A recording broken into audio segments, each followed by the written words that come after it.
Good morning, everyone. We're so excited to see you all. A huge thank you to Great Performances and Oatly for the delicious breakfast you just had. Please give them a round of applause.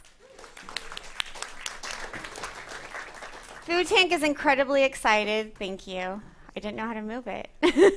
Food Tank is so excited to co-host today's event and kick off our NYC Climate Week programming with the NYU Steinhardt School, the World Wildlife Fund, and Wholechain. I am Danny Nierenberg. I am president and co-founder of Food Tank along with Bernard Pollock. Food Tank is a research and advocacy organization really devoted to highlighting stories of hope and success in our food systems.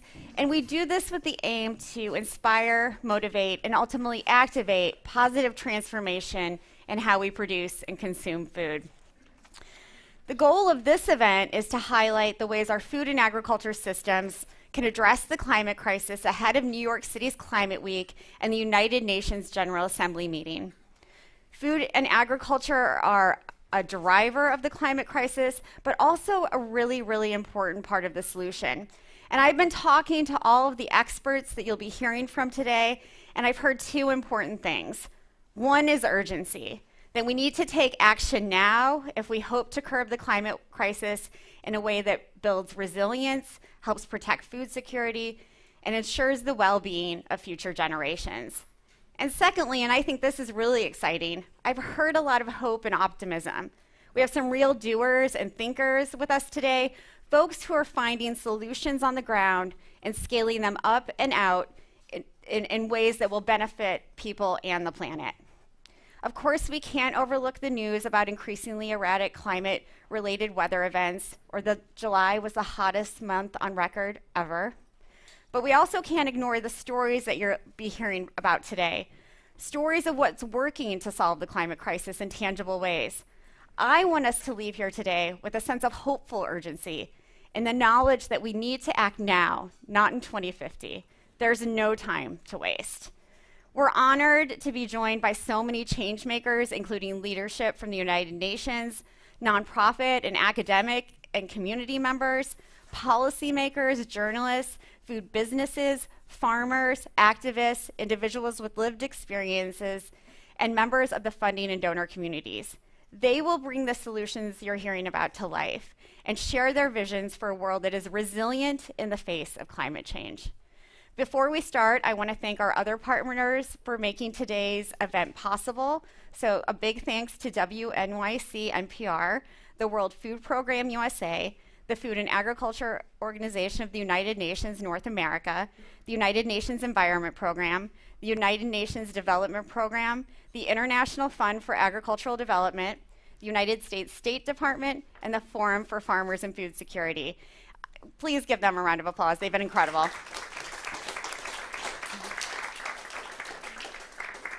Today will be incredibly fast-paced with more than 40 speakers. And so I'm asking for forgiveness now if some of these panels seem a little bit rushed or if I have to cut them off. It just happens. Food tank events start on time and end on time. We don't have breaks built in, so please grab coffee or take a bio break whenever you need to. There will be lots of time for networking as well as delicious food at lunch and then later at a reception. So now I'm thrilled to welcome to the stage Jennifer Berg, the Department Chair of Nutrition and Food Studies, and Carolyn Dimitri, the Associate Professor and Director of the Graduate Food Studies Program at NYU Steinhardt, to talk more about today's program. And I want to thank them for being really incredible co-conspirators. So we're going to take a seat.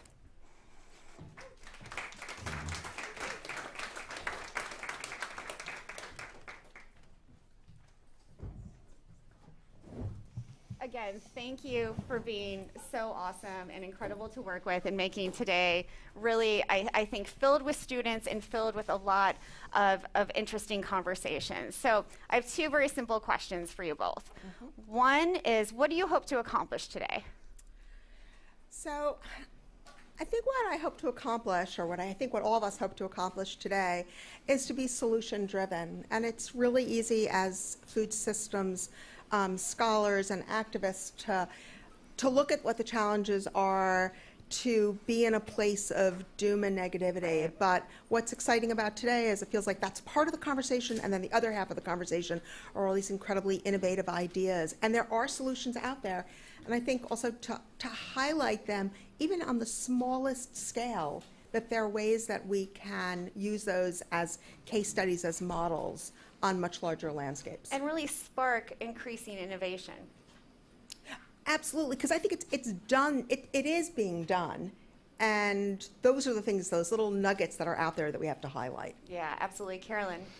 This is funny because Jenny's the department optimist and I'm an economist, I can't help it. So my main message, or my big takeaway from today, or what I'm hoping people remember, is that we have spent many, many, many years, especially in developed countries, looking at food security as the primary goal, and our policies have supported low-priced food, and sort of worked on this assumption that the planet was elastic and it could just handle everything that was being thrown at it. And I think that there are people who have been pointing this out for a long time, and I think the policy makers haven't really been paying attention. And I do think the increased floods, the droughts, the stresses that farmers and individuals are feeling all over the world really is at fires. Don't forget fires. It's like a wake-up call that the planet isn't elastic, and it's our responsibility to take care of the planet. And how are we going to go about doing that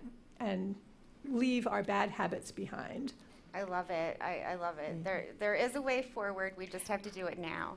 Yeah. So one of the things that I'm most excited about is that so many NYU Steinhardt students are going to be speaking today. And I'm wondering if you could just talk a little bit about the program and why these students and all of your students are really so special. Yeah, I think, and we're going to hear from 3 of our students, undergraduate, graduate, and a very recent alum. I think it's that in all of our courses, panel discussions, guest speakers, all events, it's threefold. It's like we acknowledge problems that exist in the food system. We go deep into finding the worst, most horrendous examples, and then stop, pause, strategize, and in the future. And I feel so lucky every day to be in an environment with young people who are change makers. And we have given, our generation has given them a weakened planet, and they are going to change it. And so it's incredibly inspiring to that. So we do those 3 things: look at the problems, highlight the problems, and then stop, pause, and find and live in a space of solution. I love it. Carolyn. Great. So I think the interesting thing about the NYU Food Studies Master's program in particular, and the undergraduate program, is we have faculty that are experts in a certain discipline. We have cultural analysts, we have economists, we have policy people, and we're very firmly rooted in our disciplines as we look at the food system and we think about what's going on, how can we fix things. And so I'm always amazed when I teach the capstone class that our students take all these different classes. They're unbelievably smart and optimistic, and they manage to weave together these threads of, you need to think about the human in this way while you're contemplating what's going to happen in the system in that way. So I think it's a really great case of people who are willing to spend their lives thinking about making the world better for themselves and for everyone else, and being optimistic and well-trained in an interdisciplinary way that I think is really the important way to go forward. I love NYU students. They've been the greatest to work with. I have to say that Food Tank, like both of you, I get to work with young people every day who are inspiring, people I consider mentors, because I am learning so much from them. They're thinking about things very differently. So thank you for teaching so many wonderful students and for including them in this program. I'm so grateful to both of you. Round of applause for them, please. Great, great. Enjoy the day, everyone. You're not on New York time zone. Grab some coffee. Before I introduce our next speaker, I want to ask that you please share any moments or suggestions or critiques from today by using the hashtag #FoodTank on social media. We will reshare your questions and comments and respond in real time throughout the day. And again, that's hashtag #FoodTank. And if you're not already a Food Tank member, please consider joining by going to foodtank.com/join and become one so that you can continue seeing programming like what we'll have today. So now it is my true honor to welcome former New Jersey Governor Christine Todd Whitman to the stage.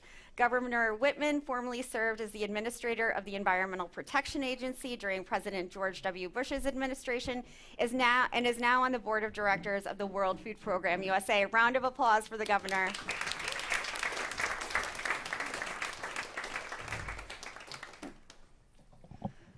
Governor, I'm so pleased you're here. Thank you for joining us. Oh, my pleasure. Thank you for having me. So I am really interested because you just joined recently the board of the World Food Program USA, and I'm curious about what drew you to their mission. Well, frankly, it was a no-brainer when I was asked, because I grew up on a farm. I have seen and studied the relationship between humans and the land. I've watched climate change and been concerned about it for numbers of years. And I've also, as chairman of the American Security Project, which is a think tank in Washington that has focused on issues, and particularly climate change as a national security issue, food instability, starvation, what that is doing to the world is something that has been of real concern to me. So when I was asked to join the World Food Program USA, it was something that fit right into what I think needs to be done and the issues that need to be addressed. And that is, let's feed these people. That's something we need to do and to help stabilize the world, not to mention the humanitarian importance of it. Governor, I think you're such an enlightened policy maker and now policy sort of alum, because you've seen these connections when other policymakers haven't. And I'm wondering how we can encourage other people in leadership to look at the connections between the climate crisis, food insecurity, violence in the world, conflict. Well, frankly, I don't understand why they don't see it. It's pretty obvious to me. As we look around the world, that's what's been happening. I mean, whether you're talking about droughts and floods and the hottest temperatures we've seen in the world's history since we've been managing it or measuring it, it is pretty obvious. And I've talked for a long time trying to get people to understand just from a financial point of view, again, irrespective of the humanitarian aspect of it, the loss of life and the billions of people who are on the edge of true starvation, and what that does, particularly in countries that are still developing and that don't have the most stable governments, and what you do when you change the patterns, for instance, of nomadic herders, when they can no longer do that because there isn't the grass. They can't they're doing what actually we're doing on the farm, which is rotational grazing, and that's exactly what nomadic farmers have been doing, but they can't do that anymore because there aren't the grasses to feed the cattle. And then where do they go? They end up going to cities, which don't have jobs for them, don't have places for them. A lot of them are young men.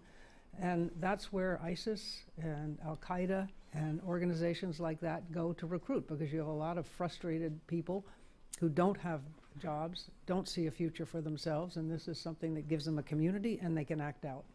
And that's dangerous for all of us. Sure, sure. The term hangry is a real thing. If you have hungry people who don't see a Right. future for themselves, there is going to be conflict. Exactly, exactly. You mentioned, your own farm and the rotational grazing practices that you've used. How would you describe what you're doing to the people in this room on the farm? Well, we're trying to go organic, regenerative, and the interesting challenge that we all face is that, frankly, no matter how much we do, because of climate change, because of the increased storms and the rain, because of the pollution we're putting in, it doesn't stay there. PM 2.5 comes down, and we're losing, no matter how good we are in our practices on getting the soil back to being regenerative, it's really an uphill battle. We've been at it for 7 years, and we're still only about 40% Wow. regenerative. And it's because you're getting more of the pollutants coming down into the soils. And what's happening is also that it means that the nutrient value of the crops grown is deteriorating.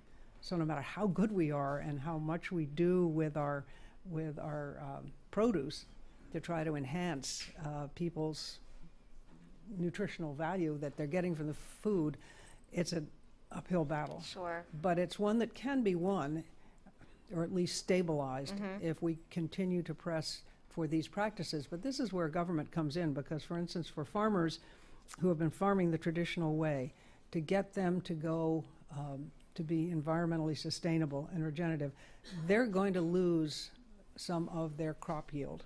It's going to take them at least 3 to 5 years to get back to the level that they were producing before. And if that's their livelihood, that's an awful lot to ask them. Sure. Hey, put it off. Don't earn as much, and maybe you'll have problems, but it's for the good of the world. Government has to help them. It has to step in to provide that bridge, a financial bridge, in order to let the agricultural community be able to put the focus on becoming greener and regenerative. Yeah, those incentives are key. And I wonder if you're surprised by how slow government has been to recognize the important role of farmers, not just in the United States, but all over the world. I feel like there's tended to be a lack of respect and honor for that work of producing food and making sure we're all nourished. Well, the other problem is half of them don't have a clue how much effort it takes. Right. They're not farmers. They don't spend any time out. When you rely on what Mother Nature gives you, what comes from the sky, it's problematic. I mean, for instance, we've seen so much early rain now in April and March and April that we've had to change the rotation of some of the crops. You have to get crops that like wet feet, and then be able to sustain a drought, which is traditionally what's been happening now in the last few years. I mean, you've noticed a real change and how that affects crop behavior and how that affects everything that goes on in a farm. But farmers have, because I think part of the problem is that the real thing that I'd like to see is the small family farmers, because they're the ones that really spend that time and are closer to their fields really than the big Absolutely. mega agricultural farms, if you want to call them that. I mean, the mega farms where they go out and they just plow thousands of acres. There's a very interesting book called The Worst Hard Time. It's a small book. You obviously know it. Yep. But it's very clear about how government policy led to the dust storms and everything that occurred back then, and then how government policy was able to change it. Right. By establishing the food bank, the property bank. And so it was, it's an interesting lesson in the fact that government really can have a huge impact on the way that we handle our soils, and respect for that, and respect for understanding the farmer's role in it. I mean, that was back in a time when Russia decided they weren't going to be the world's bread bowl, excuse me. And the United States stepped up and said, okay, well, we'll do it. And then we paid farmers to plow under the native grasses in the West and to plant wheat. And then we had the drought, and they didn't have the root structure to support the crops, and everything blew away.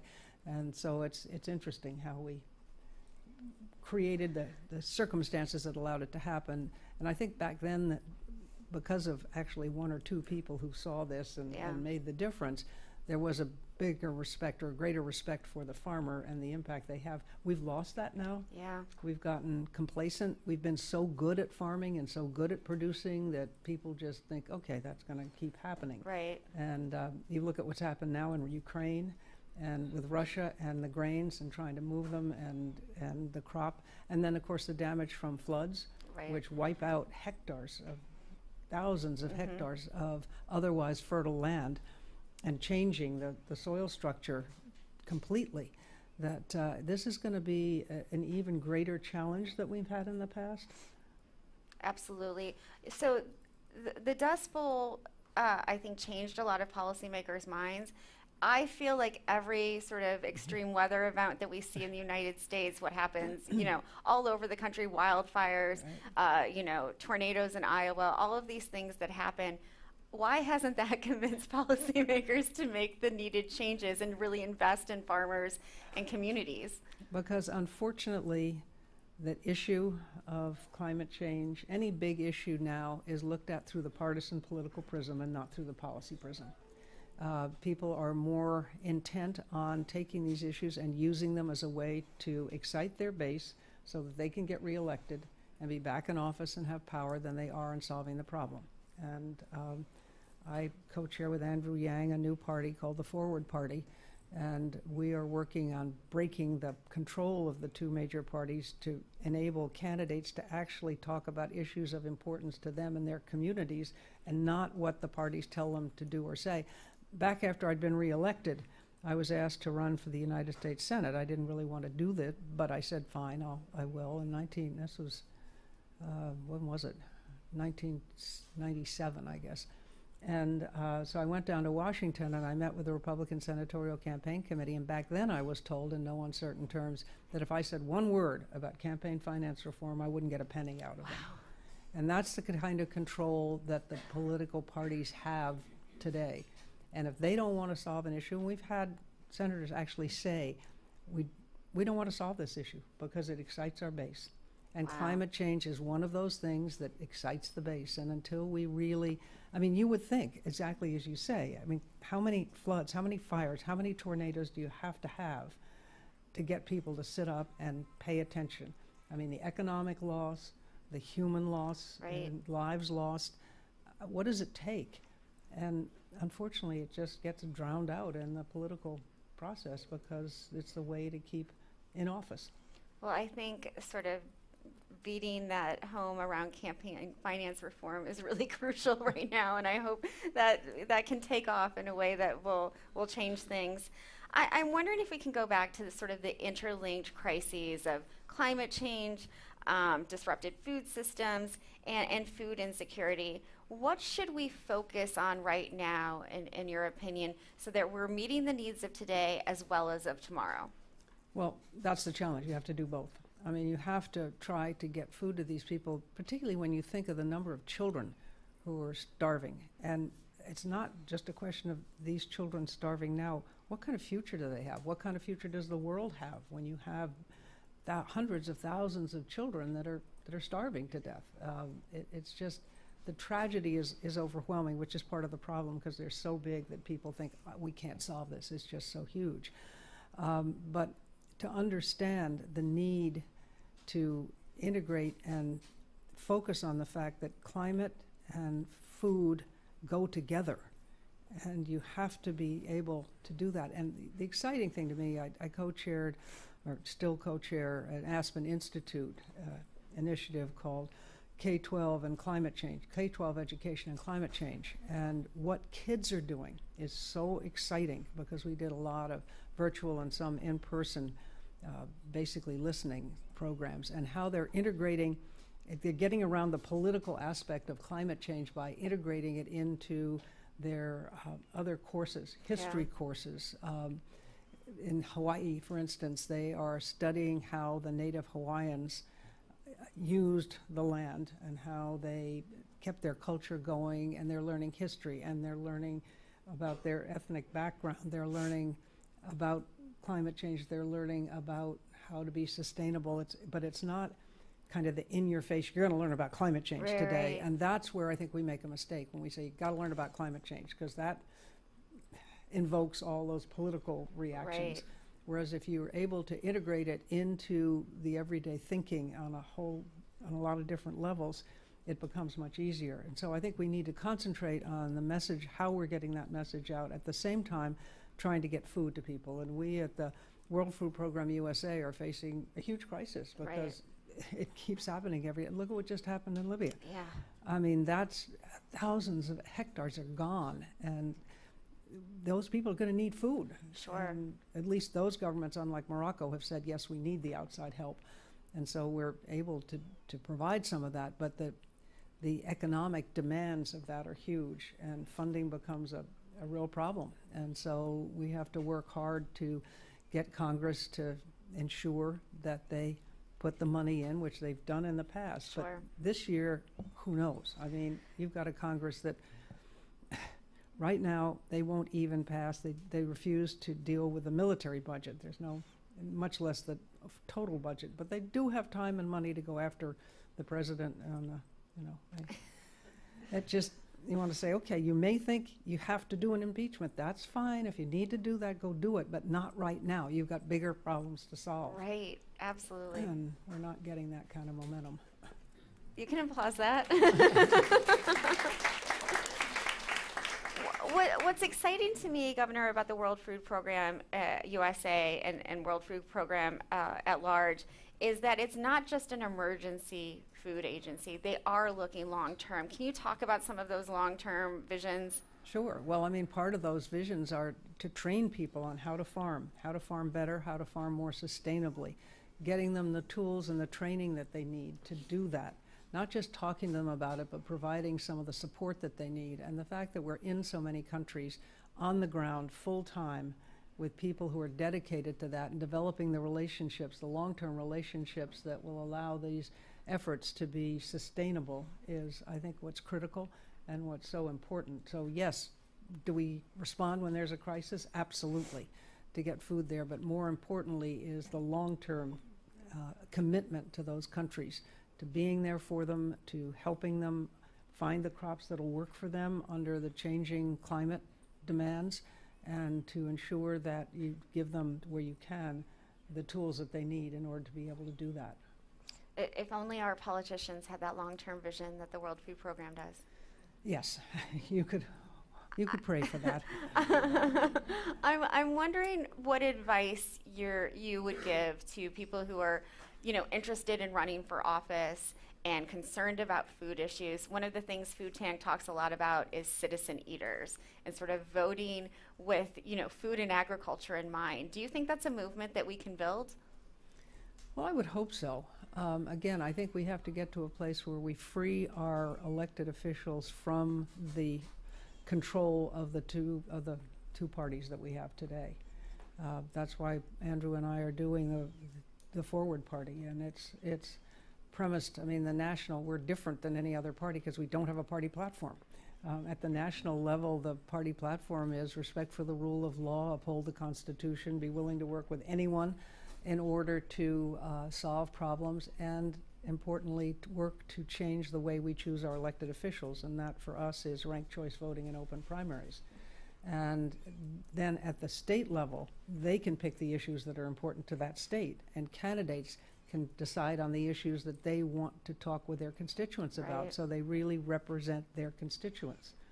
Imagine that. Yeah, I know. Wouldn't that be amazing? And I was saying I was in Connecticut recently with two Republicans who become Forward Republicans. We support Republicans, Democrats, Independents, as long as they agree with our principles, and they'll say they are Forward. They'll identify as Forward, where we're not on the ballot. For instance, we're in Florida, we are on the ballot as a recognized party, and we have people who've just switched to plain Forward.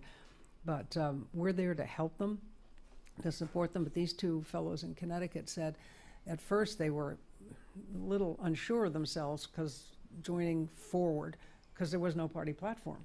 And then when they thought about it, they thought, no, how refreshing this is. Now I can talk about what I think is important, and I can convey that to my constituents. And if they agree, I get reelected. If they don't, I don't. But Sure. the important thing is to be not have to talk about what the parties tell them they have to talk about, Right. and take the position that the parties tell them they have to take. And that would be a real change for the better, I think. And a true democracy. Yeah. Well, our founding fathers warned us about parties. I mean, we were told in no uncertain terms by Benjamin Franklin when he was asked what kind of a government they'd given us. He said, a republic if you can keep it. Right. And they both, Washington, Jefferson, none of them supported parties per se because they were worried that we'd find ourselves in the situation we find ourselves in today. Here we are. We do it. In the final minute that we have left, I'm really interested in what gives you hope. Well, what gives me hope, as I say, the young people that I've talked with some of the really exciting, innovative issues that are being addressed. I mean, the things that we heard about earlier from NYU, and those students who are going out and really making a change. And it can happen. We just have to be part of it. We can't sit back and say, oh, gee, this is a terrible crisis. Someone's going to fix it. No, nothing's going to happen if we don't engage. Someone is us. Yeah, someone is us. People ask me, how did we get in this terrible political situation? I said, look in the mirror. An average vote or turnout in primaries has been between 10 and 12%. Yeah. That's pathetic. And what it's doing is leaving it to the most partisan, most extreme people to make the choices for the fall. And then we get to the fall and we say, I can't stand either candidate, so I'm not going to vote. Right. And so we can't sit back and just argue the issues with the television set or our significant other or somebody Sure. else. We've got to go to the people who are making the decisions and say, we demand that you take up this issue. This is how I'm going to base my vote. As if you are, what are your answers to these? What are you doing for power? How are you looking at the power grid? Are we going green?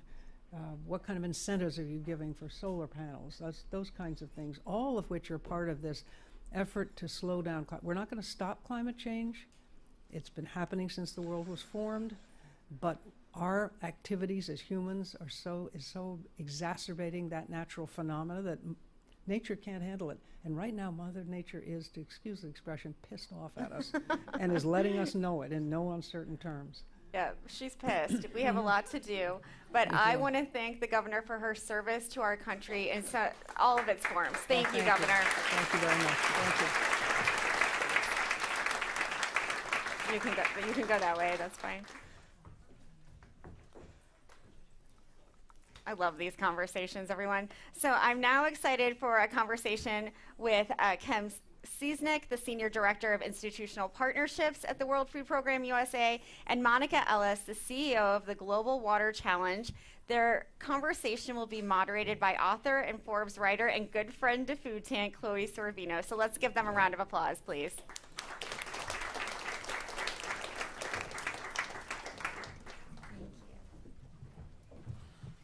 Oh, wow, I'm so excited to be here today. You know, I think these conversations can be realistic and still be optimistic. And, you know, I think that's really the spirit that we need to bring to this conversation, because the truth of the matter is we have a little over 6 years before 2030. And by the time that comes, the climate crisis is going to be spiraling even more out of control. And we really need the solutions that are working and can be put to work to be really tested and in place before that happens.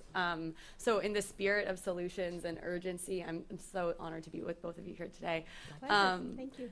And you know, as you introduce yourself in the work that you do, I'd love to hear you speak a little bit about, you know, how the climate crisis is already impacting and challenging your work.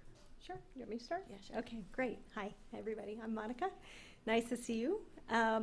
I lead an organization, two of them actually, called Global Water Challenge, that really focuses on universal access to water and sanitation, primarily in the developing world, but we do work in the U.S. as well. And what we have to realize is water is ingredient one. So it's ingredient one not only for the products that we consume, and the industries that support our economy, but our bodies. And so what we try to do is really focus on specific communities and women, particularly in those communities, to help bolster water and sanitation for those in need, recognizing that water is the key ingredient that helps us all thrive and underpins all that we do. So that's what we do. It's wonderful. Good morning. I'm also excited to be here. I think it's a wonderful tapestry of conversations that you've all pulled together. And first, I'd like to express my thanks for being able to be part of it and listen and absorb. So thank you for all the preparation. My name is Kim Seesink. I'm the Senior Director for Institutional Partnerships at the World Food Programme USA. The World Food Programme USA is the independent 501c3, sort of the non-profit arm of the United Nations World Food Programme. And as part of the representation of the UNWFP here in the US, part of our exciting work is to be able to drive, catalyze, steward relationships, conversations, policy dialogues, as well as help resource partnerships and programs around the world.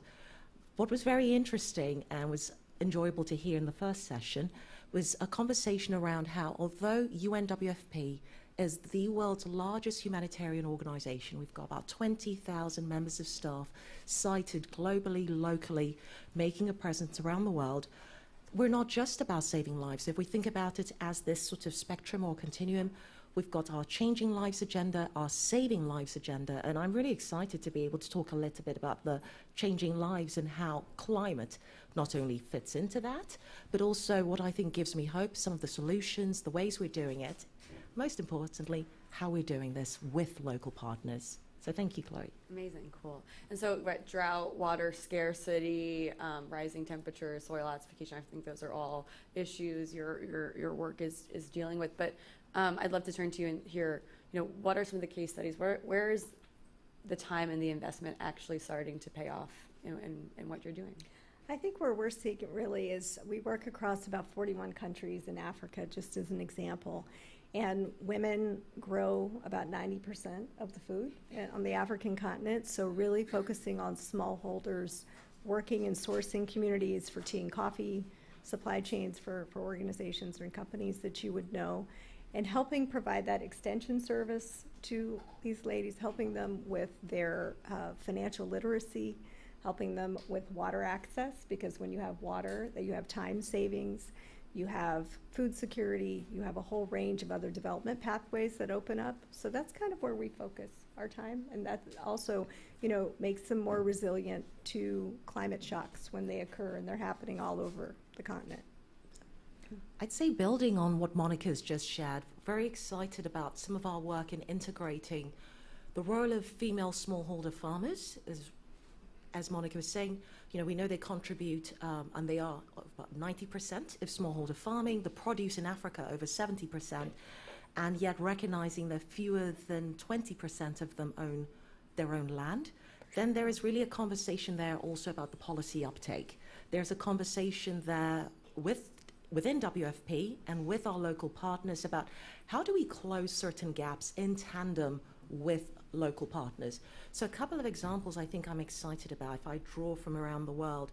Great. Our climate work really has we're in about 42 countries reducing risk out of the global portfolio.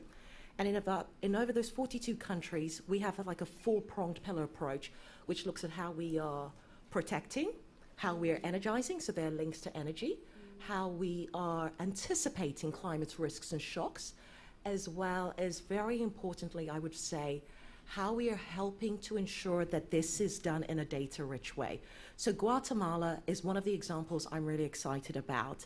I'm excited about how our work there shows evidence that when we integrate and design right from proposal stage with local communities, we are able to design adaptation practices that are repairing forests, they're increasing livelihood for different parts, within different parts of the supply chain and the value chain.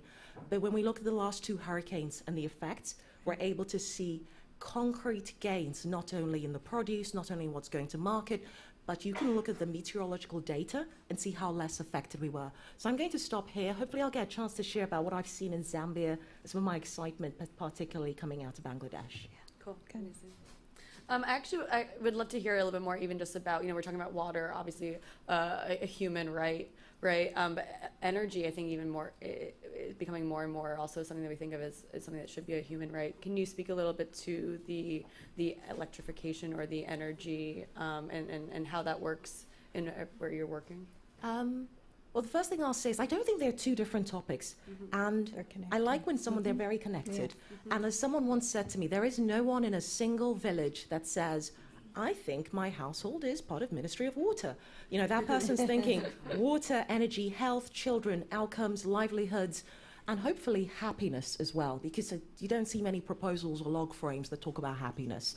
But that's what they're thinking about. So I'm thinking about some of the projects where we've been able to say for sure that there is a water, energy, food nexus. And you can think about, and I'd be happy to share afterwards links to some of our work, for example, with clean cooking. Very clear linkages in how cook stoves, energy, degradation of forests, but we can't simply just come in and swoop in and say, well, we're going to take away certain resources and deprive people. So working to design proposals and projects in partnerships where we've been able to really be able to make advances, not just in adaptation for the forests involved or the ecosystems, but very clearly a little bit of mitigation outcomes there as well. So carbon is, I think, an increasingly evident part of our work. And most importantly, one we're doing in design with local communities. Not forgetting the water. So maybe I'll look to Monica to No, that's highlight absolutely the water true. components. And when you were speaking, Kim, and I always love being on panels with you because Likewise. I love your energy. But it's the holistic access to basic services, which really uplift the individual, particularly focused at women and girls, because women reinvest over 90% of their incomes back into their community at a rate more than men do. And so you see that multiplier effect, and it's a multiplier effect that you see across many different sectors. So as you were speaking, that holistic nature comes through. That should be a key learning, I think. Yeah, I think that programming. multiplier effect is huge. So when it comes to women and gender equity and climate change, where are the funding gaps you're seeing? Where would you love to see more resources dedicated to? Well, there are gaps, but I think that, what you've seen within USAID, just as an example, is really a focus on certain countries of strategic interest to the United States. So it's really putting together that tapestry of different donors that focus across the whole world and getting them to mobilize maybe women as the primary vector for that funding. That's the primary gap, is just understanding, who is going to be your change agent? How do you support them in the areas that they need it the most so that they can be as resilient as possible? Kim? I love that, but okay, so we're talking very big picture. I also would love to kind of make it a little more granular, right? Because I think those nuggets we were talking about earlier are something that's what can be most important for people who are listening. So if you had, I don't know, say $10 million, where could that $10 million be most effective put to work right now? Or maybe it should be a bigger scale, but you tell me. I'm sure that's a very small number for what you guys are doing. That's a difficult conversation, and I'm glad it's one that some other colleagues at UNWFP have to make, because quite concretely, we are aware that every single % that's cut from our food assistance budget results in moving 400,000 people from hunger into emergency crisis situations. So there are difficult conversations, and there are algorithms about how you make difficult choices. If I were to simply say, let's boil this down to a couple of places where I think these are examples. For climate change. For climate. Yeah. I would say, when we look at the effects of what's been happening globally, it was really wonderful to hear the governor talk about knock-on effects from Ukraine and other instances, flooding. She's mentioned Libya as well. You can see very concretely places where I think we shouldn't lose the gains that have been made with gender empowerment include Afghanistan and DRC Congo. So taking Congo very quickly, gender-based violence, surge within COVID. Now, this has not just happened in the global south. We're aware that here in North America, in the United States, many, many households suffered as a result of violence and abuse, even in households here in America. But Afghanistan as well is another place where I'd say, positive outcomes really rolled back as a result. So hard to pick two places, but hopefully I've given you an example of why we need to claw back the gains that they there have made for themselves, and we at UNWFP have been able to also benchmark and bookmark with them.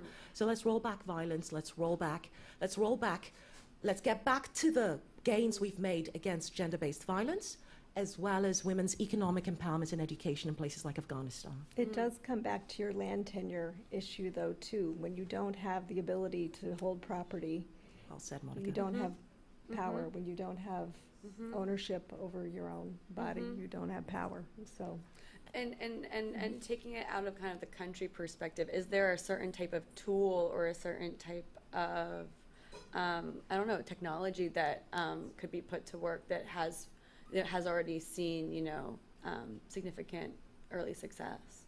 And maybe that's in the water field.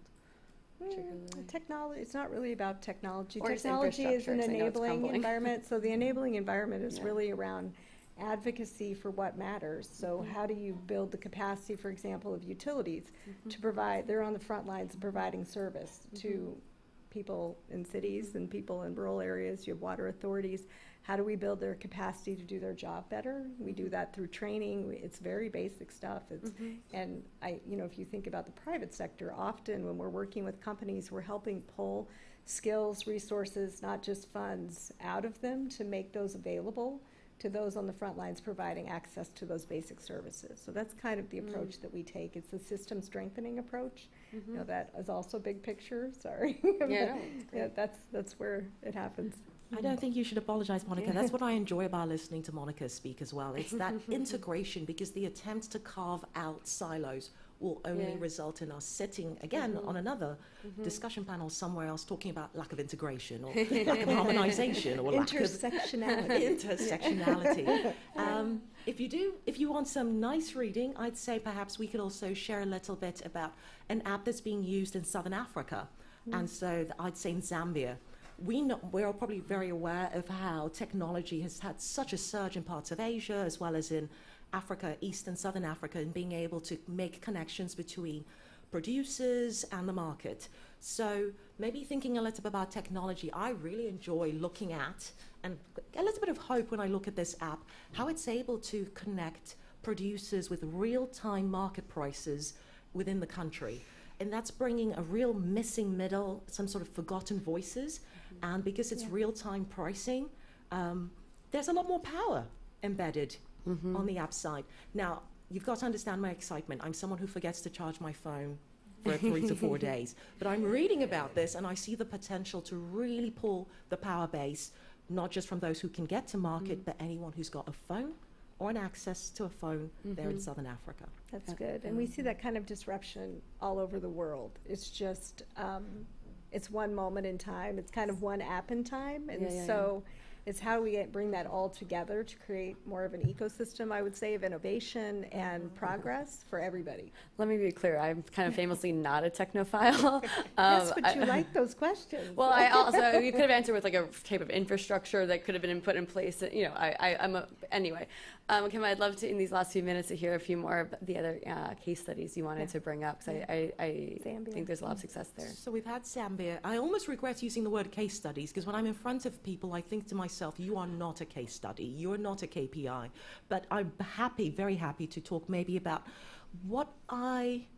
let's focus in on Bangladesh, keeping promises and recognizing that time is very limited. So with an eye on the clock, in Bangladesh, the team in Bangladesh is looking at communities and talking to community leaders about changing the scope of which interventions and the period on the interventions. Many of us who work in early childhood development, or anyone who's not but aware of the first 1,000 days of a child's life being that critical period, they're pulling that out and saying, well, what can we do beyond 1,000 days? And it's exciting to hear how community leaders, mothers, caregivers are saying what happens after 1,000 days, and what is the scope after 1,000 days to make significant changes and change the trajectory. And I think that speaks a little bit to the first session where, in closing, the governor was saying, what is happening to the hundreds of thousands of children? What is this trajectory when there are people in hunger? So I'm excited to hear what happens in Bangladesh. I've used the word excited a great deal because it is really an honor and a privilege to work in a place where colleagues and communities work side by side to help change the course of poverty in my lifetime.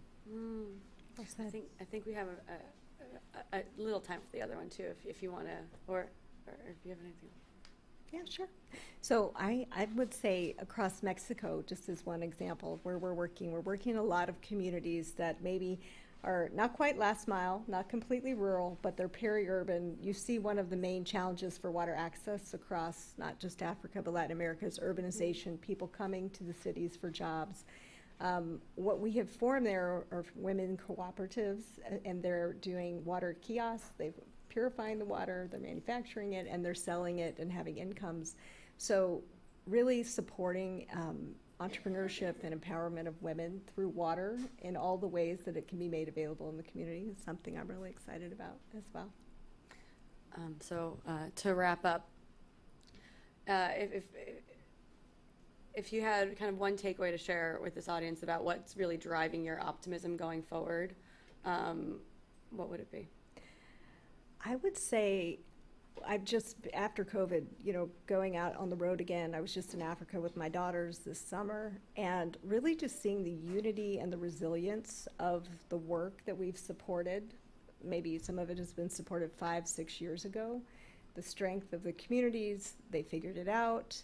They're thriving, and that's my optimism, is that resilience, particularly when you program at the intersection of women, water, that lens delivers a lot of great benefits for society. You're seeing it work. Yeah, definitely. For me, I think it's cooperation. Cooperation between the agencies, like I think you'll hear from the other Rome-based agencies today, and when people think there aren't enough UN agencies working together as one to deliver as one, that cooperation, as well as different actors. Today's lineup, I was reading the lineup and I was thinking, what a wonderful combination of perspectives and different professionals in their own right. And knowing that the different actors, different voices, different perspectives gathered here is happening across the city, it's happening across the world. There isn't one flag that's going to save the world. That's what really excites me. So thank you for your role in this as Food Tank, and I'm excited to hear more from others. Very exciting. Thank you. Thank you both for all your time. Thank you.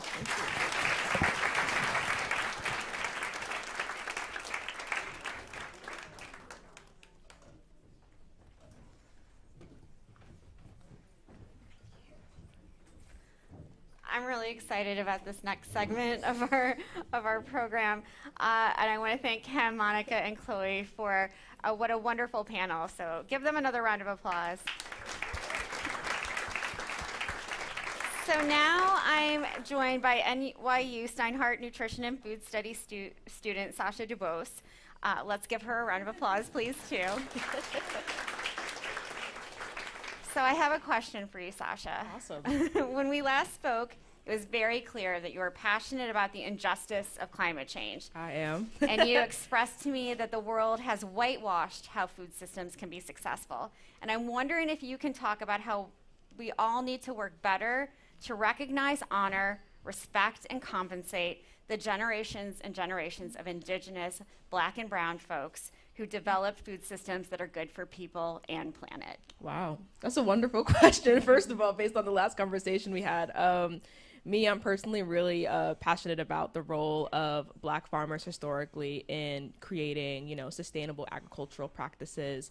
I do a lot of research in, what do food futures look like? What does climate justice look like? And we can't reckon with climate change and climate justice without recognizing, racial justice, and especially in America, like the systemic injustices that continue to happen to Black and Brown people. So, I do a lot of research on, George Washington Carver and, how he basically invented crop rotation, and, the role of Fannie Lou Hamer, and basically, really pulling together racial justice and food sovereignty for, Black people in the Jim Crow South, and also, work of contemporaries like Leah Penniman at Soul Fire Farm, who's, doing food justice work in upstate New York, really wonderful stuff.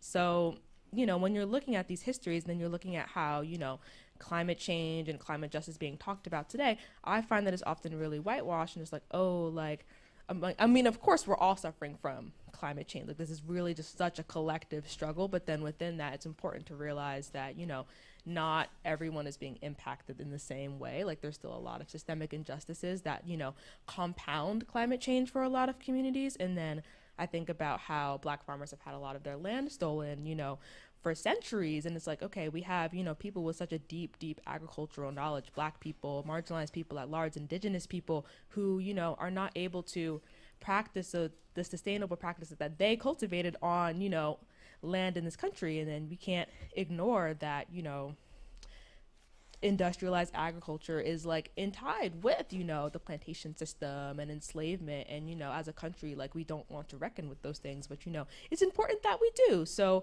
I look at how those things are all, you know, entwined, and how we reckon with, you know, we like to talk about how awful industrialized agriculture is, but like, we need to really start thinking about why and how these systems came into place. So in really thinking about, you know, climate futures and climate justice, I'm like, okay, like, it's time to give, you know, Black farmers like the recognition that they deserve, and really think about, you know, how do we create a food futures and climate futures that honor these histories, that honor, you know, the work that Black and Indigenous and marginalized farmers have done for centuries at this point. And I'm hopeful because, you know, there's been so much just about Black foodways at large and Black culture, and people really are starting to realize the, you know, cultural impact that Black people have had in this country and have had, you know, on our cuisine and on, you know, the ways in which we farm and talk about sustainability. So yeah, I don't know.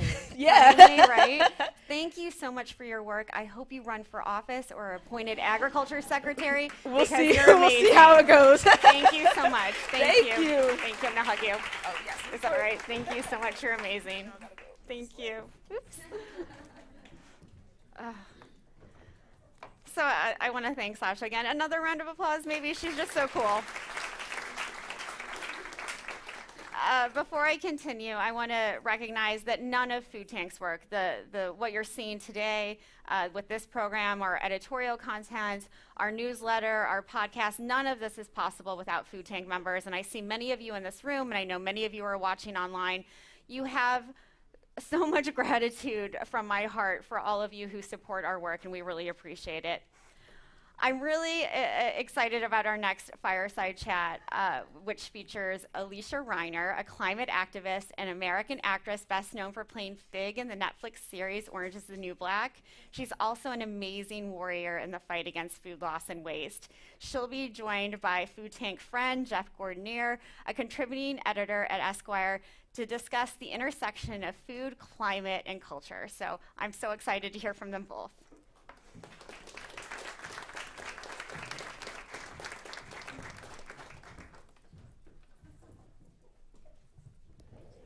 Hi.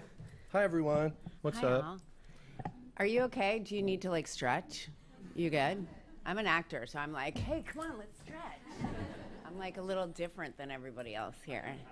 We want this talk to be different, actually, Yeah. because we were emailing, Alicia and I, and we were saying that, you know, one of the beautiful things about events like this is you're just marinating in all these insights and ideas, and you're fired up, and then you leave, and you re-engage with the real world, and everything kind of evaporates, and be like, oh, I remember that was a great, what happened there? But so, like, we want this to be the takeaway. This is takeaway time. We want you to come away with things you can do, like, as soon as you walk out the door. Yeah. So I wanted to start out, Alicia, with saying, like, what was the epiphany for you with climate? What was the impression or some sort of a day, something you saw that made you fire up your activism? I love that you asked that, Jeff. So people ask me that all the time, and I'm like, I don't understand how everybody's not a climate activist. Yeah. I will say I grew up in New York City. I was privileged to go to a delightful school called the Ethical Culture Fieldston Schools, and we learned ethics in first grade, and we learned sort of about intersectionality as a very young human, and our responsibility, our personal responsibility around every issue very, very early. So that was sort of ingrained in me. I remember Earth Day. I remember starting like my first Earth Day and being like, how do we, every time a toilet flushes, we waste so much water. Like, how do we still do this? How have we not thought of something better around this? Like, I'm constantly thinking about how we can create new solution. And that really excites me to talk about solution. That's why I love Food Tank so much, because we are told the problem so many times a day. So how do we create solution, as the last panel talked about, together as community? I believe we can solve this as community. One of the things that always kind of hurts me is like if I go to like a sporting event, my older son is a Yankees fan, and I'll leave and I'll be just horrified at the debris everywhere. And I think about how can an individual action register in any way compared to the sort of onslaught of that, right? Totally. But some of your work has to do with workplace in a sense, like movie sets and TV sets. And yeah, there's, I work with Plastic Pollution Coalition, which is doing a lot of great stuff about how we change, and we're actually working with SAG-AFTRA right now about how we change that on set. Sadly, obviously with COVID, we've had to single serving stuff a lot, which obviously creates more detritus and waste. But it's, for me, I really try and think about my personal responsibility and the storytelling, I guess because I'm a storyteller professionally, how my personal actions tell a story. So, for example, when I'm on set, I always bring my own coffee mug, I always bring my own water bottle, I always bring my own implements, you know, like fork, knife, whatever. And every time I take them out, that's telling a story, that's sharing that. You know, I'm on my way to talk somewhere else tomorrow, and I'll be flying someplace, and they asked me what I wanted when I arrive, and I said, I don't eat or drink anything out of plastic, so please don't bring anything plastic. And that's sort of every time I do that, that tells a story. I don't care about blue M&Ms. You know, some stores are like all about the blue M&Ms. I just refuse to use plastic. yeah. You know, and if you sort of set a stake in the sand, look, I know it's not fun. Like, I know that this is not always fun. It's not always sexy. It's not always cool. It's not cool at the moment. I think eventually it's going to be really cool. But, you know, find the water bottle, find the cup that you love, and bring them everywhere. And for me, if I don't have my water bottle, if I don't have my travel mug, I don't get coffee. Like, I punish myself. It's on purpose. Like, it's how I do it. It's how I then remember the next time. So if you're engaging with a TV or film project or something, do you negotiate in advance, like regarding craft services? Do you have your agent talk about that? No. So it can happen on a more macro that is way? a level of, that is not my level. That's not how I play. Right. And that's also controlling systems that that's not who I am. I'm all about the individual responsibility. So somebody wakes up in the morning. What's like the most important thing they should think about in a positive way, making an impact as soon as they wake up? I think, you know, when we talk about food waste, look, I will start with the bad news, right? Let's just go there for like, I'm looking at the clock. I'll give myself 30 seconds. 1.3 billion tons of food is wasted a year globally. 1.3 billion. In America, 40% of our food, 40%, equal to $218 billion a year of food is wasted. That is humans doing that. That is not big corporations. Like, we can talk about fossil fuel treaty to the end of, you know, the cows come home, which I also love talking about plastic and like how we make change that way. But today I'm much more interested in what can we do personally, right? So in our homes, how we consider food is what I'm really interested in changing our paradigms about how we look at food. First of all, we have to appreciate that there's an emotional component to food. If you don't appreciate that, you're never gonna change about it. So for me, a big piece of that is like, oh, food and feelings. I want to separate those things and like really look at what are my feelings about food and navigate that. But then what are my actions around food, and what are my actions around food waste? Raise your hand if you love cooking.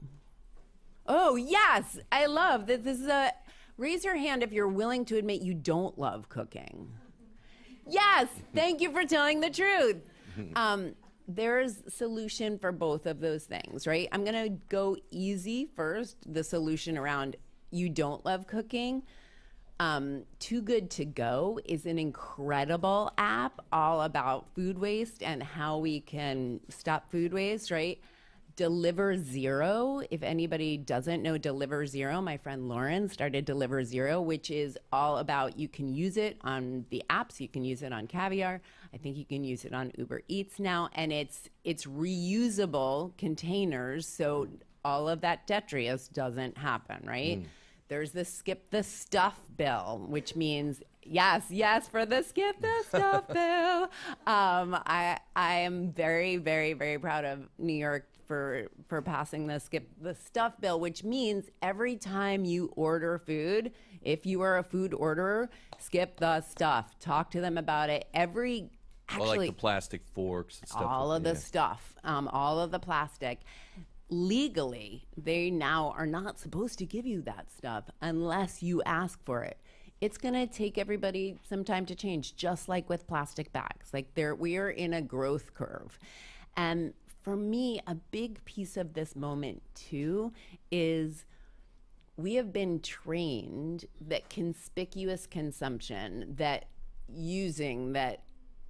consumerism is hot and sexy and what we want. Like that is what we've been driven by. That is what Instagram is driven by, right? And creating new paradigms about it, creating new thought, retraining our own brains is a big piece of that, of like, how do we make it cool and sexy to bring your own stuff? How do we make that, like, being part of the solution a really cool thing to do, as opposed to, oh, I can't afford? And that, because I think there's a little bit of like, oh, people will think I can't. No, it's cool. This is the cool thing to do, as opposed to what we're taught in media and on Instagram, that like the more the better. The San Francisco chef Dominique Crenn I'm friendly with, and she using sort of wisdom she grew up with in France, she says, like, here's something you could do in terms of food waste. Open your fridge, cook with that. That is my number one. I simple, love that. But there's something. It's so true. She's like opened my brain with that. I was like, yeah. She's like, everything in there, use it, find a way. And now, like, I do these sandwiches every lunch at home where I like, okay, I got broccolini, mushrooms, I got some red onion, I got to finish that. I got some. Oh, there's some hummus, like, and I just make these vegetable sandwiches with all these things, and there's a sense of kind of triumph to it. You're like, I made a delicious sandwich. It's that's super plant-based fun. And It's super fun. If you have greens that are getting wilty, Right. make a pesto. Like, really make a soup. It's a way of thinking and making it playful and joyful. You know, my husband bought an extra hunk of cheese the other day. So I was like, okay, It's how am I gonna? pepper jack. by Yeah, the way. pepper jack. So first night I was like, quesadillas. Second night I was like, okay, I was gonna make falafel. Ooh, what if I make cheese stuffed falafel? Guess what? They loved it. Everybody loved it. What's It was not to a like? risk. It could have not turned out well, and then I would have to reuse it in some other way. But you play with it. And I think that's the thing that I really want to share. Play with your food in a good way. Play the game. I've been on the show, Chopped, right? There's a whole game show about playing with food. Right. And this is what you got. So play it at home. You can play it at home. And making it playful and joyful, not to waste. The other things I'm going to say to you guys, your freezer is your best friend. Your pickling jar is your best friend. So your freezer is your best friend means if you have leftovers, don't just leave them in the fridge. If you know you're a person who doesn't look in your fridge, put them in the freezer. You could even label them, shocker. But put them in the freezer. When I make rice, when I make any pasta, I very purposely make extra of it and freeze it, because then when I get home and it's late and I'm starving, I don't order in, or I can pop it right in the, in the microwave or whatever, and I have a very easy, quick meal. Yeah, I mean, I will say, having had a romantic experience with an Italian years ago, I learned the trick of, this is quite useful. It's a nonna thing. She's like, my nonna used to do, you get the leftover pasta, right? Cacio e pepe, perfect. So good. But any pesto type thing. Put it in a pan, a little bit of water, heat it up, stir, this isn't full vegan, sorry, but stir some eggs like you're scrambling them, make a frittata with the leftover pasta. Amazing. So good. And you didn't waste the food. And Exactly. it's really, you could throw some vegetables in there too, some zucchini, Exactly. tomato. Now I do that like 5 times a week. Yeah. You know? Exactly. It's so All different easy. ones. It's so easy. And a lot of times, look, if I'm making lasagna, I make 2 lasagnas. I throw one in the freezer. And then I don't have to worry about what are we going to have for dinner, and then the leftover lasagna, I chop it up Nice. and do exactly what you talked about Oh. for another meal. A lot of it is thoughtfulness. You don't have the lasagna based meal 4 days in a row. You have it one day, it's in the freezer. You could have it 4 days later when it tastes like new. Do you do pickling? I do. I love pickling. Oh, I love wow. pickling everything. So that's what I mean by have your pickle jar. Anything that's starting to go a little funky, you can pop it in the pickle jar. We have one spicy pickle jar in our house and one non-spicy. I love spicy. My husband actually grew me 20 different kinds of pepper this year. And I never waste them. We'll either blend them up and make a sauce. We'll either pickle them, or I just eat them whole and raw. So a lot of what you're talking about is essentially, as a creative person, bringing that creative energy to the everyday. Exactly. I love that you said it that way. That's exactly it. It's bringing the creativity and the joy. And food, as we talked about in the beginning, food is emotional. So bring that joyful emotion to it. And it is a place where you can connect with your family too, right? We all talk about daily, we're on our phones too much. When you're cooking, it's impossible to be on your phone, right? Your hands are full. So it's a great way to connect with a family member, a teen. I have a 14-year-old. If we're both cooking, nobody has a phone in their hand, and it's a really beautiful thing. I'm going to say another thing for those of you who don't love to cook and a little pre-help. There's a new company that I just heard of called I think it's Renewal Mill. I have to write it. Is it? Yeah.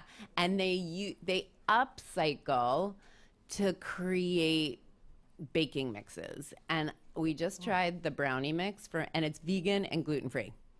And we tried the brownie mix for my husband's birthday. Nobody knew it was vegan, gluten-free, and upcycled. It was so good. So highly recommend them. And I'll also say, in the world of solution, I am an advisor and investor in Air Protein, which is incredibly exciting. Go to airprotein.com. But it is protein made from carbon out of the environment. So it is the first carbon negative protein source. So this isn't just from a film comedy or something. No, it's a real thing. It's Okay, the creator, the Air. founder. I actually read about it in Pop Sci. The founder is a female founder. She went to MIT. It's NASA technology. It was used for astronauts, and they never really used it other than for astronauts. And she's like, we need to make this global. it's an incredible idea. And I'm so excited it'll probably come out in about 2024 rather. Wow. I got to let my friends at the New York Times know to come up with some air carbon recipes Exactly. quickly. You mentioned, the pepper jack. So we know you eat cheese. Like, how do you, there's, as a food writer, I see so much debate about should you be plant-based or not. I mean, probably all gnaw on that all the time. I myself try to do the Mark Bittman vegan before 6 thing. I'm vegan sort of breakfast and lunch as many days as I can, and dinner, I'm sorry. All bets are off. But I feel like that's, like, I'm not here to be a vegan per se. Right. I'm here to make the impact I can. But where do you fall on that? What do you think, based on your research? I love that you asked that question, and it is one of the reasons I love the idea of air protein, because it is very climate positive. Again, look, we're all here because we care deeply about the climate. We care deeply about how food impacts climate. Personally, I think it's a very personal decision whether to choose meat or not. I think it's about like what your personal body needs. They've actually done studies in different people's genetics tolerate different foods very differently. I know I've had my genetics done and I know what my body can tolerate, and I also know from experience. So again, there's it's back to the emotion. Let's not pretend there's not emotion related to food. I think if we pretend there's not, we won't be in solution. So look at your emotional attachment to whatever food. If it's meat, why are you attached to meat? Is it something your grandma made? Is it, and appreciate that. It's okay. There's nothing wrong with it. And I think one of the things I personally love about Food Tank is we get solution about where, if you're gonna buy meat, where to buy meat, where you know that it's sustainable, you know that the animals are treated in a very humane way, that it is the best that you can possibly do, that is climate positive as you can be eating meat.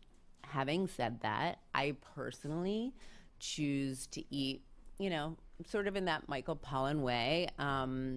I do it on a climate level, but also that's what my body craves. I don't know if my body craves it because I've been doing it so long. That's the interesting thing.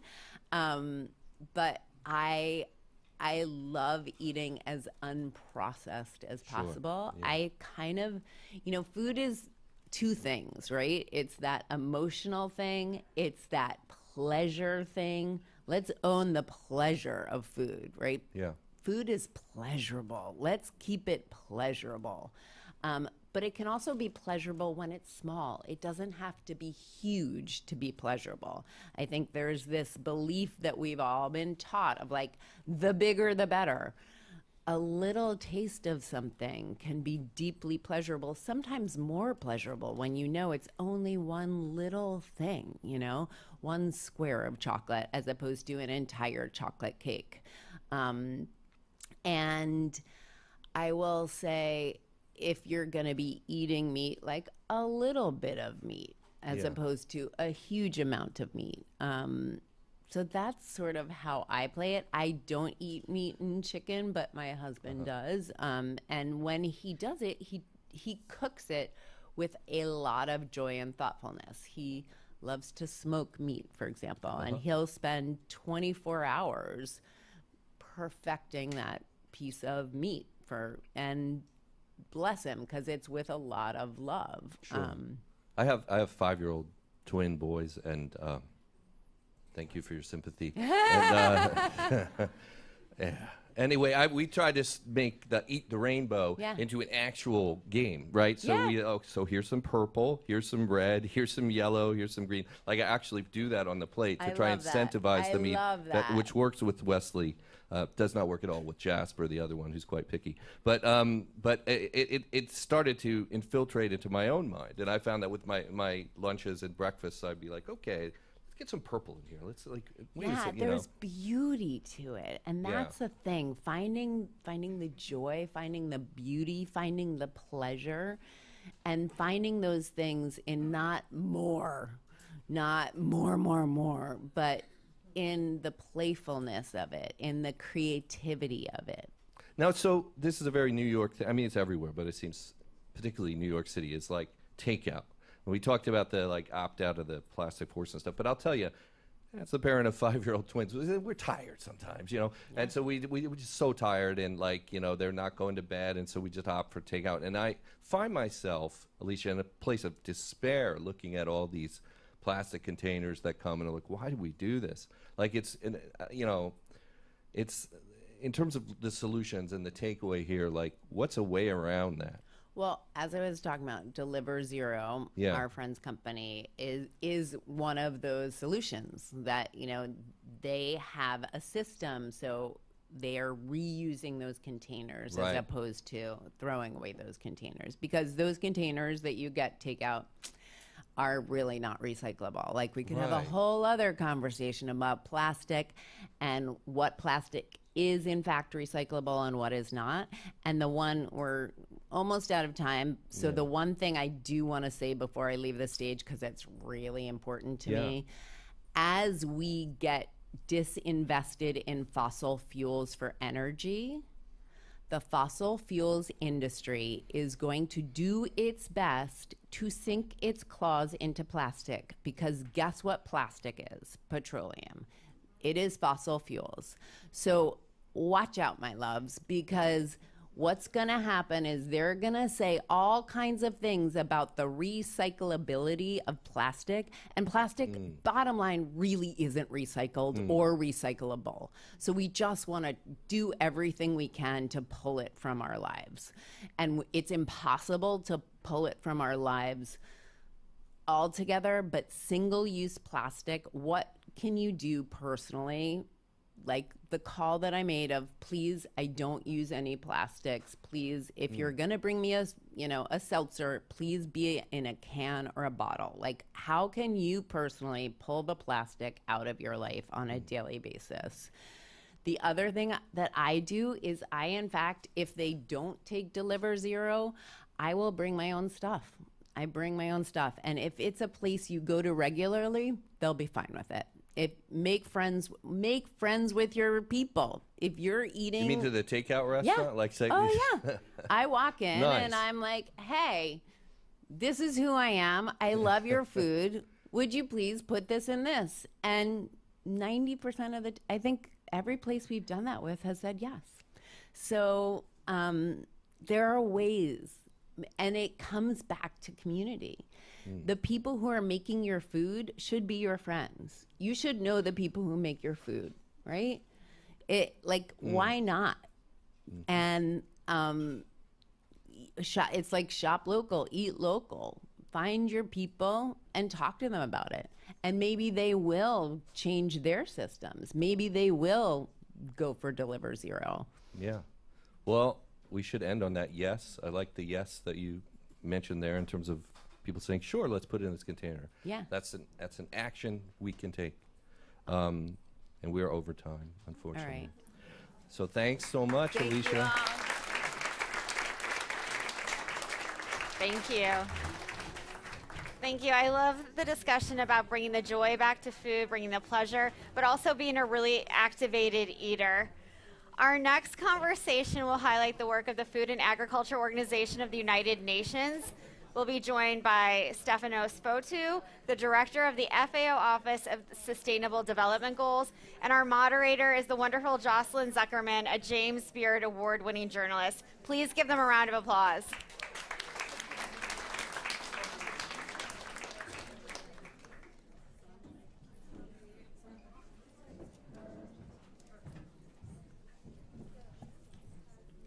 Very bright. Yes. Okay. Should have brought our sunglasses.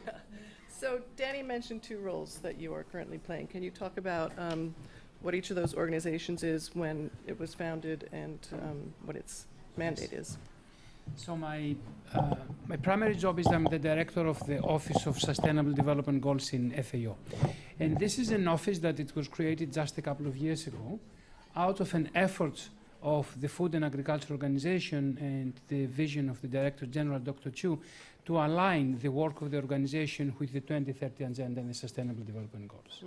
And actually FAO has, the last 2 years, a new strategy that it's focusing on supporting the implementation of SDGs, and it's focusing around a concept that we call it the 4 betters: better production, better nutrition, better environment, and better life. So my role there is to bring together the organization as one in order to achieve all SDGs at the same time. Because one of the problems that's happening with the implementation of SDGs and what many agencies are doing is that we are creating externalities. So we try to solve one problem, we create another one. We try to solve the problem of agricultural productivity, and we might create a problem with forestry and deforestation. So bringing all together, it's something that it can really create some win-win situations. Because of this role, I'm the director of this office, I'm also heading the so-called UN Food System Coordination Hub, which is an effort by the entire UN system to bring together the different aspects that they comprise a food system and support primarily the governments to make sure that their food systems could become more resilient and sustainable. The UN Food System Coordination Hub is hosted by FAO on behalf of the UN system, and the idea behind putting this coordination hub under the Office of Sustainable Development Goals was that the food system transformation is about the implementation of the 2030 Agenda and the SDGs. So these are the 2 things I'm doing. Okay, but correct that there are no set goals, right? Like with climate, we've got the 1.5 degrees Celsius that we're trying to stay under. How do we, what sort of metrics can you put in place to sort of figure out how to move forward on transforming food It's difficult systems? to have the 1.5 equivalent for food, we know, but we have a lot of targets on the SDGs, where we know, for example, that the different aspects of the food systems, we have metrics. We have metrics for the food loss and waste. We have metrics for the subsidies. We have metrics for healthy diets. We have metrics for the use of water, for the use of energy. So yes, it's not so easy as the 1.5 target, but this is why actually FAO is working now in an effort to have a big roadmap on how SDG 2 could be achieved and at the same time the 1.5 degree be achieved. Because there is also trade-offs between achievement of SDG 2 and achievement of the climate target. Because we need to admit that there are people that they are facing hunger, and these people, they need food. So we need to find out how we will provide this food, but at the same time we will not increase the emissions from agriculture. And it is possible actually to happen. And that's something that FAO is targeting a lot, and it's going to be presented in the COP28 in UAE. Right, I want to get to COP28 at the end. So these initiatives came out of the Food Summit in 2021, correct? Correct. So it does seem like there's sort of finally a shift to thinking about food systems in terms of climate change hand in hand. But I've read recently that I think only 3% of climate financing is going toward food systems. Do you have a sense that in these last 2 years that governments are starting to prioritize it more, and that's going to change moving ahead? Yes, I would say that we have qualitative evidence that a shift is happening. So after the Food System Summit in September of 2021, last July in Rome, we had the stock-taking moments, 24 to 26 of July. And when we were preparing for the stock-taking moments, we reached out to all governments that they have committed to transform their food systems and asked them to provide some voluntary reports of what they are doing the last 2 years. And first of all, we were really amazed because we received responses from 106 governments, representing something like about 80% of the global population and more than 85% of the global GDP, including the very big countries. And we asked them what they were doing. And around 1/4 of them, they said that they are aligning their financing systems for food systems. And even they have started allocating some additional money. It is small money right now, I must admit. It's not money that they can do the change, but there is a trend happening. And more than 60% of them, they have taken these food system transformation pathways and they have made them national policies.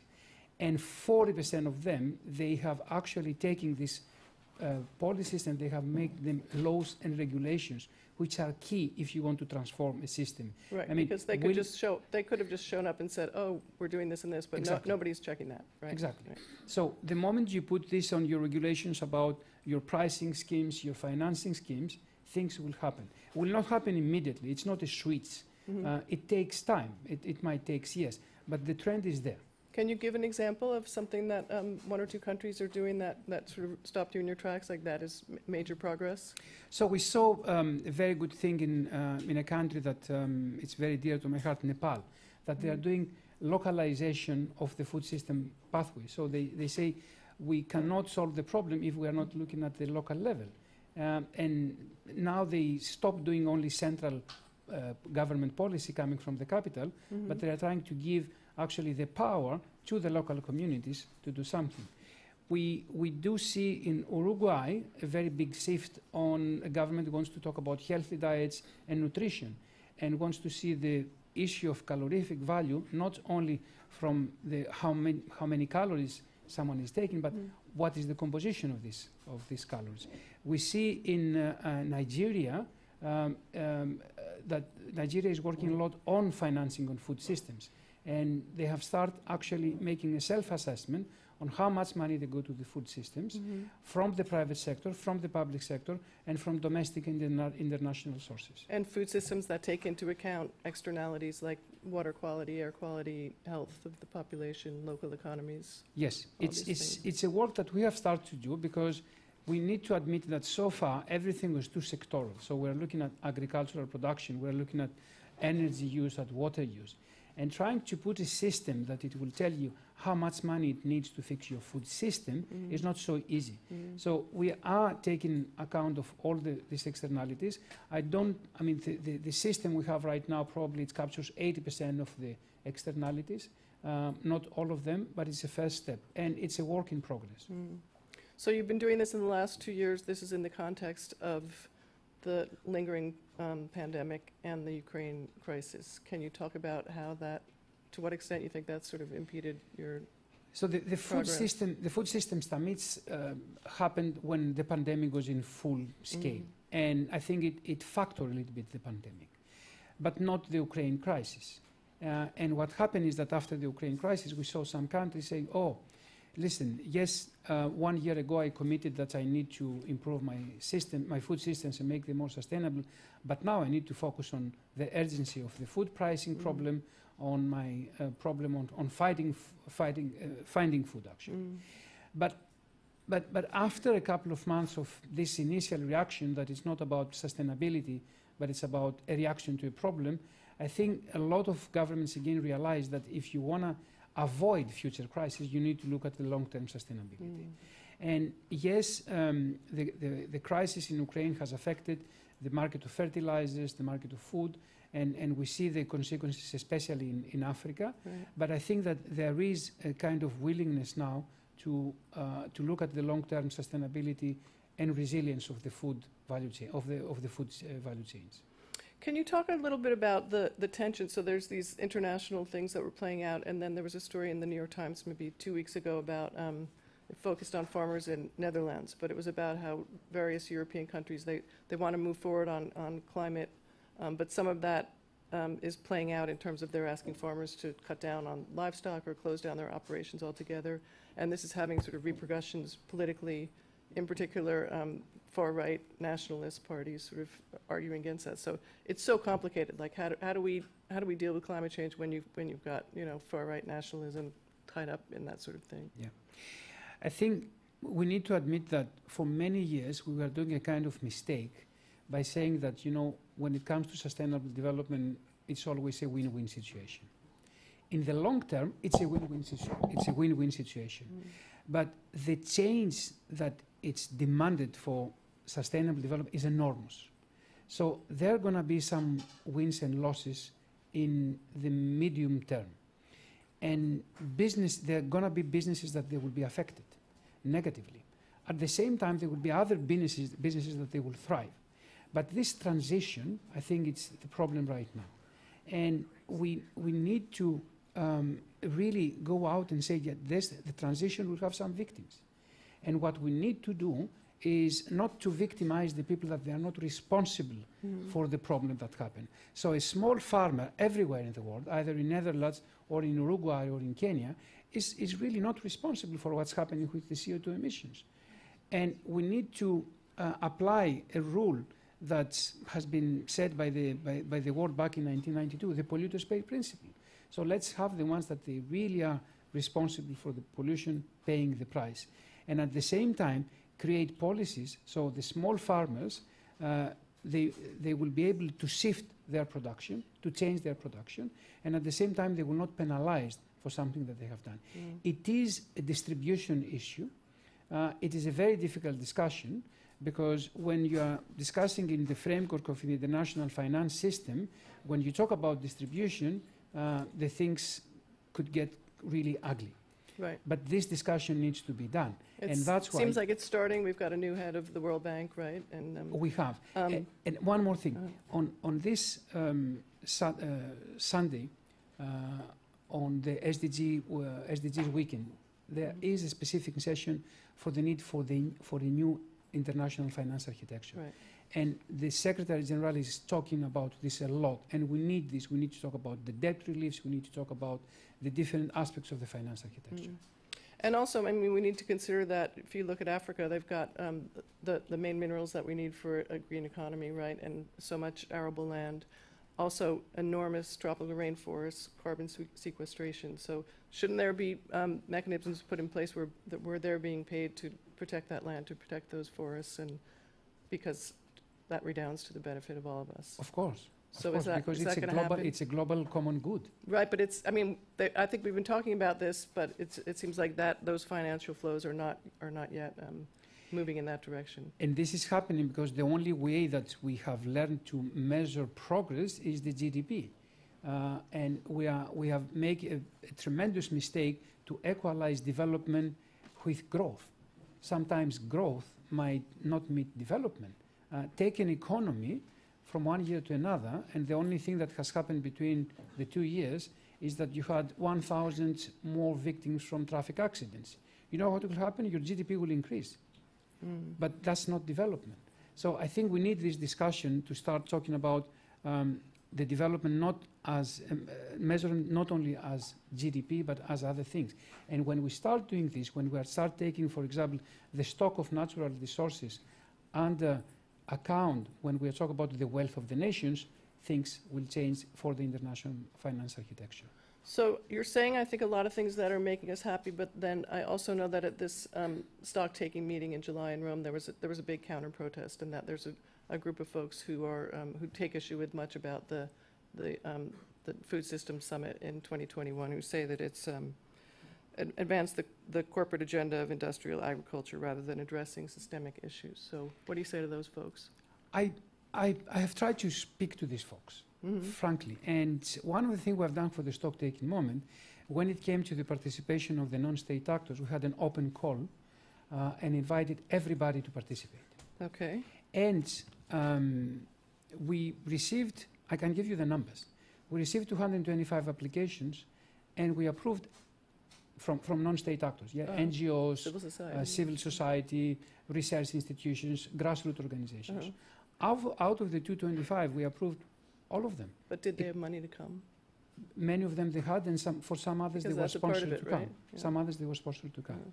But that's on them to find the money to get there. It is, I mean, many of them they were even supported by donors, by countries, by projects. I mean, we had a project supported by Norway, and Norway supported some of these people to come there. So we are open for discussion. We are open to the voices of all the non-state actors. At the same time, I cannot start addressing problems that happened before the hub existed. And I think if there were some problems that the civil society had with the Food Systems Summit, they should be resolved with a discussion. I listen for the stock-taking moment that there was not a lot of private sector. I think they mostly say that their voices aren't being heard, that they're being drowned out by corporate interests. And I think it's a perception issue. I mean, I listen a lot of times for the stock taking moment that the private sector was not there. I think the private sector is okay. But I'm telling you, it's what you listen. So my role is to say, okay, this is what I'm listening. Do I have the evidence to say that one opinion or another is evidence-based? And I don't have right now evidence to say that we have left someone outside or that we have given one specific sector a much bigger voice than another one. Okay. So we're hearing a lot more about regenerative agriculture, agroecology, including from these folks who were protesting. Where do you see the role of those systems moving forward? It's a very big, I mean, these are very big solutions to make our food systems more sustainable. Yeah, agroecology, precision agriculture, extremely important. We need to combine traditional methods with innovation and science. And I think a very big thing for the food systems, I mean, we talk about food loss and waste, 30% of our food could be saved there. But a very big thing is the education of the consumers. And I must say, it's sometimes what we say choice editing. Things will not change if we are not changing our consumption habits. There is a push from the corporates to overconsume, and we need to resist on this. And the latest study of FAO, the State of Food Security and Nutrition in the world, talks about specific measures that we could be taken to change the consumption habits. So like taxation, for example, on food that is high on salt. Industry's not going to let that happen, right? Yes, but at some point there should be a decision that something will happen. I'll give you an example. Many years ago, there was a conviction for the governments that they need to fight the tobacco industry because it was hurting people. And yes, there was a lot of resistance, but finally it happened. You don't see advertisements of tobacco today, the tax is very big, and it has started working. So at some point, it needs to happen with food that is also harming the people. And I think that we are start having this realization more and more. Will it happen tomorrow? No, but I think that there is evidence to support the governments to take these decisions at one point. Okay, but then there are some conversations like around livestock and meat consumption that we're not even having because it's like so politically hot, correct? The diets and the meat consumption, I think that the discussion has been politicized and at some points has gone to two different poles. I mean, it's not a fight between vegans and meat eaters. It's something about healthy and balanced diets. There is a study saying that if the industrialized world, North America, European Union, Australia, and all the industrialized countries, they adopt a diet that includes meat but not overconsumption of meat, they could reduce greenhouse gas emissions by 30%. Okay? And this study is done by a group of awarded scientists. It puts on your plate half a kilo of meat protein every week. Okay? And this is a steak and two fishes. Okay? And this is less of the meat I was eating when I was going to school. Right, but then there's half the world that gets meat maybe once every 6 months. So, I mean, that sort of seems fair at this point. It's the distribution issue that we talk. And you will fix the distribution issue by fixing the international finance architecture and the way that the food systems are financed. And sometimes I do believe that there's some food that they are extremely cheap for some and extremely expensive for some others. The financial cost of the financial cost. Not the health, not taking into consideration. I'm talking about the financial cost, yeah. So if it's too easy for everybody to eat meat 3 times per day, then you will never solve the problem. Right, but maybe governments and these multinational institutions have to take into consideration the cost of producing that meat to society, right? Yes, we need to internalize the externalities and to find out that at the end, maybe the meat is cheap or something is cheap, but it's not because the long-term effects are 2 or 3 times more costly than the price of the food. Okay, we're almost out of time somehow. COP28 happening in UAE in November. I know this is the first time in the COP's history that food systems are on the agenda. Did you have a role in making that happen? And what's sort of best case scenario coming out of that moving forward? to be fair, it started at COP27. There was a lot of things in COP27 in Egypt. So in COP28, the ambition is that there's going to be a leaders' declaration on food systems and climate change. The hub is working with the COP28 presidency directly to make this happen, and we are consulting with countries, and we hope that in the COP28 this declaration will happen. The thing is the implementation of this declaration, which will be asking the countries to link the food system transformations with their nationally determined contributions for the reduction of greenhouse emissions. And I think if we have this, and for the next 2 years, from 2023 now to 2025, in the COP in Brazil, we prove that we can bring these two things together, it's going to be a big achievement. So I will say big support to the COP28 presidency that's putting this very visibly in the agenda. And I think all the good dimensions for a success are there. And it's now up to the leaders of the world to see how much they want to support this. But do we have time? Last week, I believe, was the first official report card on that Paris Agreement, and it was not good. It's not good, and it's the next week we have the climate stock taking, and then the news are not good. I'm a believer that there's always time, and Science it's is time. saying otherwise. It's time that should happen yesterday, but the thing that it didn't happen yesterday should not prohibit us from making it happening today or tomorrow. Okay, I guess we can end on that note. Thank you. Thank you very much. Thanks, Jenny. Before I introduce our next conversation, we need to make space in the room. So if you have an empty seat next to you, please raise your hand. Everyone wants to see Mark Bittman. I want to see him speak, so we want as many people from the lobby to come in as possible, okay? But I'm going to wait here until you all make space, or I'll make Mark leave. Raise your hands. You have an empty seat. You have an empty seat. If people from the lobby want to come in, it would be great. Thank you, everyone. Thank you for being so nice. All right, I'm going to go ahead and get started introducing them. So I get to invite two incredible writers to the stage.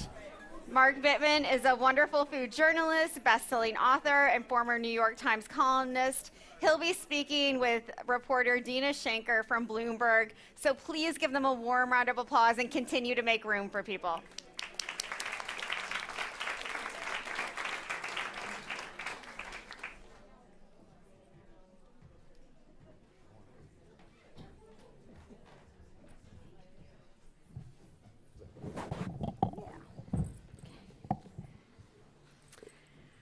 As simple as that. Yeah. Well, thank you, Food Tank, for inviting me for this conversation, and Mark for agreeing to sit on a stage with me and answer my questions. So, Mark, you have a really unique vantage point when it comes to food systems, because you've studied and written about and interviewed plenty of political officials and written about policies and their impacts, but you also have spent a lot of your career writing recipes and publishing cookbooks and making your way right into our kitchens. So, and of course, you've also worked in industry because you worked at a meal kit for a little bit. So you have all the pieces. So I'm wondering, where do you see the best opportunity to really change how we eat? Is it in policy? Is it in influencing individual behavior? Or maybe the corporations will save us?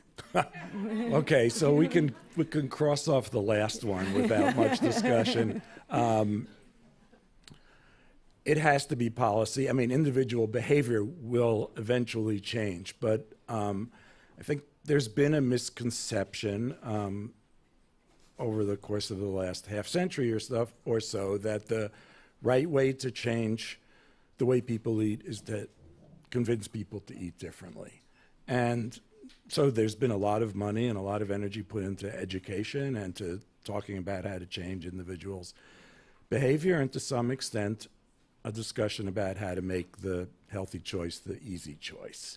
But there's never there's never a talk I give with a Q&A where someone doesn't say to me, how do we convince that poor single mother with 2 children that she's making a mistake getting takeout food or waiting on going through the drive-thru or whatever, and that she's better off cooking, buying healthy food, etc.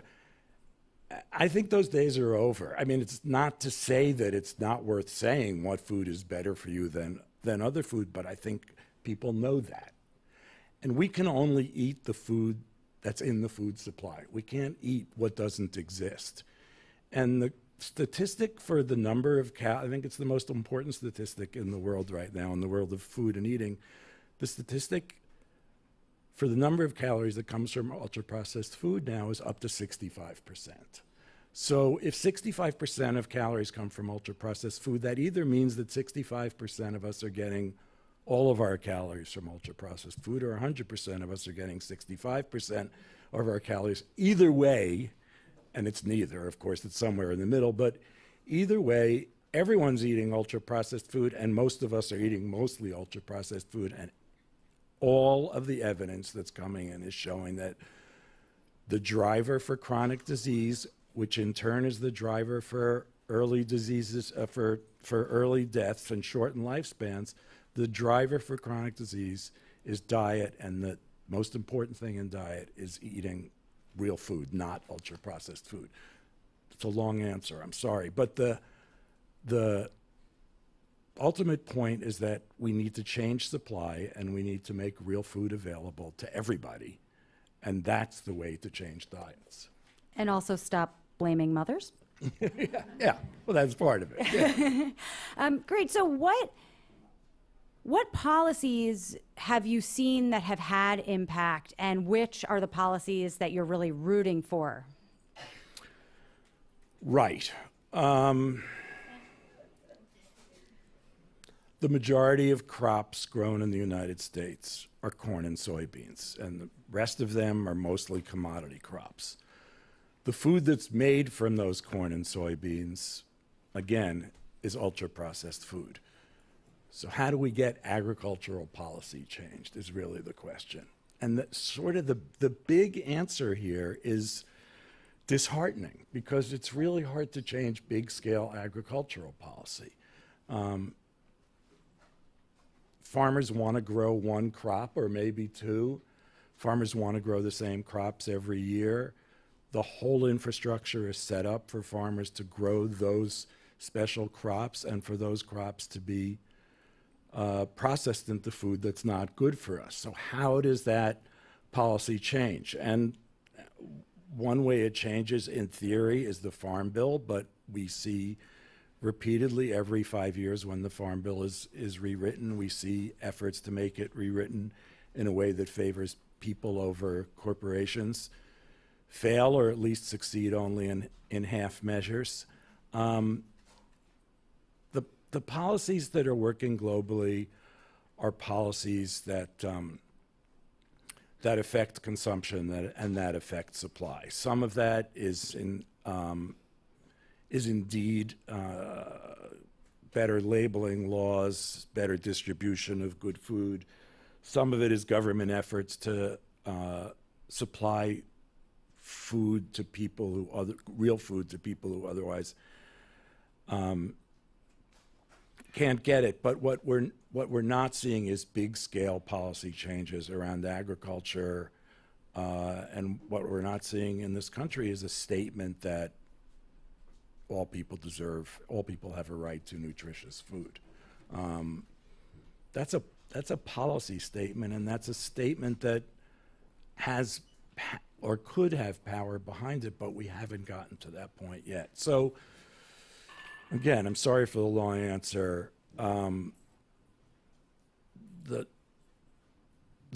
At the end of the day, the real way to make the changes that we need to make is to have better representation at all levels of government, and that does become incumbent on citizens to work for politicians and elected officials who actually care about food and food policy, who care about the health of people. I mean, I'm sure in the course of this day there'll be 1,000 statistics about how damaging the food system is both to the environment and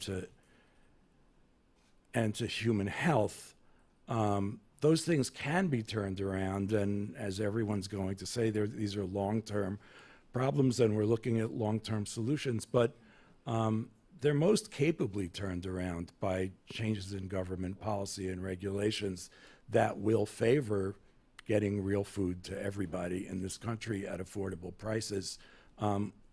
We just don't see that much of that.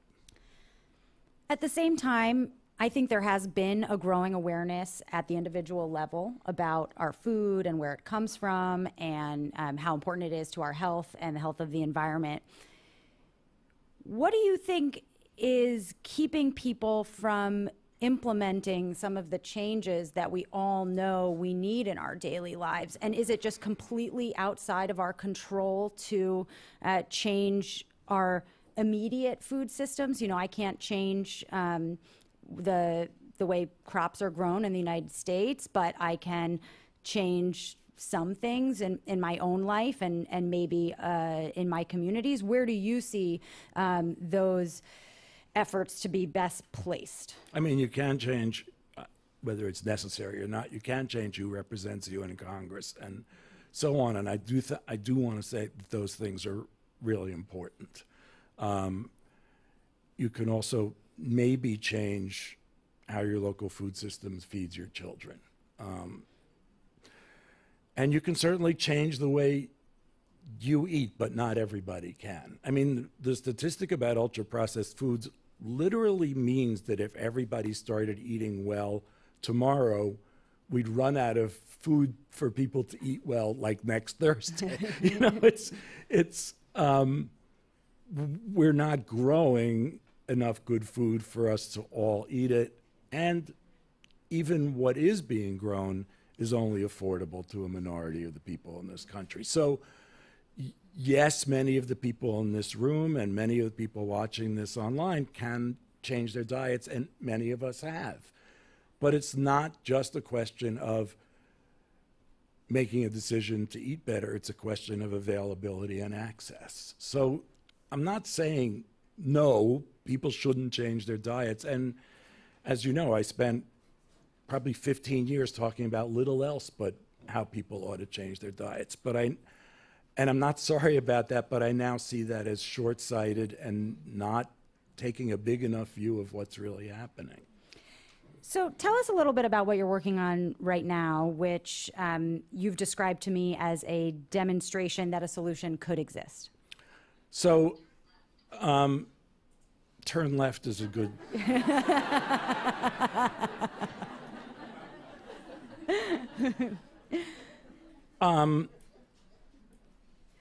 I've written about this. I've written about this stuff for a long time, and I think we're at a place where we can define what good food means, and it's not that complicated, and we can pretty much agree on it.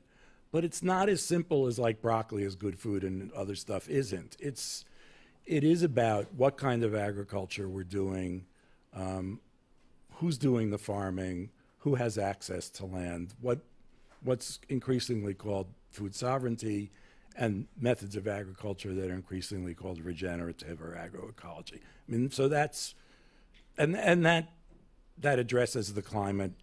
When you're addressing agriculture, you're addressing the climate aspects of food also, which are important. The second thing is labor. And when I started writing about serious issues in food, there were more people in the food movement, food activists, who were paying attention to animal welfare than they were to human welfare. And not against animal welfare. It would be silly to say that I was. But people were not paying any attention, or not enough people were paying enough attention to farm workers, restaurant workers, retail workers, and so on, people involved in the food chain. And the normal number that we use is that 7 of the 10 worst paying jobs in the United States are in the food industry. So good food has to be grown well, and all of that stuff I talked about, and good food has to be, the people who bring us good food have to be treated fairly as professionals, have to be paid a living wage, in short. And Okay. So, yeah. But the farming thing matters too, if you're going to start clapping. The third thing is that food should be good. I mean, and that means healthy and nutritious and taste good too. So that part is pretty simple, but not that easy to execute on a big level. And then the fourth thing, it has to be available and accessible, which means everybody has to be able to afford it. So it's simplistic to say that's what makes food good, but I'm a simple person. I think that that's what makes food good. Treat the environment and farmers right, treat labor right, treat eaters right by making the food good for them and making it affordable and accessible to them. So I thought, there's nothing that's doing this. That's very complicated and a costly process too. And almost everything in our food system now is geared toward not caring about who's farming the land, just maximizing yield and maximizing profit, not caring about the impact of agriculture on the environment, not caring about restaurant workers, farm workers, retail workers, truck drivers, et cetera, not caring about whether food is good for you or not, and not making that good food that exists available to everybody. The upshot is a $4 trillion healthcare bill. The upshot is that agriculture is the leading or second leading or whatever you want to say contributor to climate change. The upshot is that 98% of farmers are still white and are big farmers. The upshot is that people and the planet are being poisoned by our food system. So how do you fix that? Which were your first 5 questions. And I said, I don't know. So I thought, well, you can at least demonstrate that all of those things are possible in a given environment. So I decided to start, and this is the answer to what I'm doing now. So I decided 2 years ago, a little more than 2 years ago, to start a nonprofit that would launch 1 or 2 brick and mortar restaurants where all the sourcing would be done responsibly, and that is about all the agriculture I was talking about. All the workers would be paid a living wage, and there are ways to figure out what living wages mean in given cities in this country.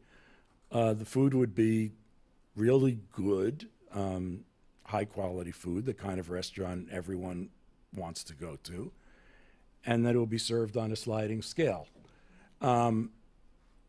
making it available to everybody, but expecting people who had more money to pay more money. So I said it was a nonprofit because the sliding scale is not going to pay for all of those other things. Labor is something, the cost of labor is something that restaurant owners complain about constantly, and that is a whole nother discussion. The efforts of the restaurant industry to keep wages low and the thwarted efforts of good restaurateurs to be able to pay their workers well. And farming well is expensive too, as is a discussion about land reform and how to get land in the hands of people who've been shut out from land ownership and good farming for the last 200 or 500 years, depending on how you want to count it. So I called this thing, I have called this thing Community Kitchen, for better or worse. That's the name we're still using. And I started fundraising, and I'm at a point where, let's see, I'm doing real fundraising, and we're going to start looking for locations soon, which will probably be in the northern part of New York City, either Upper Manhattan or the Bronx, and or in the southern part of Westchester. There are 4 or 5 interesting and populous and diverse cities in Westchester that are different enough from the city so that if we do this model in both places, we have a kind of different view of it. Well, I live in Westchester, so I'll just put my vote in that column. Portchester's on the list. It's right near where you live. Great. And so tell me a little bit about how this is going, especially on the fundraising part. It is rough out there for-profit startups and companies to raise money. What's it like in nonprofit? Well, I mean, the test of anything like this, just like the test of selling your car or your house is what does the market say about it, and that's what we're finding out now. I was able to raise enough money to pay people to help me get to this point, so that was a good indication. But now we have to raise millions of dollars. So all I can say is it's happening. The initial reception is, an important funder said to me, this is an idea whose time has come. Let's see if the important funder comes up with the money after that. But I think by the end of the year, we will have raised significant money and we will be able to start moving to the next step. The next step, of course, includes raising more money, but that's the nature of nonprofits. It's important to find and identify and ally with communities who like this idea and want to make it a part of their community work, and that's work that I've started to do, but it's much more work than I can do by myself. That's kind of phase 2. Once we get enough funding to believe this is going to happen, then we move into, I guess, what I'm calling community relations, which is really exploring where and how this could happen best. So in a capitalist society like the one we live in, how do you convince people that the solution to so many of our problems is going to be found in a nonprofit? Well, I don't know that the solution is going to be found in a nonprofit. I think that we can demonstrate that you can take all of the pillars that make up good food and make them happen all in one place. And that's a demonstration project that I think is valuable. There are a couple things to say about your question. One is, there's a very serious science fiction writer named Neil Stephenson, and he once said, we all know that capitalism isn't going to be here 1,000 years from now. Why don't we just start working on replacing it? So there have to be models that show how to do things differently. And right now, nonprofits are the spheres in which much of that is happening. Farmers markets are nonprofits. Many regenerative farms happen to be nonprofits, whether intentionally or not. They're forced to raise money. There are nonprofit efforts in almost every city to try to feed people better. This is kind of where change is happening. But it's also true that industrial agriculture is heavily subsidized. So I don't know it's fine to say, oh, capitalism, as if there were a free market, as if corporations weren't getting subsidies from the federal government in all kinds of ways. And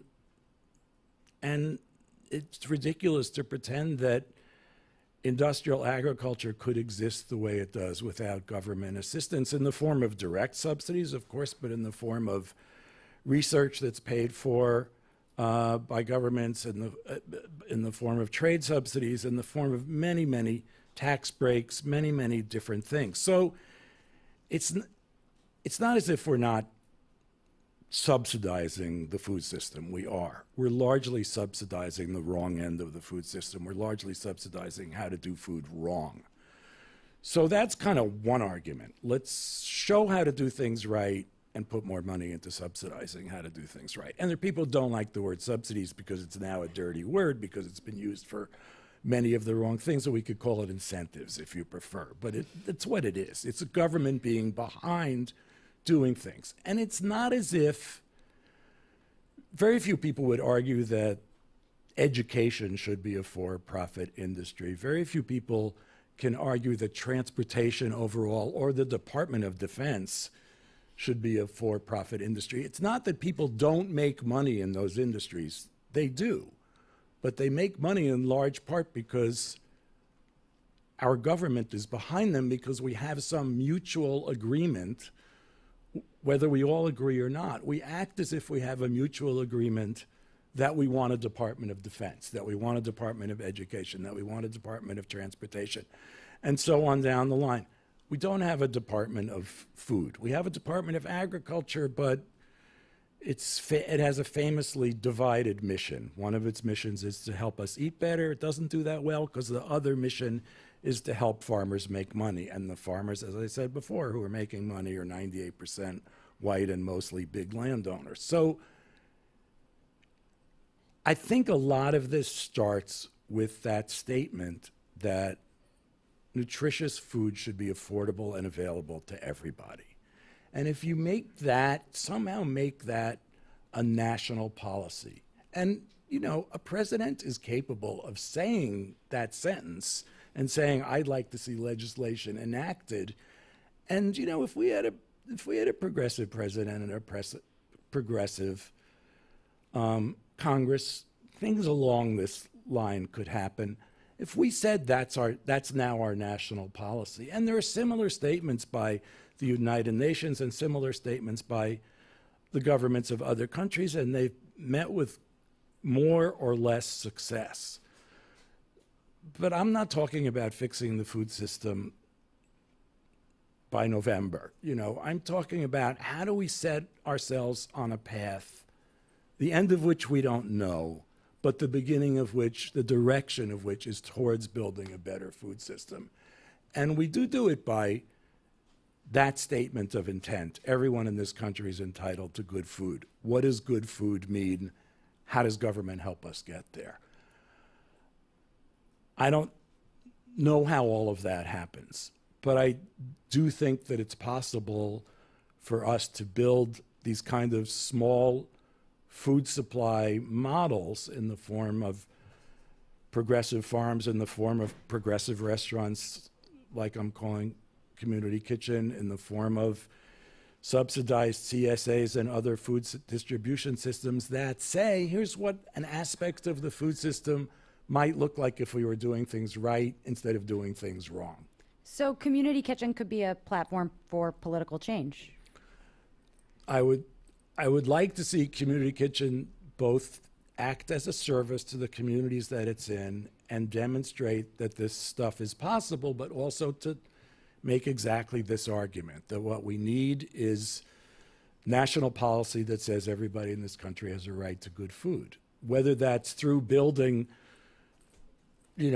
40,000 places that look like Community Kitchen, which is really not my intent, or through other means, it's a 10, 20, 50-year project, just like fighting climate change is a long-term project. As the FAO gentleman who was on before us said, it was too late to fix this already yesterday, but that doesn't mean we can't move forward fixing it now. I think that the environmental stuff is hard for people to see. Much of it is hidden, and just as industrial animal production is hidden, much of the problems with agriculture are hidden.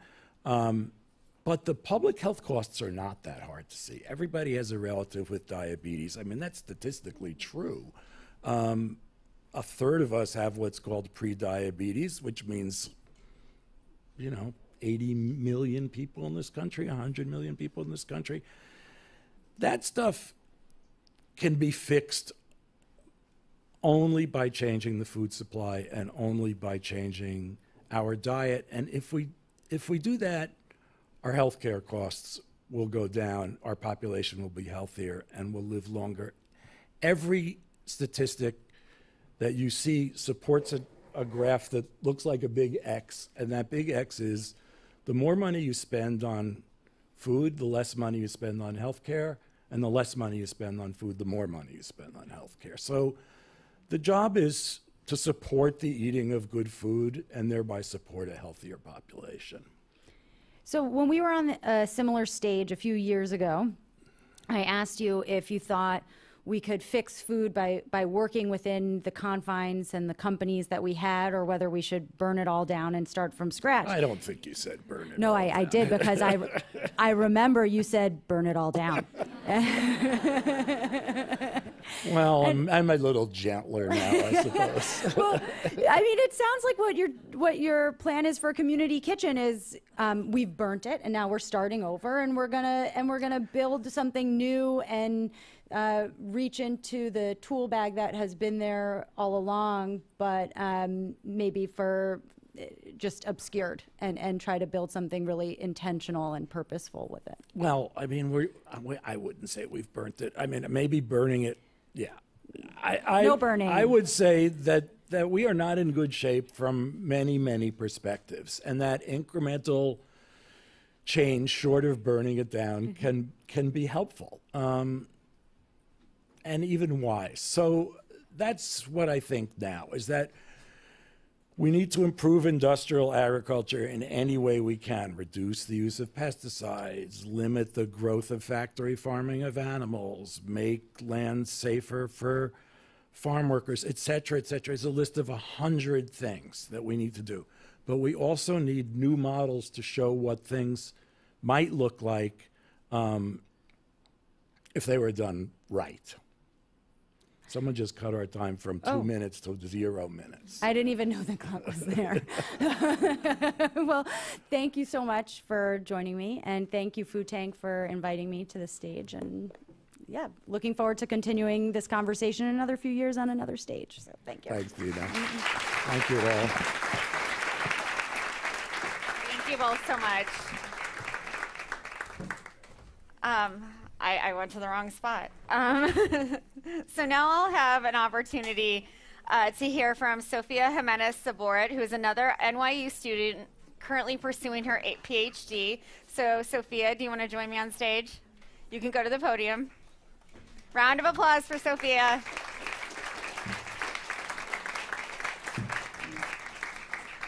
So Sophia, I have a question for you. When we talked, you told me you work at the intersection of agriculture, labor, and human rights. And I'm wondering if you can talk about how the climate crisis is changing what needs to be done to protect the human rights of workers in our food systems. Sure. Thank you for the invitation. Hello. I am a lawyer, and I'm interested in human rights issues in the realm of agricultural production. The pattern of cheap labor carried out by migrant farm workers happens across the globe. We see farm workers migrating from Eastern Europe to Western Europe, or from South and Central America to North America, or from Central China to coastline China.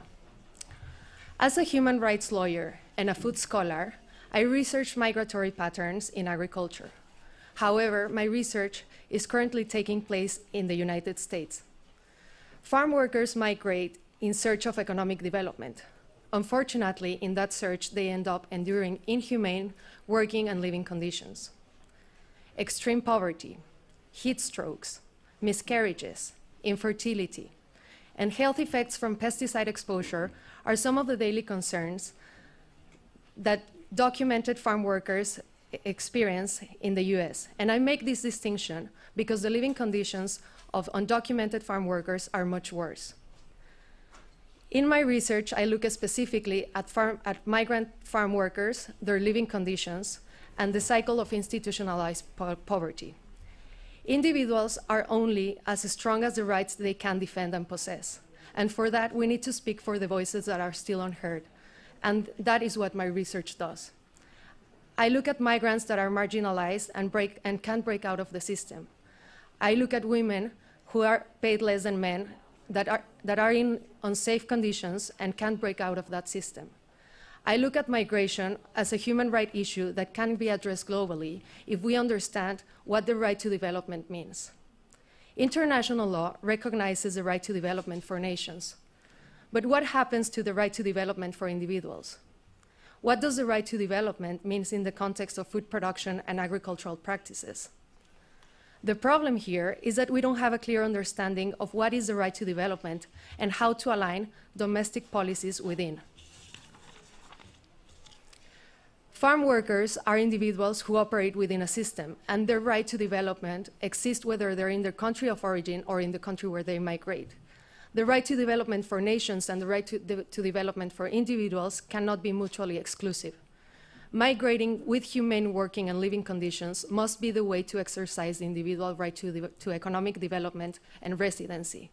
Now, to wrap up, from what I've talked about my research, we can see that there are threats that are coming together, which are migration, labor conditions, agricultural practices, and regulatory aspects.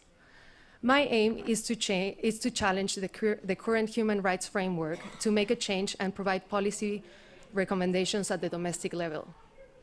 One of my research questions is whether the current human rights framework is working to ensure the right to development.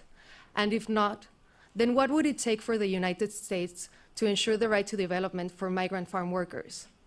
How can we hold the country accountable for a food system that upholds human rights violations?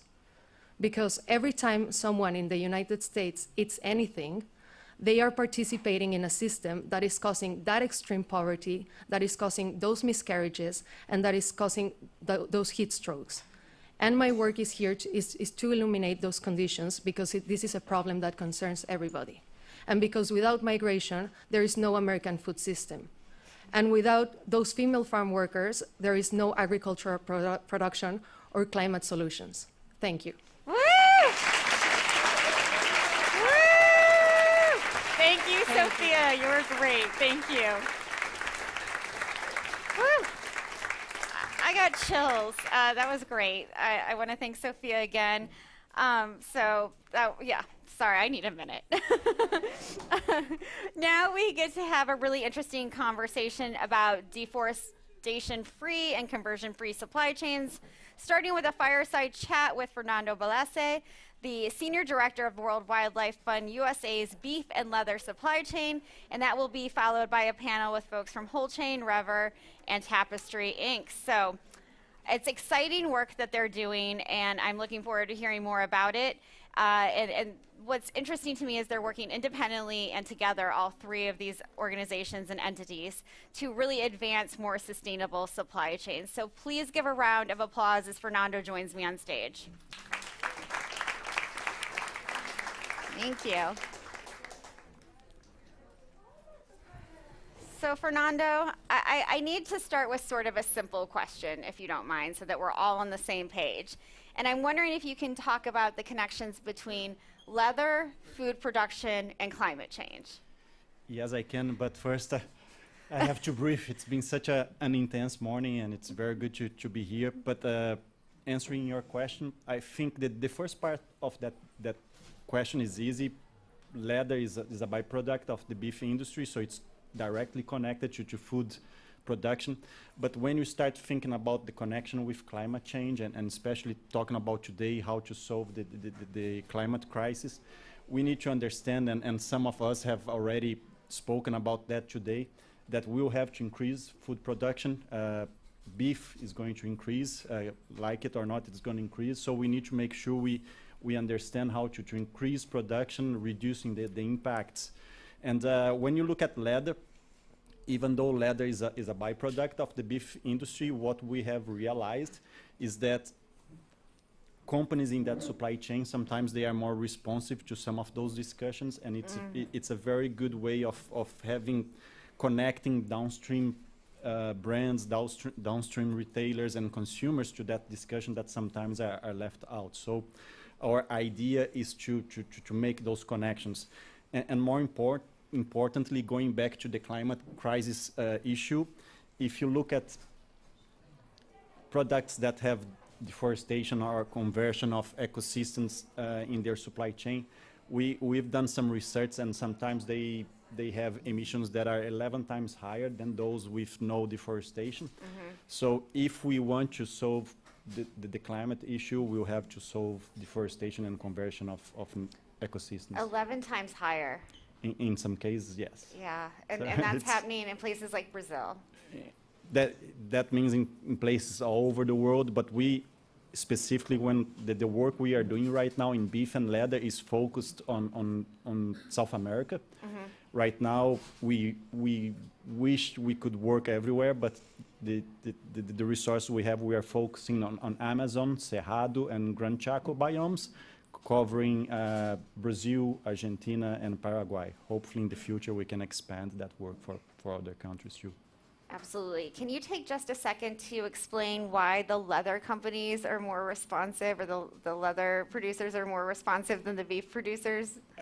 I think we don't have an answer that we can say it's been proven, but what we think is that when you talk about food, I think we all somehow we create a smoke screen about the issues that it's connected to food, because we think we know we have to eat, we need to feed our family, so we just ignore some of the problems. Sure. When you are talking about buying a bag, buying a car with leather seats, buying shoes, those kind of things you can be more careful about. You can think over for longer before you make that decision. Sure. So I think the consumers are more sensitive than the companies connected to those consumers are also more sensitive. It's interesting, the psychology of it It to is, me. it's I'm wondering for you, what are the main challenges for the companies in these sectors, specifically those downstream brands and the retailers, to engage in this kind of work and this kind of solution? This is actually a very interesting question, and I think it's also part of the puzzle we are trying to solve. When you think about leather is a byproduct of the beef industry. When you look at the South American supply chain, it represents 1%, sometimes even less than 1% of the total revenue coming from beef production. And when you look at downstream brands, retailers, they represent even a smaller part, because they are one company buying from the supply chain, which is already very small in representation from the whole thing. So I think the biggest challenge is how we can make their voice, their asks meaningful in that supply chain. So one way of addressing that is by developing collaboration, alignments throughout the sector, so that voice becomes louder. The other thing is that the supply chain per se is a very complex one. When we talk about tracing animals in South America and verifying the connection with deforestation, we are not just talking about the direct farmer supplying to a slaughterhouse. We are talking about supply chains that sometimes have 2-3 farms involved upstream, sometimes up to 6. That's not the normal situation, but it can be up to 6-7 times sometimes. So how can you have that visibility? So on one side, going back to your answer, you need to solve the transparency part. So you can only make claims or solve issues if you are able to see. And the other, it's how you can make the voice of the sector louder. So we need to work like the sector together, not individual companies. Right, that collaboration, that partnership is really key. That's one of the that's main it things, right there, and that hasn't happened until kind of recently. I think it started a few years ago, and even the work we've been doing, we've been working with deforestation in South America for many years, focusing on different commodities, and just I would say about 3-4 years ago, we started paying more attention to leather, because we saw it was an important link. There was a very communication channel to be used, but it would only work if there was collaboration, if there was alignment, and that's where we've been working right now, to see how we can bring companies together that have similar views, similar interests in terms of solving an issue, and work those interests together. Yeah, it's really exciting work in so many ways. And I'm wondering, there are some posters in the hallway that WWF has put together highlighting what the future for deforestation-free and conversion-free supply chains look like. And I'm wondering if you can talk about sort of the future. What do you want to happen?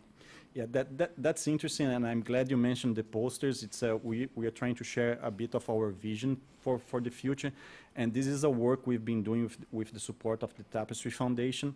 We want to create those DCF supply chains. I'm sorry, I say DCF, but it's deforestation and conversion-free supply chains.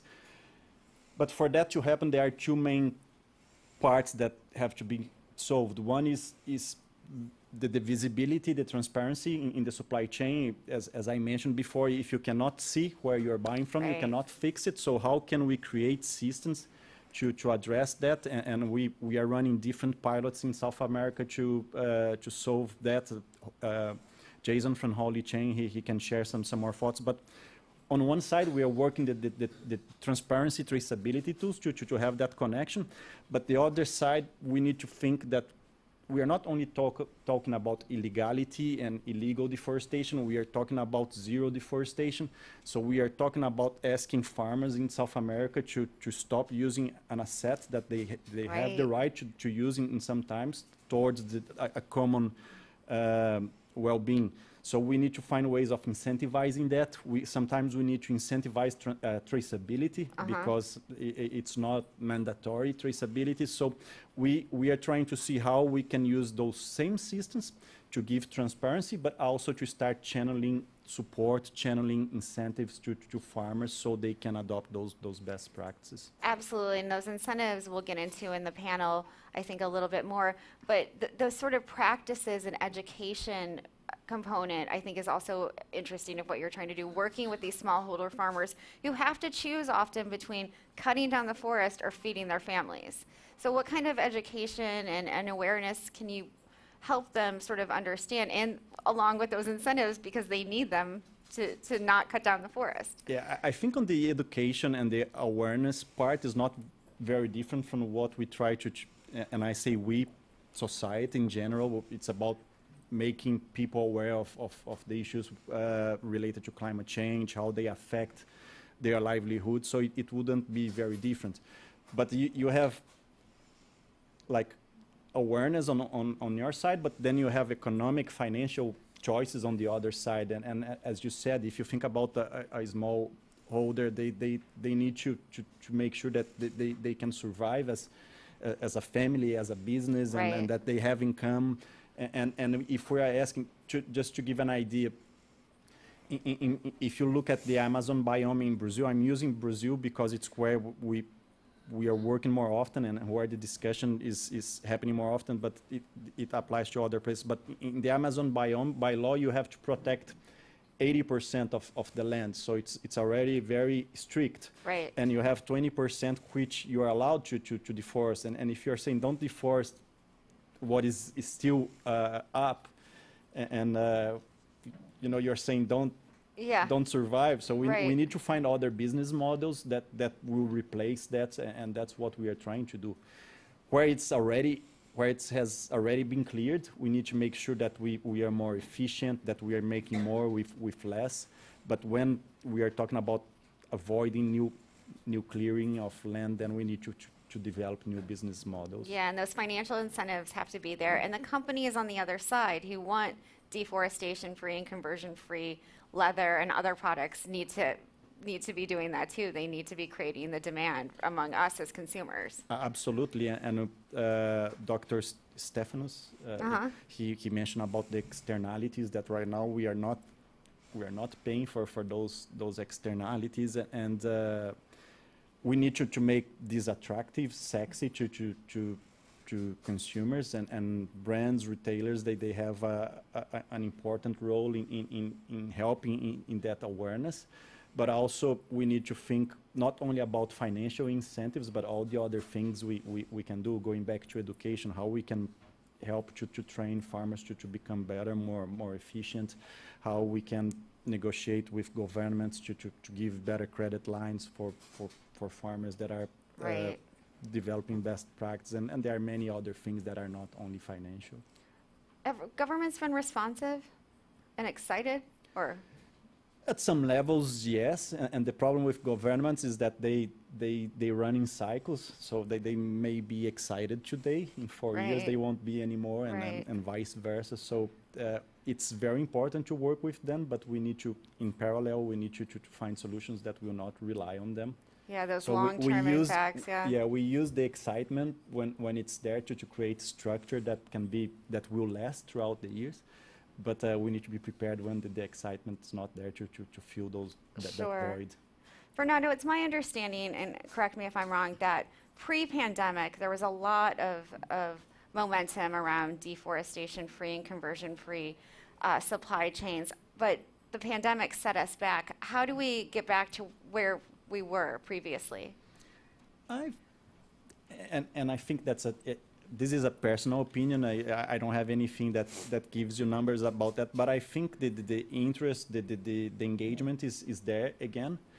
I think the world was put on pause for everything pretty much. but I think as soon as the play button was pressed again, I think at least talking about deforestation, it's catching up quickly.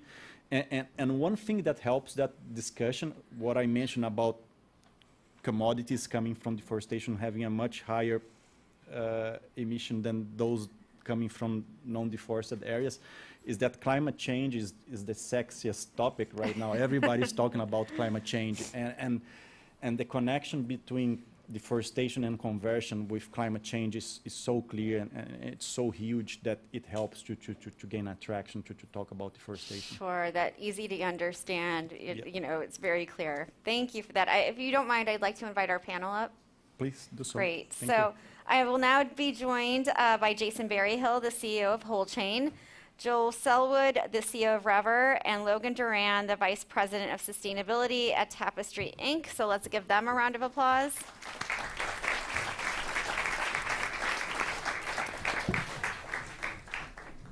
So I'll wait for you to take your seats. I'm very eager to get into this conversation.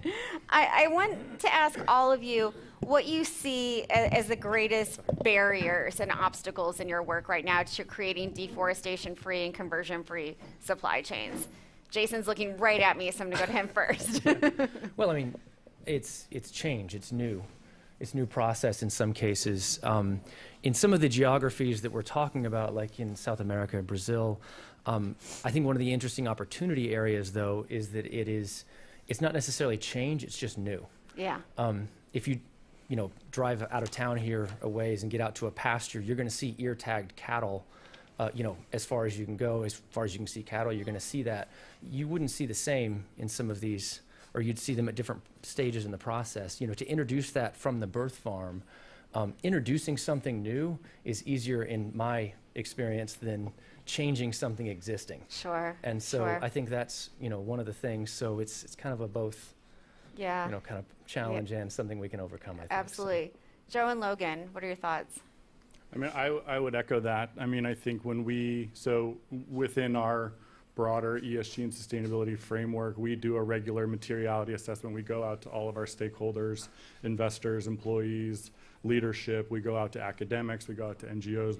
We sort of survey a broad swath. And really what it echoes is the expectation that companies' supply chains are becoming more and more transparent, or the need to be more transparent, and also sort of this idea that an activity upstream in the supply chain is directly connected to that company, right? So this idea of, well, we contract to manufacture, that's 4 tiers away from us. That's no longer sort of the accepted norm within our stakeholder groups, and therefore, we need to move further upstream in the work that we're doing, and that's really what has led us to sort of continue to engage with WWF and our commitment to things like traceability is just this need to sort of move further upstream. And it's new, and it's connecting partners and players that we maybe haven't had direct relationships with in the past. And so it's building those relationships and building that sort of ways of working and all of that. And so it's just, it's a space that we know we need to get after, but it's going to take some time. Yeah. Do we have enough time? I hope so. I hope so too. I'm optimistic. Joe. So, I mean, the solution that we're talking about is having all these different players and producers, online, so you can, kind of see, the whole value chain and what everyone's doing. And so a brand can see somebody, a producer that's out there. I think a challenge in that is trust, first of all. I mean, there needs to be like a high level of trust, for a producer to share that information and stuff. Luckily trust, exists in these relationships. So, it's really like when you're starting off, who's the actor, who do they have trust with? Because that's essential to try anything new. The other is incentives, which has already been mentioned. It'll probably be mentioned 6 or 7 more times. At least. Yeah. So, I mean, they need incentives in order to participate. And those incentives need to reach the right people at the right time to do the right thing. So I think that's a key challenge that we're working on. And all this is already happening in practice. I quote that, the future's already here, it's just not equally distributed.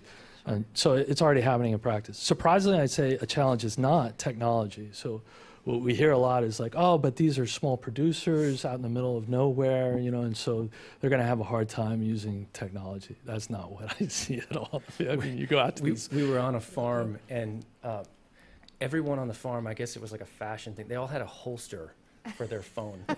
Yeah, instead of a gun, they've got a phone. These are there. like, so they're a pretty rough group, but That's holsters for great. the phone. That's great. So, Jason, Fernando brought up early that if we can't see it, we can't fix it. And so let's talk about traceability and what that looks like in improving supply chains. What does it look like? I don't think I can imagine it that well, and I don't think everyone in the audience can imagine that well. What are we talking about here? I mean, what we're talking about is identification of things and also places, and this is already happening in so many different areas of our lives. Food, pharma, you know, we do traceability throughout our lives. We do traceability in many different types of commodities. It's applying that to an area that's extremely critical and extremely tied to the climate crisis.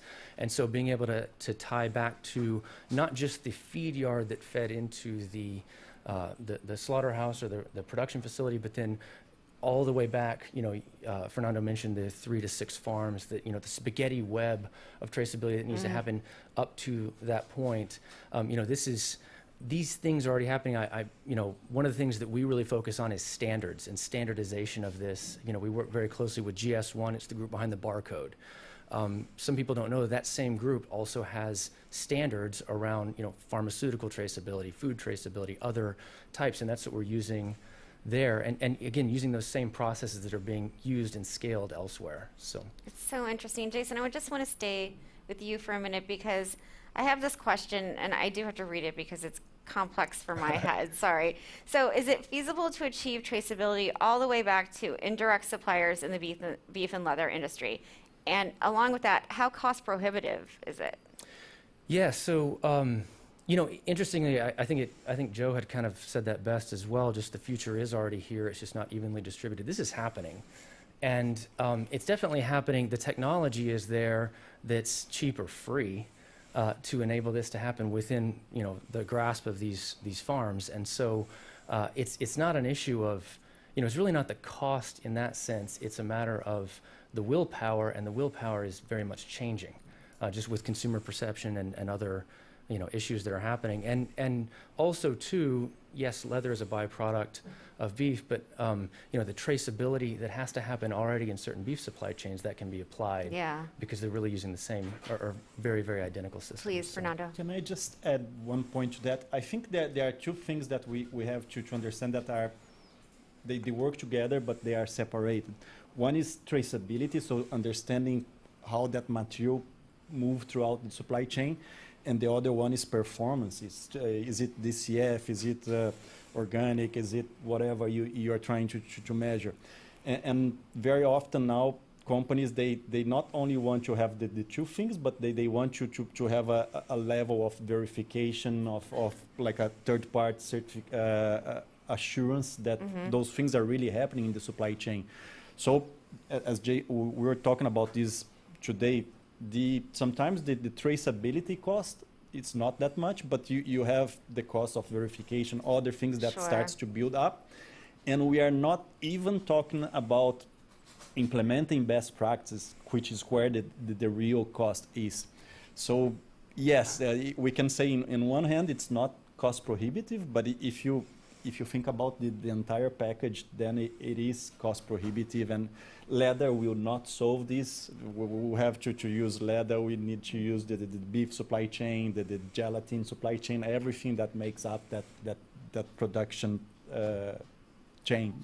I wonder what your thoughts are on those third-party certifications and how effective they are and how sort of true they are. I think there isn't a perfect world, and sometimes we are very fast at blaming, oh, they are not doing it right,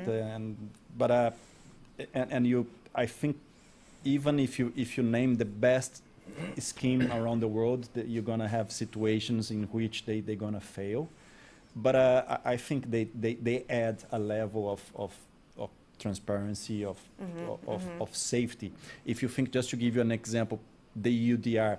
Right now, the legislation for deforestation in Europe, they require you to have due diligence to prove that it's deforestation free, but they don't make clear what it is, a reasonable due diligence level. Okay. So you can say, okay, I believe in what my supplier is sharing, or I can ask somebody else to come and see and tell me their vision. It doesn't mean this third party that's coming is gonna be 100% right, but at least you have an extra level of assurance. Sure, it's about trying. Joe, I do want to go back to you and the questions of incentives. And when we're talking about traceability incentives, how can we make sure that those incentives get to the right people?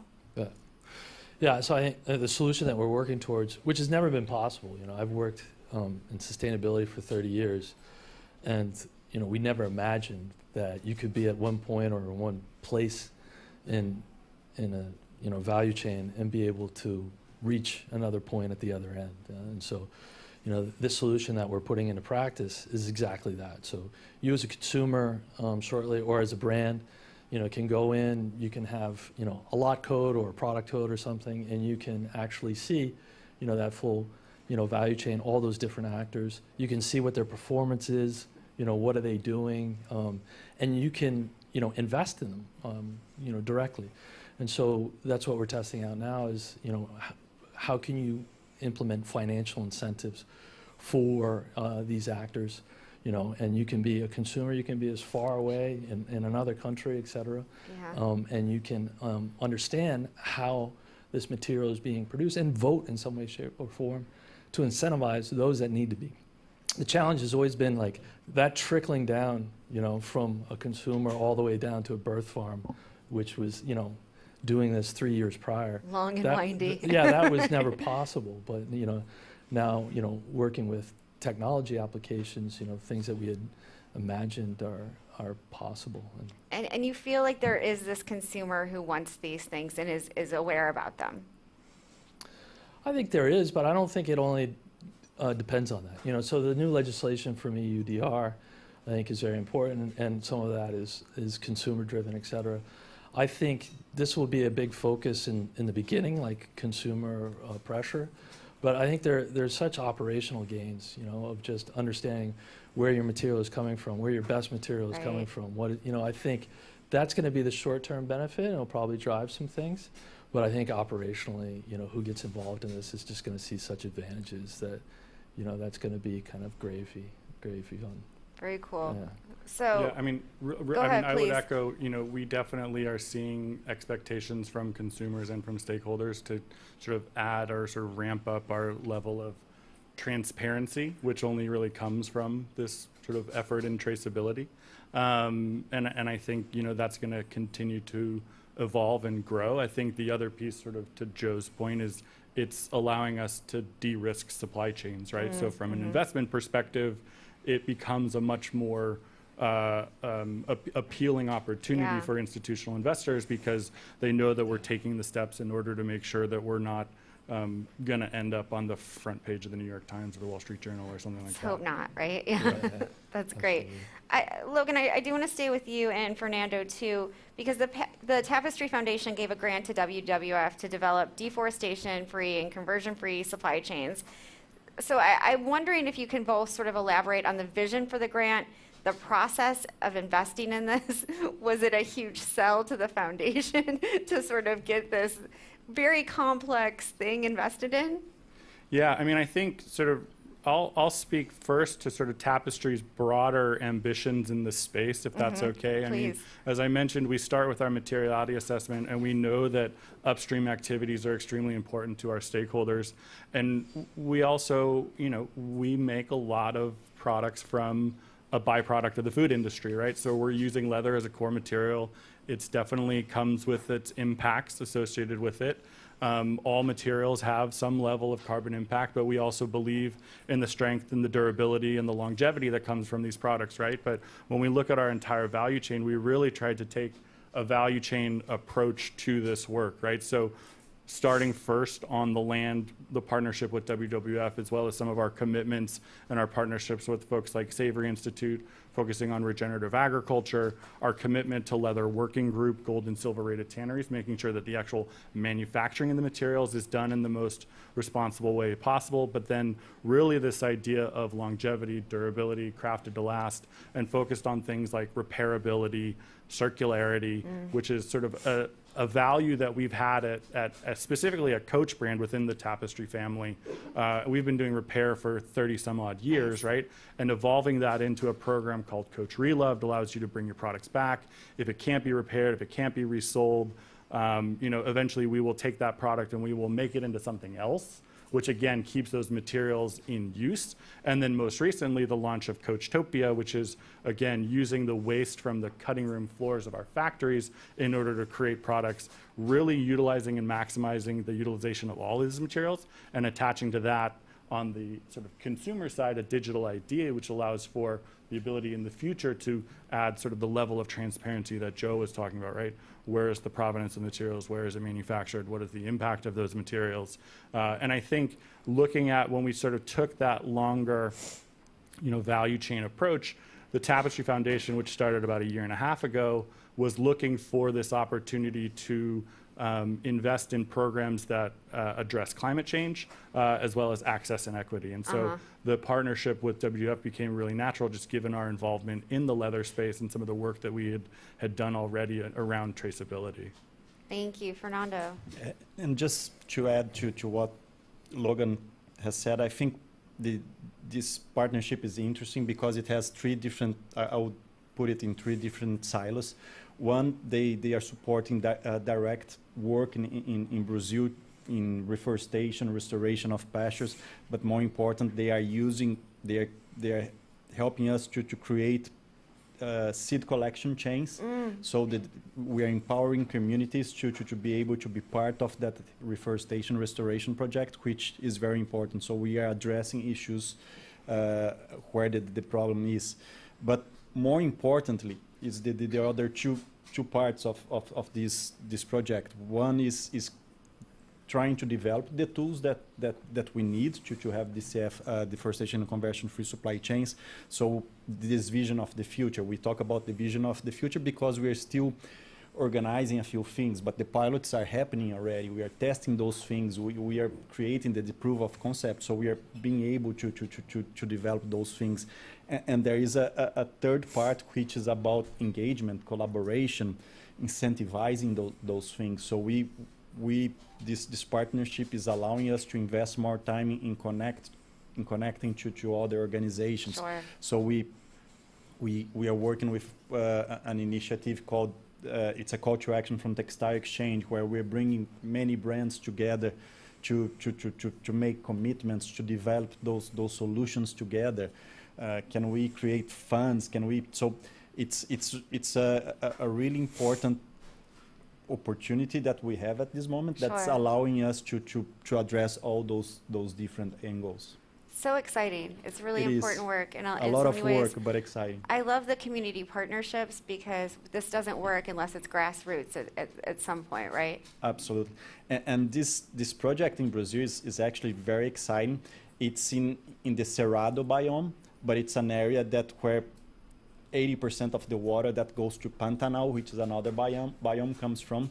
So what our colleagues in WWF Brazil are doing, they are really using the local community, indigenous communities there to empower them. Sure. And we have some situations where women, they increase their income in 300% by collecting those seeds, which is interesting because they are increasing their income, but at the same time they are making reforestation cheaper. Yeah. Because one of the biggest challenges is to have enough seeds and from different types of trees, of vegetation, and they are helping that. So it's a enlightening program. It's again very exciting. Jason, I want to turn to you.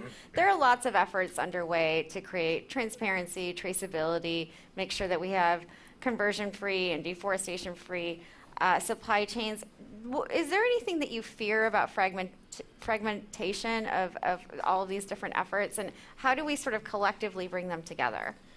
Yeah, I mean, earlier I mentioned standards, and it's interesting in supply chains. If you were to talk at a systems level to different software systems like our own, and you just talk to 10 different people, you might get 10 different definitions of what traceability even is, which is a real danger. And that's why we focus on industry-driven standards like GS1, because then you can have a shared language that these different systems can speak. Because those systems that might be used on a farm in Brazil might not be the same systems as that which is used in a meat processor or later on in a leather tannery or later on even at a brand. With those different systems, if they're not speaking the same language, then you will inherently have fragmentation. Because you're using effectively different languages to express the data all the way back to these birth farms. And so the way to prevent that truly is to synchronize, not by saying everyone use the same system. That's really tricky. I would love for that, right? Because I have a software and I'd love to have just, I guess, a monopoly on the world. I just don't see it being effective, right? And so a better way is to say, okay, what if all of these different systems that maybe are very, very good for these different niches within the market, what if they spoke the same language so you can in fact share that data? That's what we're really focused on to prevent that fragmentation. That's what we're seeing today is the lack of those standards in certain supply chains. That is what's causing, to where one group uses one system, another uses a different one, and they each speak very different languages in the way they express data, the way they even think about the concept of traceability. With that, you're going to have inherently some problems. So, can I just put that in perspective? Of course.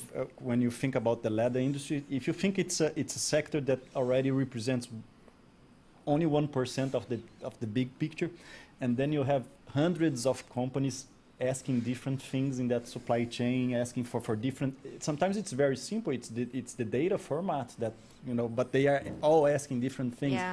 So if you have in the other end a slaughterhouse receiving all those 100 different requests that are different, for 1%.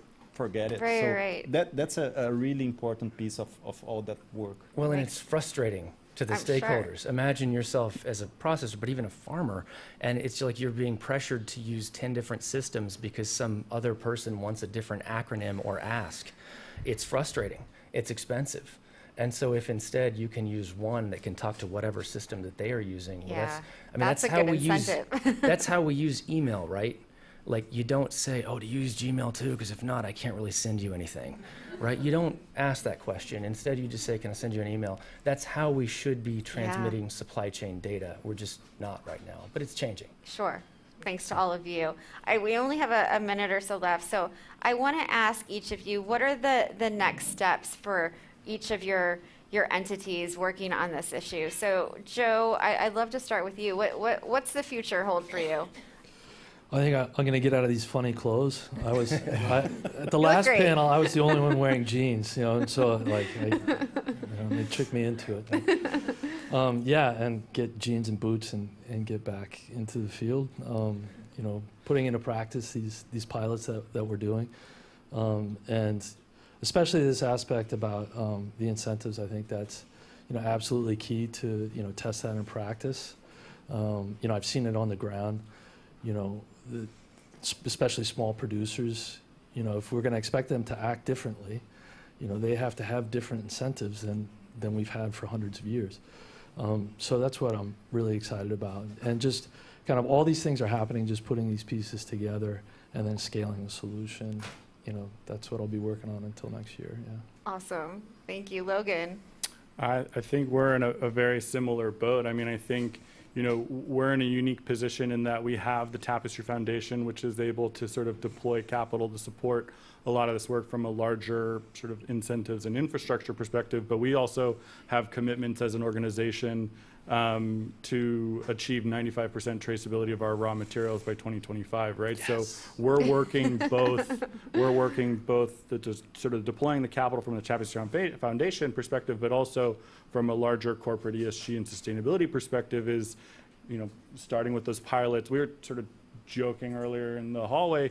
The easiest way to sort of solve this problem is to say it's impossible, and therefore, like, your Monday's done, and you got my calendar's clear now. Calendar's clear out. You're like, this is impossible, but we don't. It may be challenging, it may be difficult, but we believe it's an important work that we need to get after. And so we're starting with a handful of pilots and continuing to sort of try and engage and use our position as a well-known brand in the industry to try and get after this work.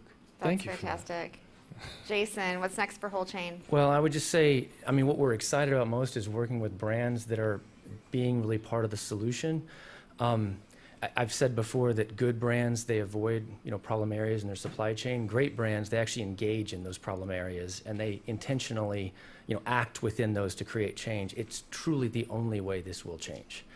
We can't take away the incentive by having all these brands pull back. We need more to engage in these problems, and in fact developing the solutions and having the demand to where now the farmers, the other actors in these supply chains do have the incentive. So it's being involved in that. I kid. If I didn't get paid for what I do, I would pay to do what I do. So I love, That's great. I love the job. That's a good job. So, yeah. Fernando, last word. Engagement.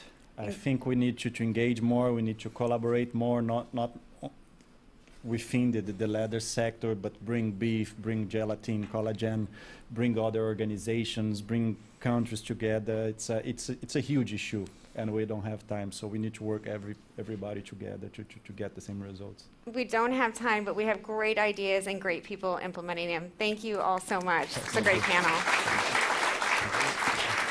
Thank you.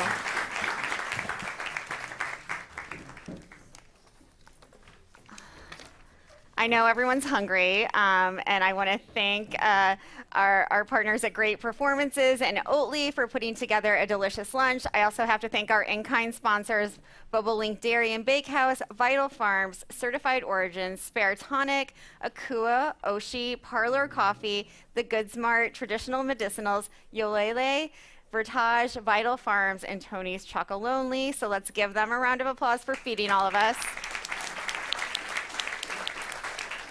It is now my sincere pleasure, before we eat, to invite Liz Newmark to share what she and her team have cooked up. Liz is the founder and CEO of Great Performances. She was the first caterer to start her own farm in Kinderhook in 2007, and she founded the Sylvia Center in 2006 as a nonprofit to educate children around healthy eating. She's one of my very favorite people, and I'm incredibly grateful to her. So, Liz, the stage is yours. Please give her a round of applause.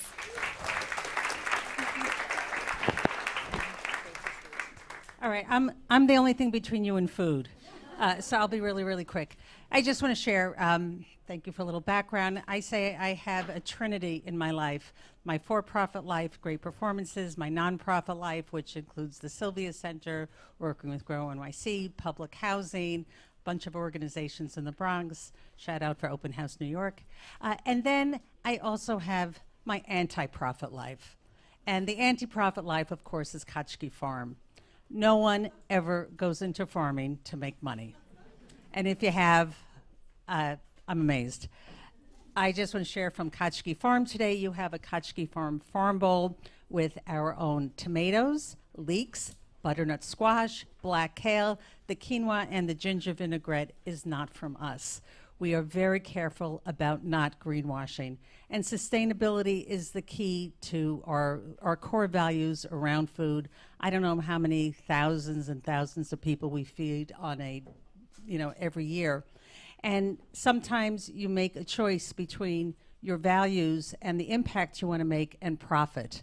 And as tempting as profit is, that anti-profit life of mine is really very compelling. I am so grateful to see this crowd back together again.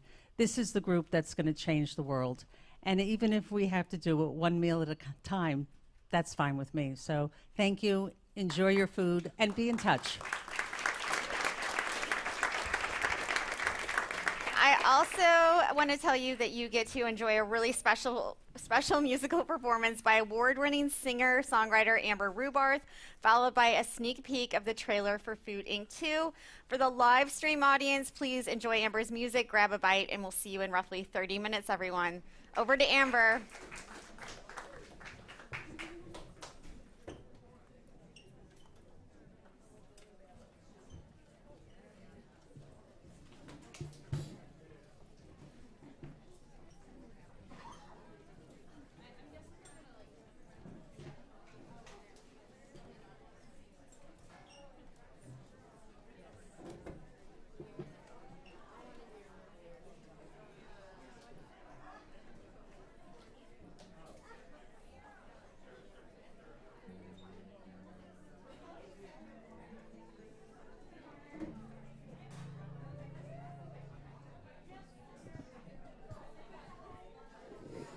Check, check.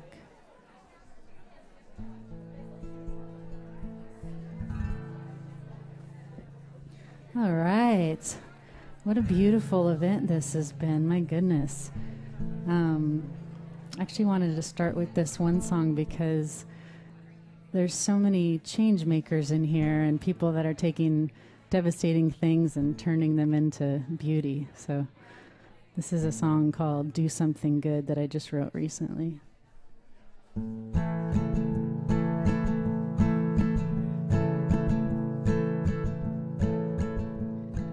Sometimes the clouds cover up the sun. Sometimes the truth makes you wanna run. Sometimes it's hard to understand why everything changes on the turn of a dime. Yeah, everything changes.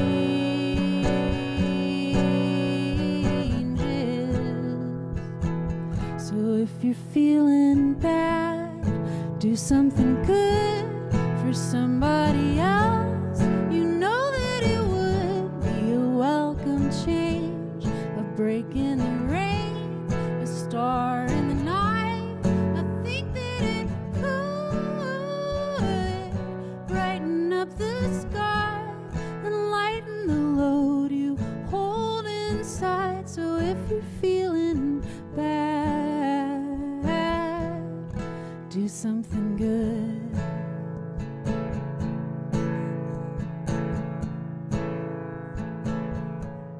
Sometimes a win ain't worth the fight, and just 'cause they're wrong, it don't mean you're right. The highs and the lows, the ups and the downs, yeah, everything changes and comes back around. Everything changes.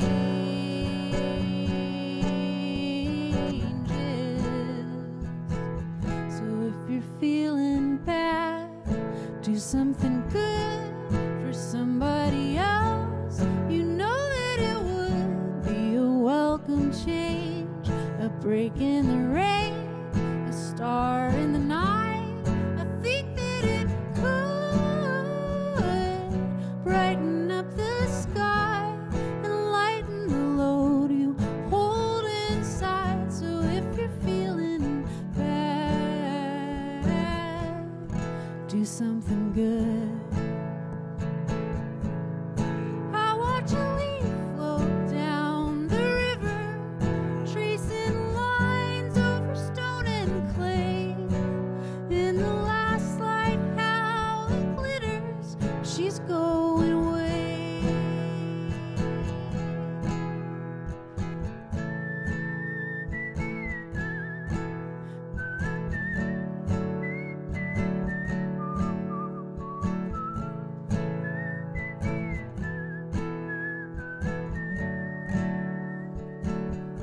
If you're feeling bad, do something good for somebody else. You know that it would be a welcome change, a break in the rain, a star in the night. I think that it could brighten up the sky and lighten the load you hold inside. So if you're feeling bad,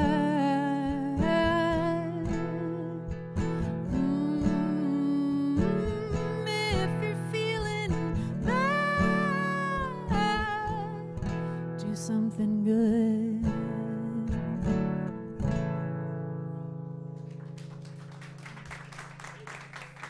Thank you so much. So I just recorded, I live up in the Hudson Valley in Kingston.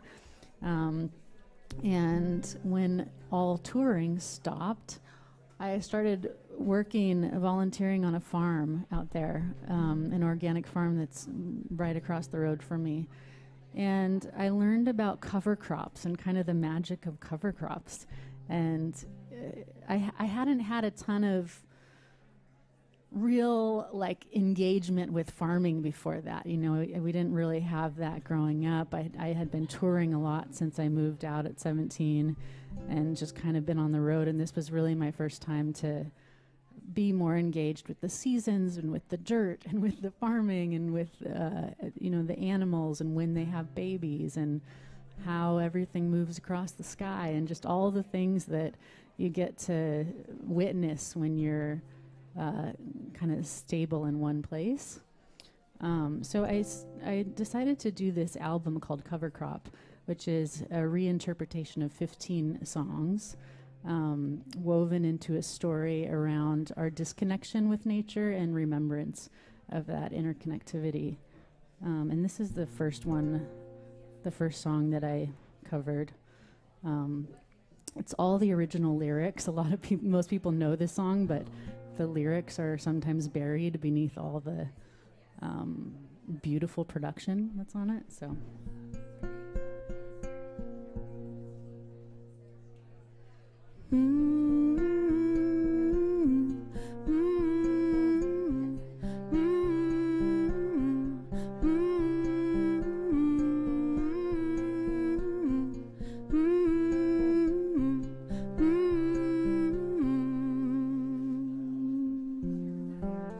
Oh, mercy, mercy me. Things ain't what they used to be, no. Where did all the blue skies go? Poison is the wind that blows from the north and south and east. Oh, mercy, mercy me. Things ain't what they used to be, no. Oil wasted on the oceans and upon our seas, fish full of mercury. Oh, mercy, mercy me. Things ain't what they used to be, no. Radiation underground and in the sky. Animals and birds that live nearby are dying. Oh, mercy, mercy me. Things ain't what they used to be. What about this overcrowded land? How much more abuse from man can she stand? Oh, mercy me.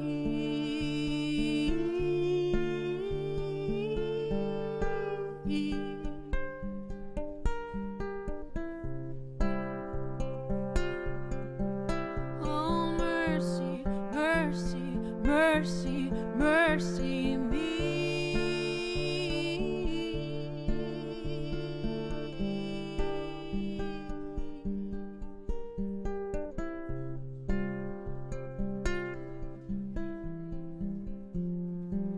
Oh, mercy, mercy me. Things ain't what they used to be. No, no, no, no, no, no, no, no, no, no, no, no. Oh, mercy, mercy me. Things ain't what they used to be. Mercy.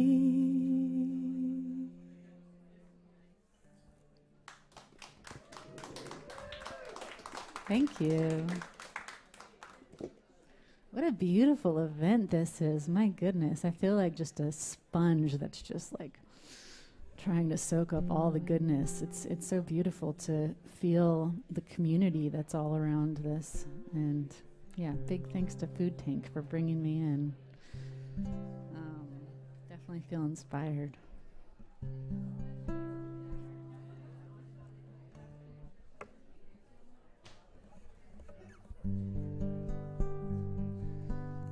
So one of the things that I have just a huge trust in, and I feel like anytime that there's a problem that I'm trying to figure out, if I look to nature, it always has a very graceful solution.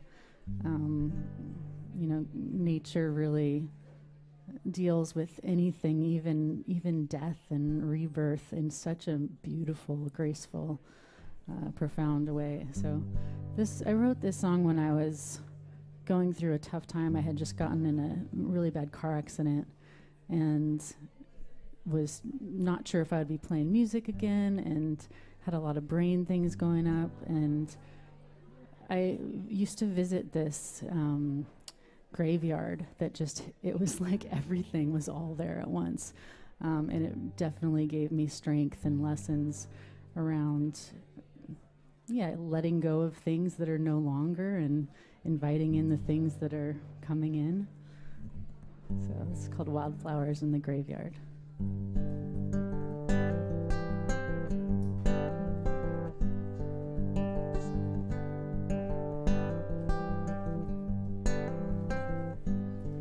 There are wildflowers springing up at the graveyard.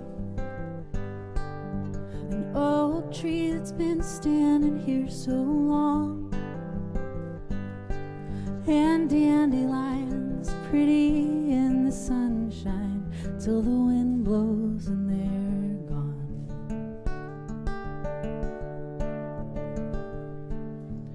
Blue skies make me think winter's never coming. Feelings always feel like they'll never end. And my whole life I've been working hard at changing, but now I'm just sinking in.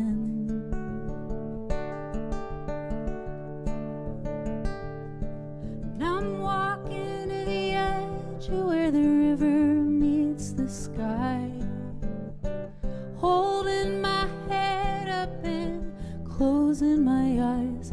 All the answers I've been hoping to find are written in the water.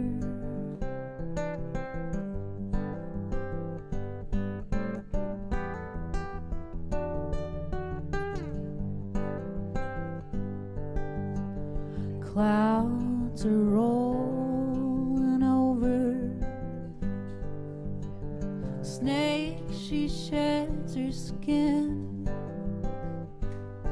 and the wolves are calling out as the moon circles round, casting shadows on the hillside as their voices rise again. Oh, and I'm walking to the edge of where the river meets the sky, holding my head up and closing my eyes. All the answers I've been hoping to find are written in the water.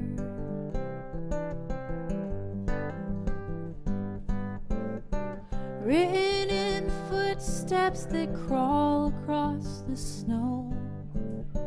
Written in memories that change each time they're told. All the answers I've been hoping to find are written in the water.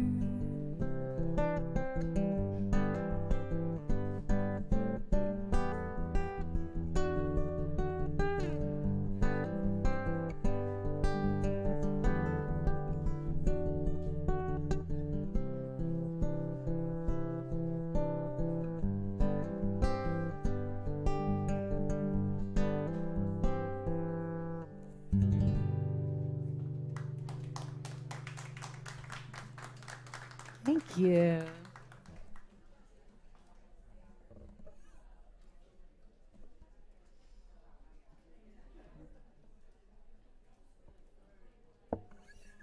Do another one of these cover ones from Cover Crop.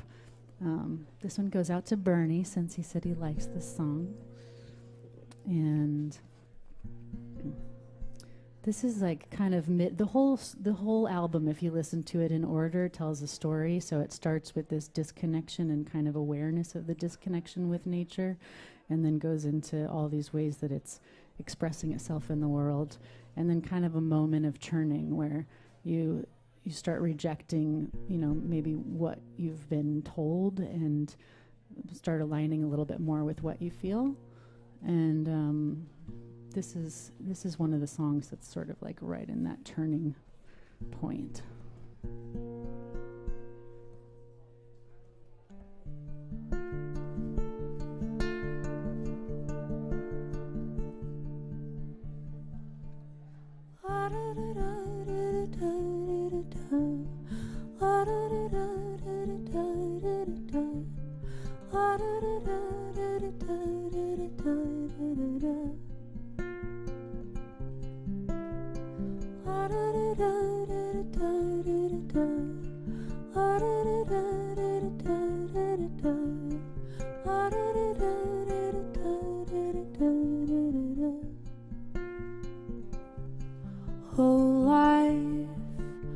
bigger.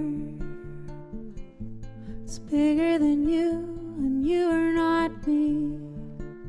The lengths that I will go to, the distance in your eyes. Oh no, I said too much.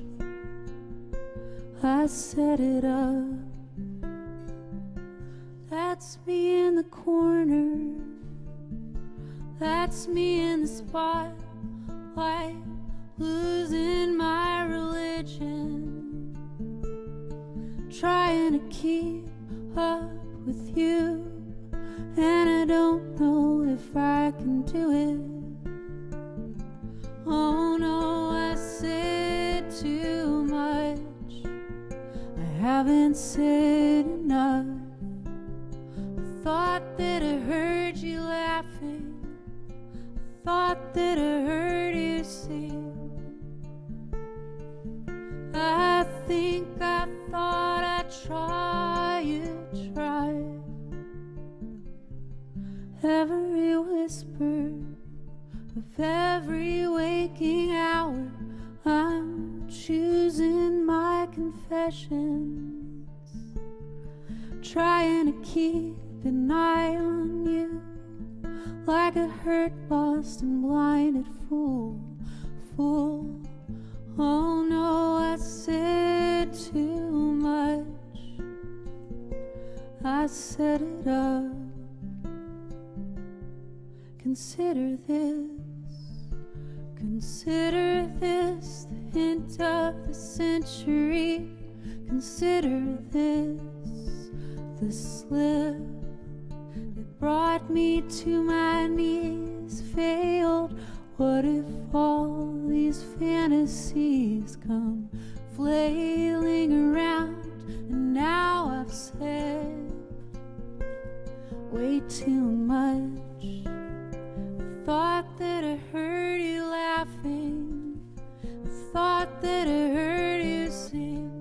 Ooh, I think I thought I saw you try. But that was just a dream. Try, cry, why try? That was just a dream. It was just a dream. It was just a dream. Dream that was just a dream. Try, cry, why try? That was just a dream. It was just a dream. It was just a dream. Dream, Lord.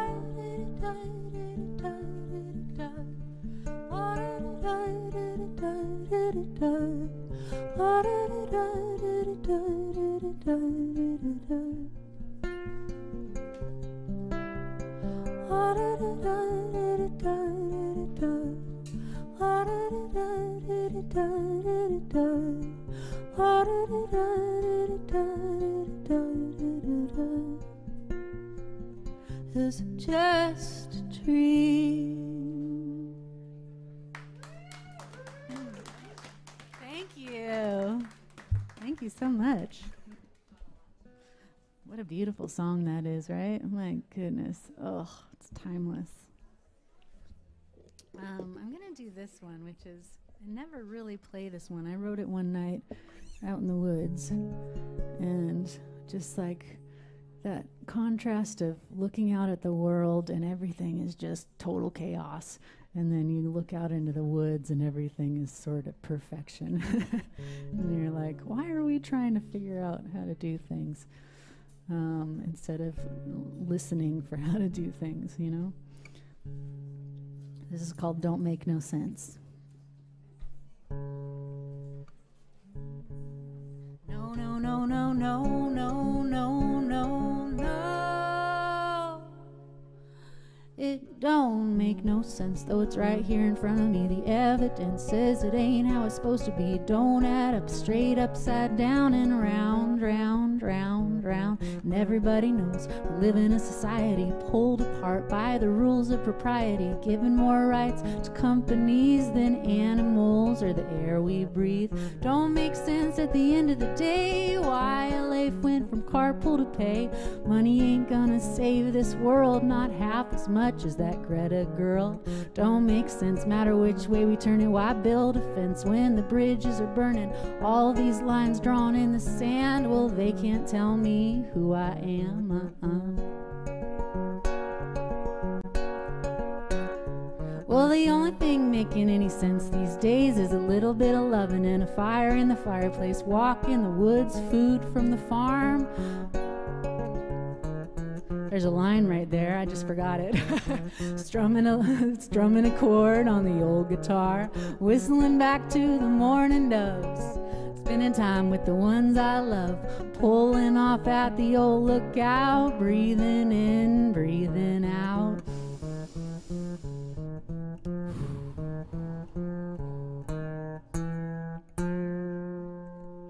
It don't make no sense, though it's right here in front of me. The evidence says it ain't how it's supposed to be. Don't add up, straight upside down and round, round, round, round, round and round and round and round and round and round and round and round and square.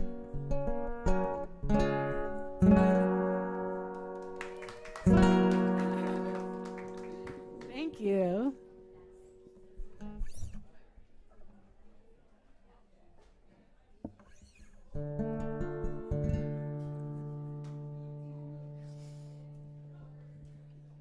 So another cover that I did on this album is one that you may not have heard before, and I didn't know what it was about when I first heard it. It's a Yoruban tribal song, and it's for the water keepers. It's for the river goddess, but it weaves in the story that I heard about it is that it's a prayer song that's inviting in the disrespected, forgotten feminine power that the world is starving for.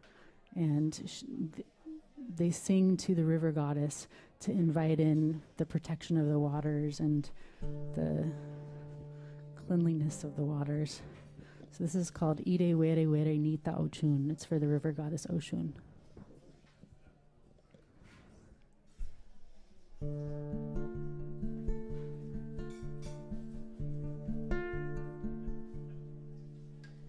Ire were were nita ochun, ire were were. Ire were were nita ochun, ire were were nita iya. Ocha kini ba nita ochun, cheke cheke nita ochun, ire were were nita iya. Ire were were nita ochun, ire were were. Ire were were nita ochun, ire were were nita iya. Ocha kini ba nita ochun, cheke cheke nita ochun, ire were were nita iya.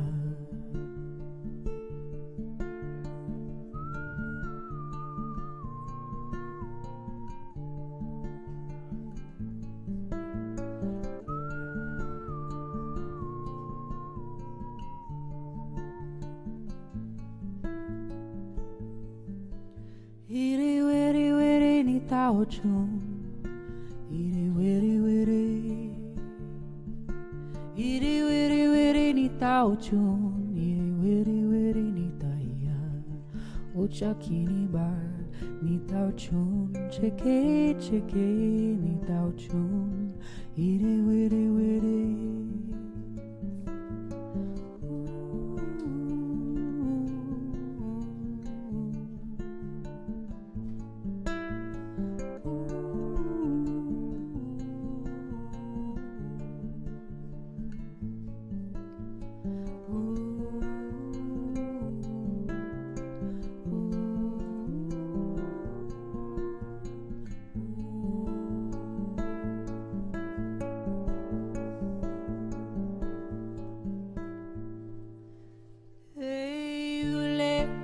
lady. Awule wa lady. Awoche me lady. Awule wa lady. Ababa sese yame. Oche me lady. Awoye me lady. Ababa sese yame. E baba sese kete. Bari vakotara. Bari valamare. Bari payekete. Bari valamare. Ire were were ni tauchun. Ire were were. Ire were were ni tauchun. Ire were were ni taya. Ochakini ba ni tauchun. Cheke cheke ni tauchun.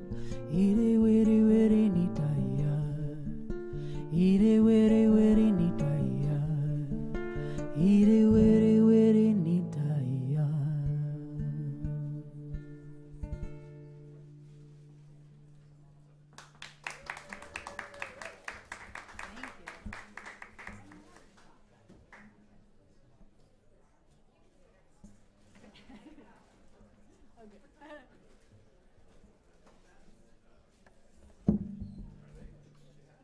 I think that's something that happened a lot more, with indigenous cultures or cultures that are close to the land, that they sing to the earth and they stomp on the ground and they, they're much more just like interacting with the world and the dirt. Vibrations and, remembering that we have a relationship with all of these things. This last song that I'm going to do before we start again is a very, very new one I just wrote, and it's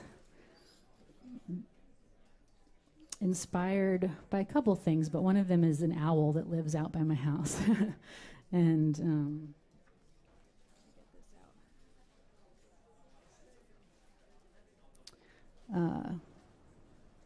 there's a brush inside of here. There it is. I was just inspired how, in a lot of times with other relationships, it feels like we need to like hold on to something, or we need to own something, or we need to, like hold something. But then I think all of us have had these experiences in nature where we look out and we admire something, and part of the beauty is that it can't be taken. It's just like out free in the world. So this is called Wild Bird.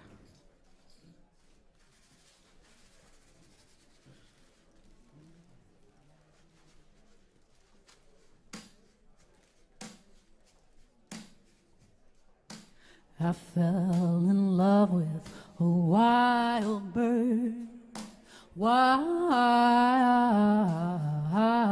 bird. I fell in love with a wild bird, wild bird. Comes to my window, sings in the night, whistles with the wind and dances with the sky, just till the moon sinks 'neath the pines and my wild bird disappears into the night. I fell in love with a wild bird, wild bird. I fell in love with a wild bird, wild bird. I hear stories round the world, people getting a glimpse. Many of us love her with the same innocence. But some try to catch her feathers so bright, forgetting that her beauty is when she's in flight.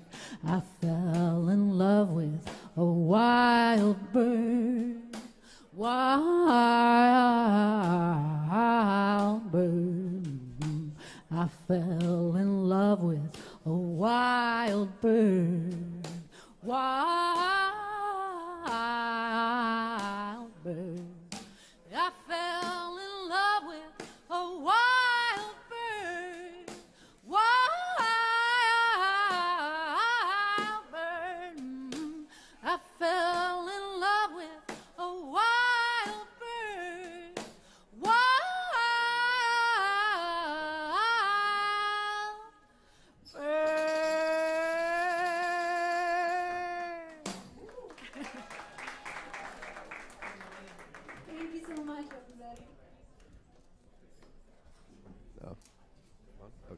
Hi, everybody. We're about to resume program, so if you can all make your way back to the main stage area.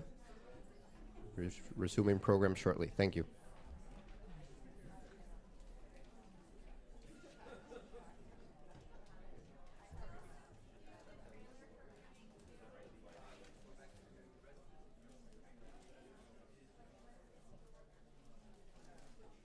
We just need to cue the trailer for Food Inc. 2, please.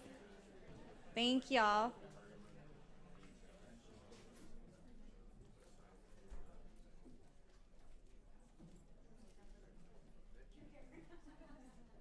Food, it's a set of relationships. Over the last 2 decades, something called the food movement got started. We thought we could create a food system aligned with our values.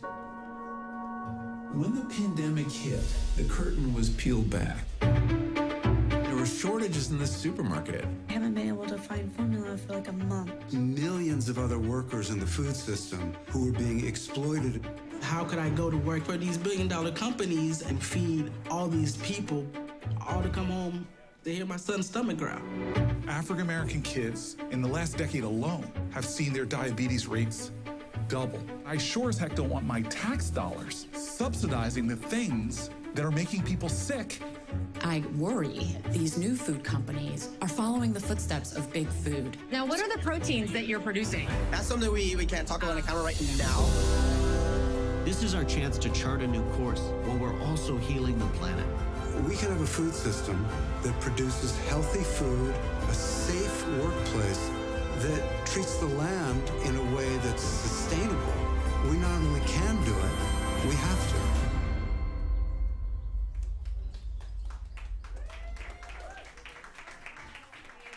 It's a phenomenal film. I've already seen it. I love it, and I will encourage you all to watch it once it is widely available. I hope you all enjoyed the lunch by great performances. I'm not looking over here enough. I apologize to this side of the audience. We have a bunch of great conversations this afternoon. I am now really, really excited to turn it over to Cassie Flynn, the Global Director of Climate Change at the United Nations Development Program, with her moderator, the wonderful NPR correspondent Stacey Vanek Smith.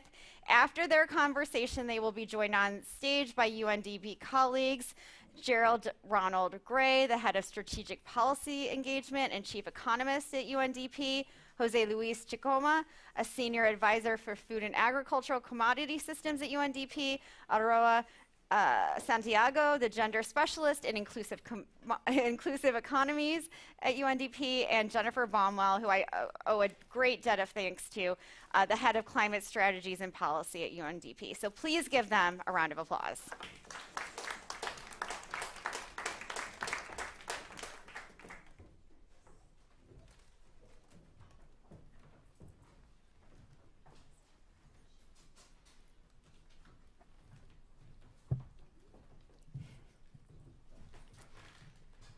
Excellent, thank you. Hello, everyone. Okay. It's nice to see you, Cassie. Well, before we kind of dive more deeply into these issues, this is kind of a big moment in a lot of ways for addressing climate change. We've got the UN General Assembly, Climate Week, we've just been through a summer with a lot of very extreme climate events all across the world. I'm wondering what you think of this moment. Is there a special opportunity in this moment and all of these things coming together? Mm-hmm. I think we have entered into a new era of action on climate. I think that we're, as you mentioned, we're on the eve of the General Assembly. This is when leaders from nearly 200 countries come to the UN to hash out some of the world's issues, and climate is just on the top of the agenda. And I think that this is a product of a couple of things. I think it's very much, what you were saying about, you just look at the news and it is floods in Libya, it's drought in East Africa, it is storm after storm across the Atlantic.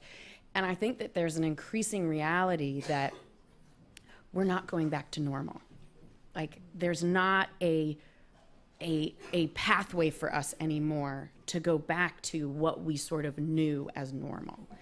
And this leads to some really tough conversations. How do we live in a warmer world? How do we do this? And I think that, you know, world leaders are seeing this play out. They are hearing the demands from people saying, we don't want to live like this. We're scared. How do we tackle this crisis? And certainly as they're trying to grapple this out, we will see if the political will is there for them to be able to make the moves necessary that they need to make. I like that you brought up that people are scared and that the solutions are not always looking so great. I think a lot of the reason it becomes hard to talk about climate, or that people don't talk about it, is that the solutions aren't always a lot of fun to talk about. Mm-hmm. So do you think that's changing now?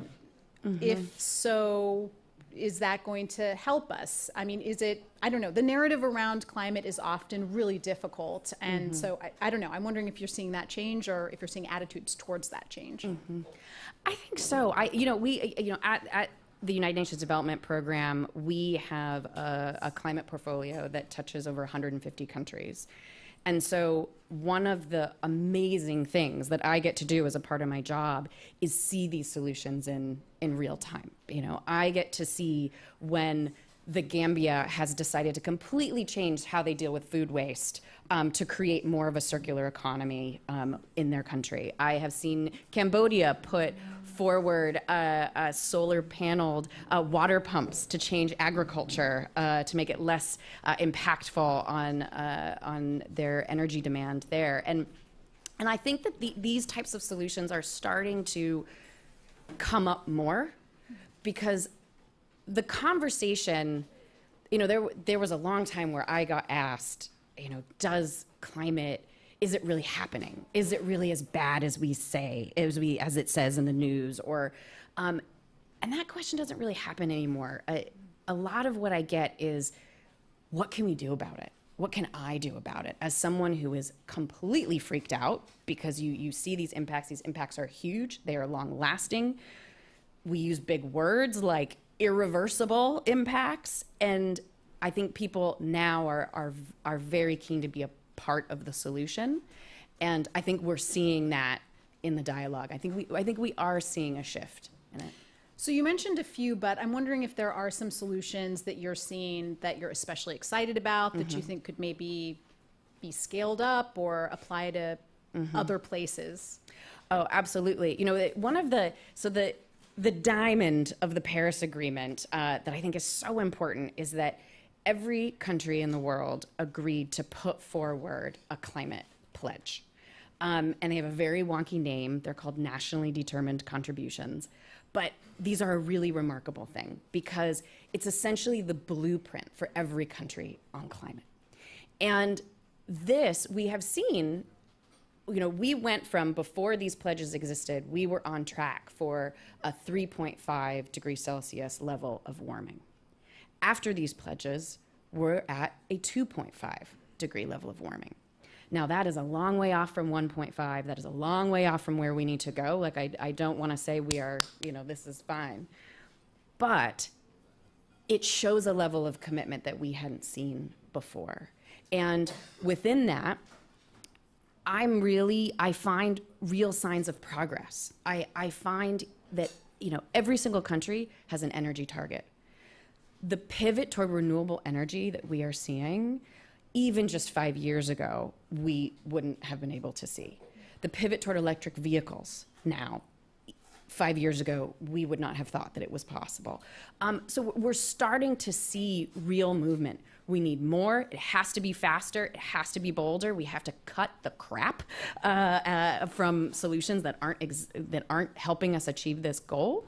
But I am encouraged by the progress we're making. What about the role of food and agriculture? I feel like that isn't always the first topic that comes up in climate change. It's usually, I think, oil, electric vehicles, like you were saying.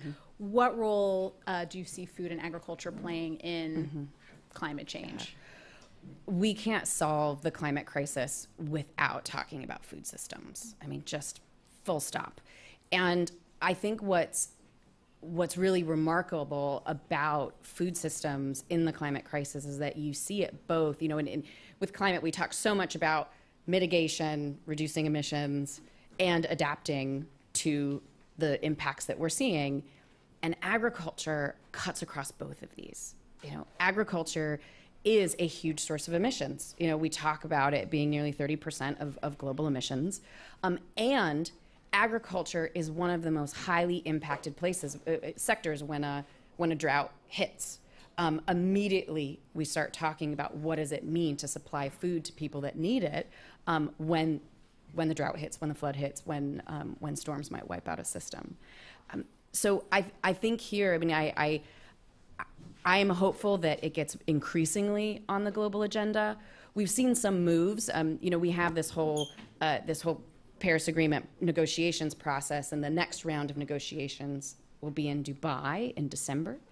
And these negotiations are going to be very, very tough, but we are seeing among the many tough issues, agriculture being increasingly high on the agenda. More and more countries are coming to the table saying, hey, we need to, it's not just about energy, it's not just about electric vehicles, it's not just about forests, it's also about agriculture, food systems, commodity supply chains, all of these things that help the world work that we all depend on. Well, and it's a very important topic to individuals too. If I'm not incorrect, I think you did a big survey of the public all over the world, and in fact, food came up as one of the top issues people wanted to talk about. Right. If you don't mind talking about that a little bit. Oh, absolutely. We did something called the People's Climate Vote, and this really stemmed from we work with governments all the time. This is who we are there to help, and in our interactions with world leaders and with ministers, there's a real want to know how people stand on these issues, right? And we see this politically a lot. And in our work with young people, indigenous communities, we have seen such an outcry of, we have something to say, this is our future, we want to be in the room, and not just from don't bring me on stage and have me say something and then it's over. Like, I want to be in that room. And this is where we said, all right, well, how can we put this with a vote? How can we kind of compile all of these voices, help everyone to be heard, and deliver that to world leaders? And so we launched the People's Climate Vote, and we asked people essentially two big questions. One was, do you think climate change is a global emergency? And the other was, what do you want your government to do about it? And we gave them 18 policy choices, some of the top, most impactful policies out there. And having climate resilient food systems was, it was high on the list, and it was number 3, right after protecting nature and renewable energy. Food systems was number 3. And getting the survey in front of people, you used sort of a non-traditional method, and you actually had like a revelation on the subway. Yeah. If you don't mind talking about that, because I do feel like that's an important way of getting voices heard or engaging people in these issues. Yeah. I think a lot of people at the UN thought I was nuts. So what we wanted to do is, the UN does a lot of surveys, and we post them online, and we were trying to think about, well, we know we're asking about the climate crisis. We're asking pretty wonky questions. How do we get more engagement in this? And this was before COVID, and I was on the subway. It was rush hour, back when the subway was just so crowded, and I was thinking about this, and I look up, and I see every single person in that crowded subway car was on their phone. Yes, every single one, and it occurs to me, like, okay, how do we get there? And I start being a total creepo, and I start looking at people, next to me, like over their shoulders. Everybody in New York does that. It's not creepy, it's just local. What are the latest headlines over there? And so, but I looked over the shoulder of a woman next to me, and she was playing Angry Birds. And I thought, okay. And, the thing about Angry Birds and a lot of these games is they have commercials that pop up in them. They have 30-second commercials, right? And most of the time you kind of look at them and you're like, come on, I gotta get back to my game. And so what we did is we designed a 30-second commercial that was also a vote. And so it would pop up in people's games, and if they were so inclined, we asked them, do you think climate change is a global emergency, and what do you want your government to do about it?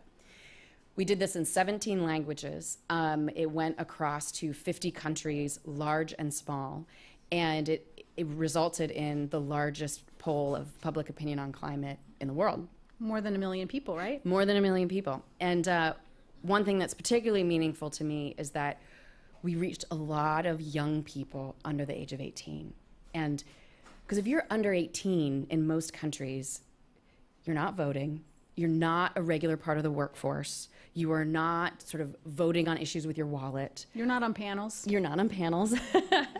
And so we had an overflowing level of young people under the age of 18 who participated in it. And we were able to compile all of it, issue by issue, country by country.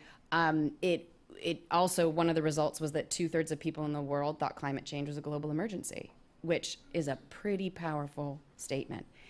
And we put all these reports together and delivered them to heads of state and policymakers across all of those countries. So they knew just from their country, the people in their country, what they are saying about the climate crisis and what they want their government to do about it.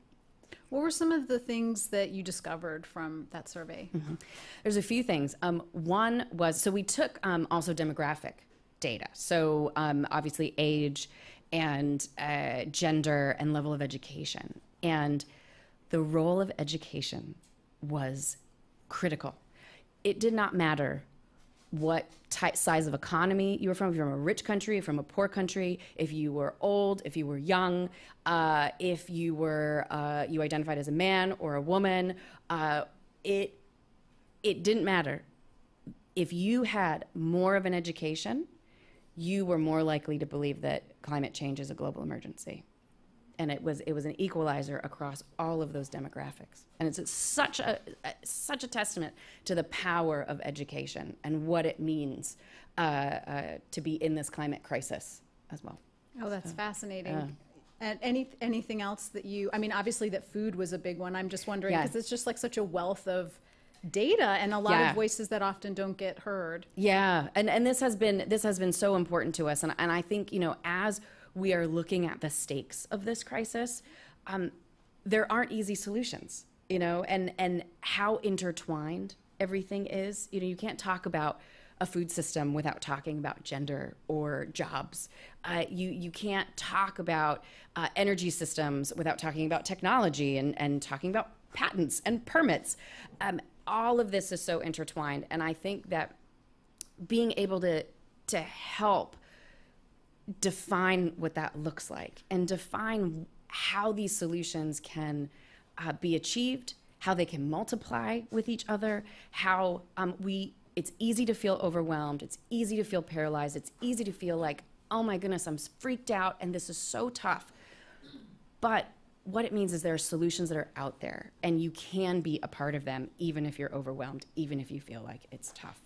And with the People's Climate Vote and with a lot of the work that I'm inspired by every day with our portfolio, I get to see that a lot. And people making their voices heard about these solutions, being informed about these solutions, advocating for these solutions, and especially on food systems that maybe doesn't get the play that it needs to, is critical now more than ever. Well, you mentioned that this is kind of a critical moment, a special moment when there's a lot of attention on these issues and a lot of focus, even at a time when there's a lot happening in the world. There is just a huge focus on climate. What are you hoping to see happen? Like, what would you most like to see out of these next, I guess, few months? Yeah, this is a window of opportunity right now, and we need political will, we need scaled up investment, and we know how to do this. We know how to solve the problem. right? Like we know what the solutions are. We know what the solutions are. Yeah. Like in terms of country by country, at least, in terms of being able to scale up energy systems, address food systems, address infrastructure, address transportation systems, protect people, green jobs, we know these types of big picture solutions. And it means right now, as world leaders come to New York, that they have to make some pretty big choices. And these choices are not easy. I mean, it's not simple. You can't just push a button and fix food systems. And this requires a long-term engagement, long-term investment, collaboration with a whole new set of partners.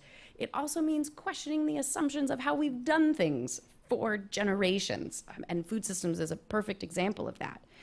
And whether leaders can come here or be at the many sort of global dialogues, regional dialogues, summits, events that are happening between now and December when we hit COP28 in Dubai, this is the question of whether they're going to step up. And when you ask me sort of what I want, I hope that they are willing to step up and take advantage of this window of opportunity, because it is closing.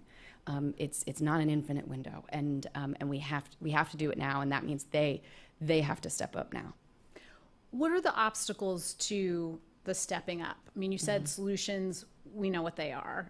There's this window of opportunity. Like, what is standing in the way?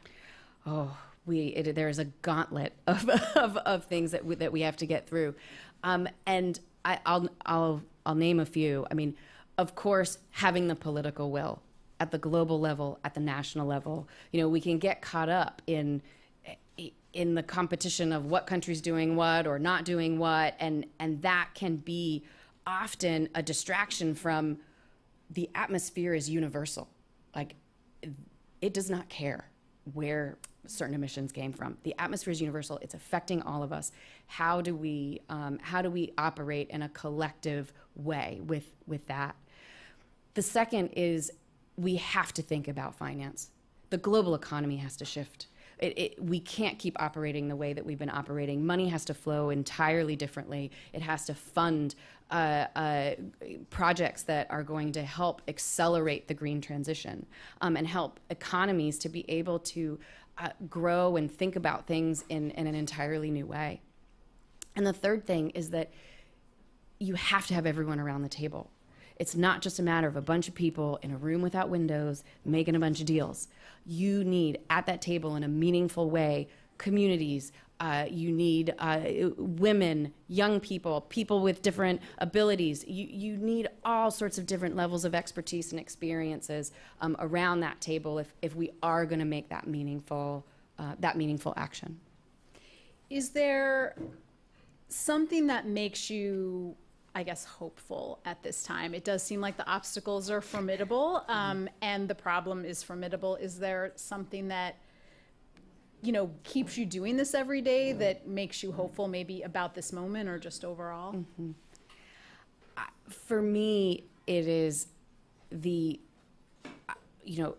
real resounding level of commitment to people that are doing what they can to make this crisis something that we can resolve. With something like this, with climate crisis, it's hard to wrap your head around. And I think that there has been sort of a collective breath right now to say, okay, this is pretty serious. But immediately people say, what can I do? Tell me something I can do. And I know that changing the energy system is I don't know what that means, but I can make my house more efficient. I can do things that are helpful to this. And the fact that we are seeing that across the world, right? Like, we are seeing that in places, we are seeing innovation and entrepreneurs, and we're seeing people not stand on the sidelines in a way that I think is really, really powerful, and something that helps me go to work every day when the stakes are high and it feels tough. That and seeing what other people are doing on their phones. Yeah, of course. yes, and Angry Birds. Cassie Flynn, thank you so much. This has been really wonderful. Thank you. discussion. I appreciate it. Thank you. Thank you.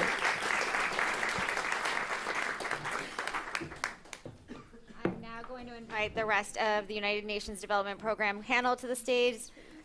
George Ronald Gray, the head of strategic policy engagement and chief economist. Jose Luis Chacoma, senior advisor for food and agriculture commodity systems. Aroa Santiago, the gender specialist in inclusive economies. And Jennifer Baumwell, the head of climate strategies and policy. Please give them a round of applause. And Cassie, as she exits. As I'm hugging everybody.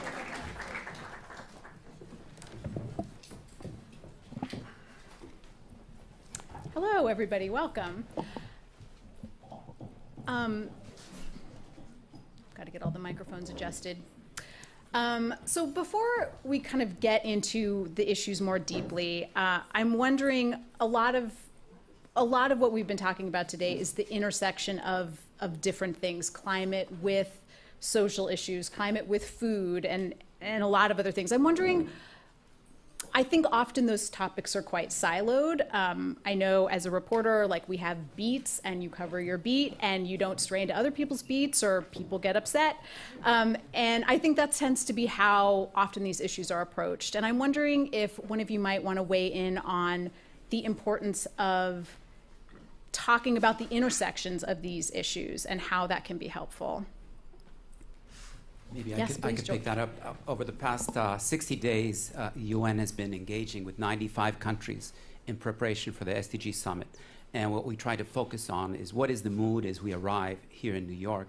And we got two data points that really hit us hard. One is that 80% of economies are overshooting on carbon emissions. This is developing economies with respect to 2019. And 80% are undershooting on poverty reduction with respect to 2019. So we're not getting either the transition, the speed of the transition that we want, and we're not reducing the poverty at the speed that we want either.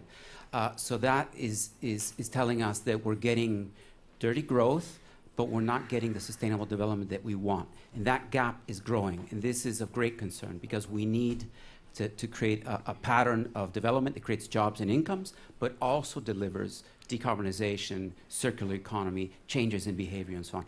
So we're caught in that moment right now out of the 3-year crisis.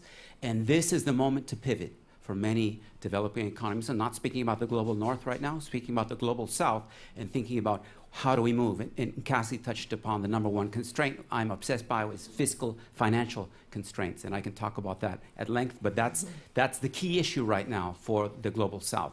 But that's something that we've been worried about and that we've seen over the past few days. Well, I did want to ask about that because I do feel at moments, I mean, we are in a moment of economic difficulty across the world. There's inflation, there's in a lot of places job loss, and I feel like often when the economy's not doing great, climate issues get pushed back.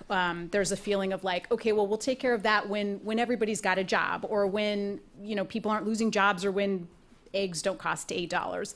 I'm wondering if that is something that is possible to change. You mentioned this is a moment to pivot, but it feels like it might be hard to pivot at a moment when it's like other priorities are jumping up. Absolutely. I think what we see is that policymakers' playbooks have different moments in time. When they're mitigating crisis, it's all about jobs and incomes. But as soon as they get a little breath of air, if they're starting to see their economy resume growth and so on, they start to think about the future. And the big three, the big leaders right now are frankly China, the EU, and the US on decarbonization strategies. Very different strategies, but they're all saying the same thing. They want growth with jobs and incomes, but they also want a deep decarbonization, circular economy, low carbon intensive process. How are they going to square that? They do it through their massive fiscal and financial resources. There's another 150 countries out there that cannot do what China, the US, and Europe do, given that they don't have the money to provide those subsidies or those tax credits or even implement carbon pricing. So how do we move with them? We have to change the pattern of economic growth. We have to get out of the mindset of growth itself, and we have to move into something different based on other metrics. We call that the Beyond GDP agenda. It's based on well-being, resilience, sustainability, a different way of talking about development that is not just based upon income per capita.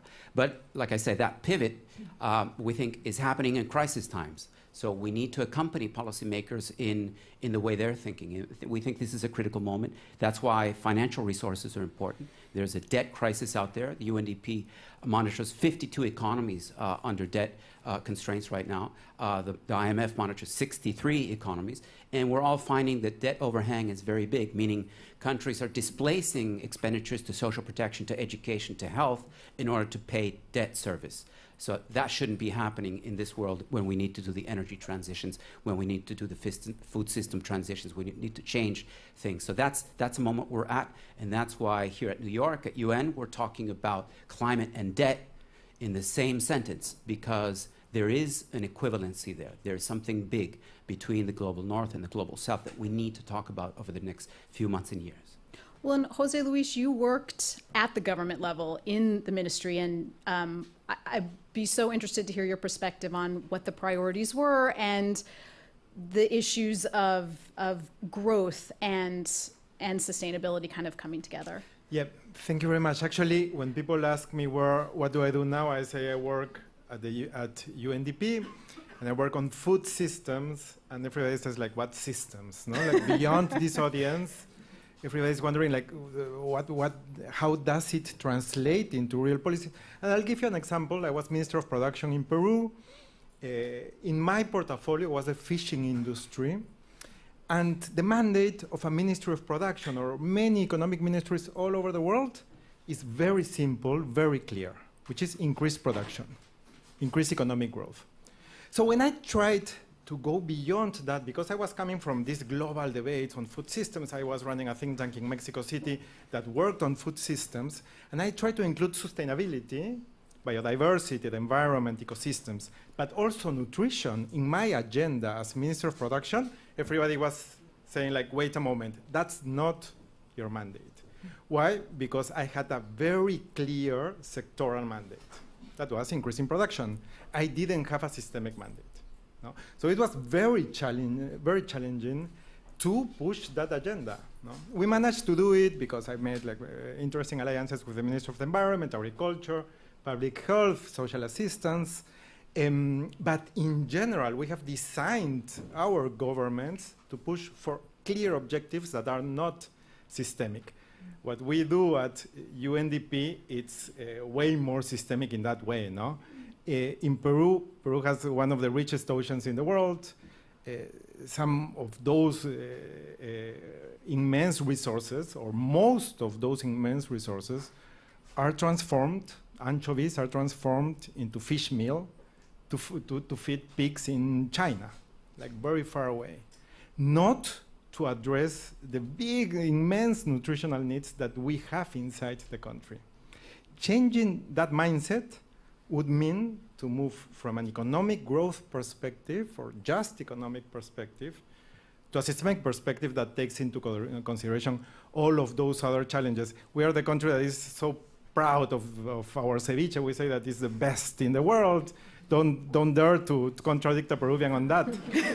But at the same time, we don't care that much about the ceviche in our policies. No? And that's a challenge that you can push forward with that systemic perspective that we bring to the table. Here we have people from inclusive growth and the economic perspective that is very useful also from gender, climate, biodiversity, ecosystems. Jennifer, I'm wondering if you've noticed this in bringing different countries together, bringing them to the table to hammer out agreements.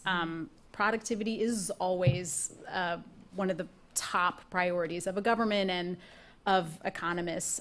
How does that play into getting countries to make these deals and to agree and to sign on to climate pledges and things like that? Yeah, it's a great question. I think, I mean, going to the point about kind of shifting mindsets, it's about looking at how one intervention actually has impact and benefits beyond, right, in terms of the different development impacts and the different economic impacts of the specific climate action. So it doesn't just become about climate change itself, but it's really about development more broadly, as was kind of a theme that we hear. As you reference, we do a lot of work with countries on these national pledges under the Paris Agreement, as Cassie referenced, the NDCs, or nationally determined contributions. And it's really about defining what are the targets that countries can set when it comes to both mitigation, reducing emissions, as well as adaptation, responding to impacts. But it cuts across sectors. It cuts across all of the sectors that really drive development and economic policies in countries. And so understanding, a lot of the work we do is helping to define and do the assessments and analysis behind those targets that really show the co-benefits and the impacts that can have beyond just a mitigation or an adaptation target. And Aroa, I know you do a lot of work at the intersection of different things, and like I said earlier, I think a lot of topics often get siloed: social issues, issues of biodiversity and climate. How can, I guess, bringing these things together be helpful? Because it does often seem like we're sort of in an overwhelming moment of many issues that urgently need to be addressed. So how can bringing more things to the table and interconnecting them, how's that helpful? Yes, well, I would like to start saying that it's not easy to interlink it. Just starting how we get the education. Our education is siloed, so we are not taught to think systematically. And then the projects are also siloed, and the departments. But we do a lot of efforts. What we see is that we fail more if we don't integrate all this all together. And particularly in the case of gender equality, we have seen interventions fail because we didn't take into account social norms or the role that women played in some cases. I can put an example. So if we think, for example, on the agricultural extension services, those are critical, are provided by governments to ensure that new techniques are taken by farmers or by smallholder farmers. So these extension services are critical to implement this climate smart agriculture and these new techniques that contribute to reduce climate change. So in these cases, we see that only those who are identified as farmers are brought in. Usually those who are identified as farmers are landowners. Land is rarely registered in the name of women, even though when women own land because of marriage or because of inheritance, because usually it's not registered on their name. But at the same time, who works in the land? Who is a farmer? So we see that in sub-Saharan Africa, 60-70% of those who work in agriculture are women. The same happens in Asia Pacific. So we see lots of efforts trying to implement new techniques that can contribute to mitigate, to reduce the climate change. And what we see, implement new techniques, but what we see is that they fail because those who are actually working on that are not receiving this education. Just because we fail to reach those who are actually working. And we are seeing this, the more capital intensive is, the more it is assumed that it is with men. So, and then we see that when there is new innovations, more women lose their jobs. So we also see like the other way around. Like we run the risk moving to a green economy, to better agriculture, we run the risk of really taking away the jobs that women have.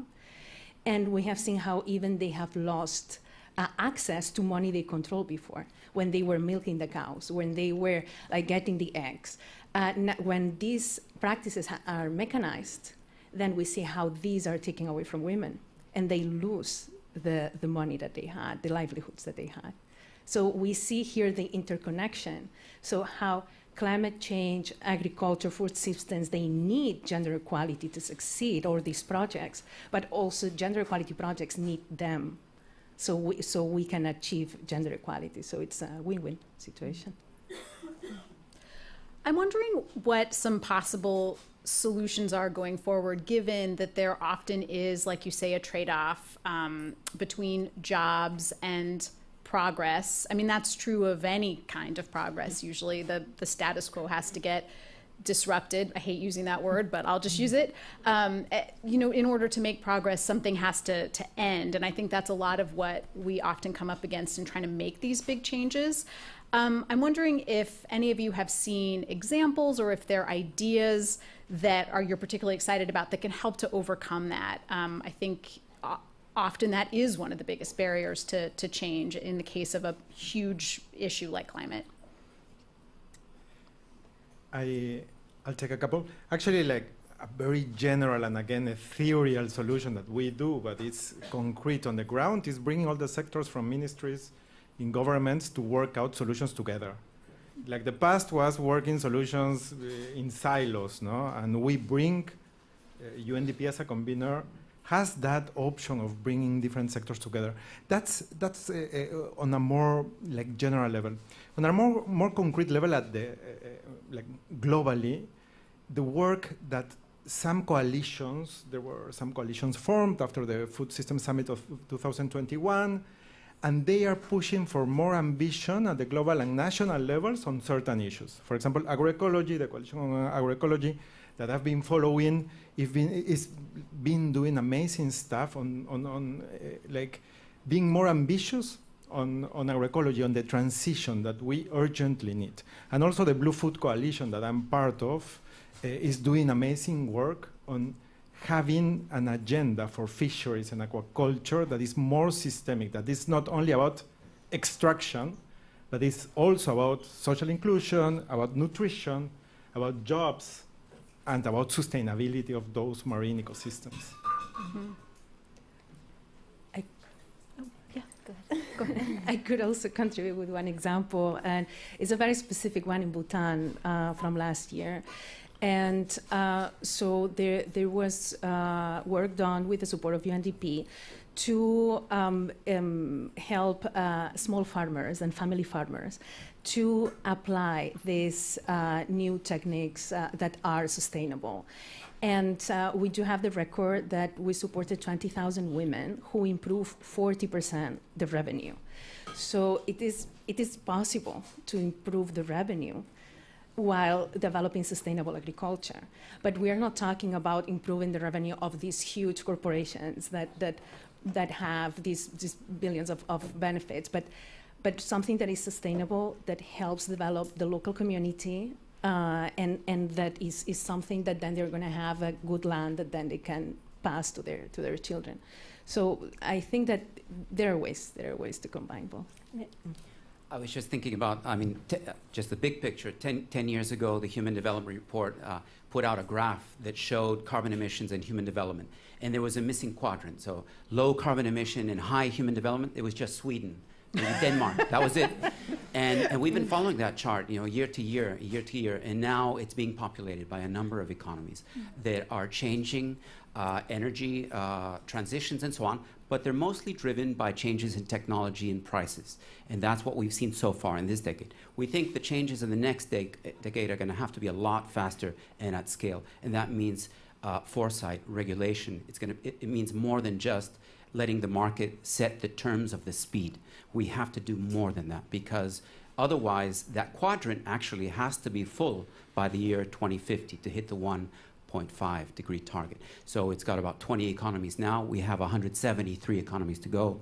So that's a tremendous challenge. And it's a challenge of human development, education, health, income, jobs, but also about decarbonization, about changing what we're doing within planetary boundaries. So that's the big picture, and that's why you see us a little anxious about where we are right now. But there are, interesting examples that are cropping up, but we need to push further, and that's why we need good policy, good regulation, good foresight, and long-term vision. What are some of the examples of, you said there are examples that are cropping up, not just Sweden anymore. What are some examples? Uruguay, 95% of its energy matrix is renewables, and it's been above 90% for a couple decades, actually, driven by hydropower, but now by solar and so on. And what happened 5 years ago, a mayor with foresight said, hey, let's make all of the buses electric, buses here in Montevideo. And then they started to create other supply chains linked to the fact that they have green supply chains. So all of this was fortuitous in a sense because they had invested in this 30 years ago. But a country like Uruguay is at the frontiers. There's others. There's Bhutan. There's Costa Rica. There's many others.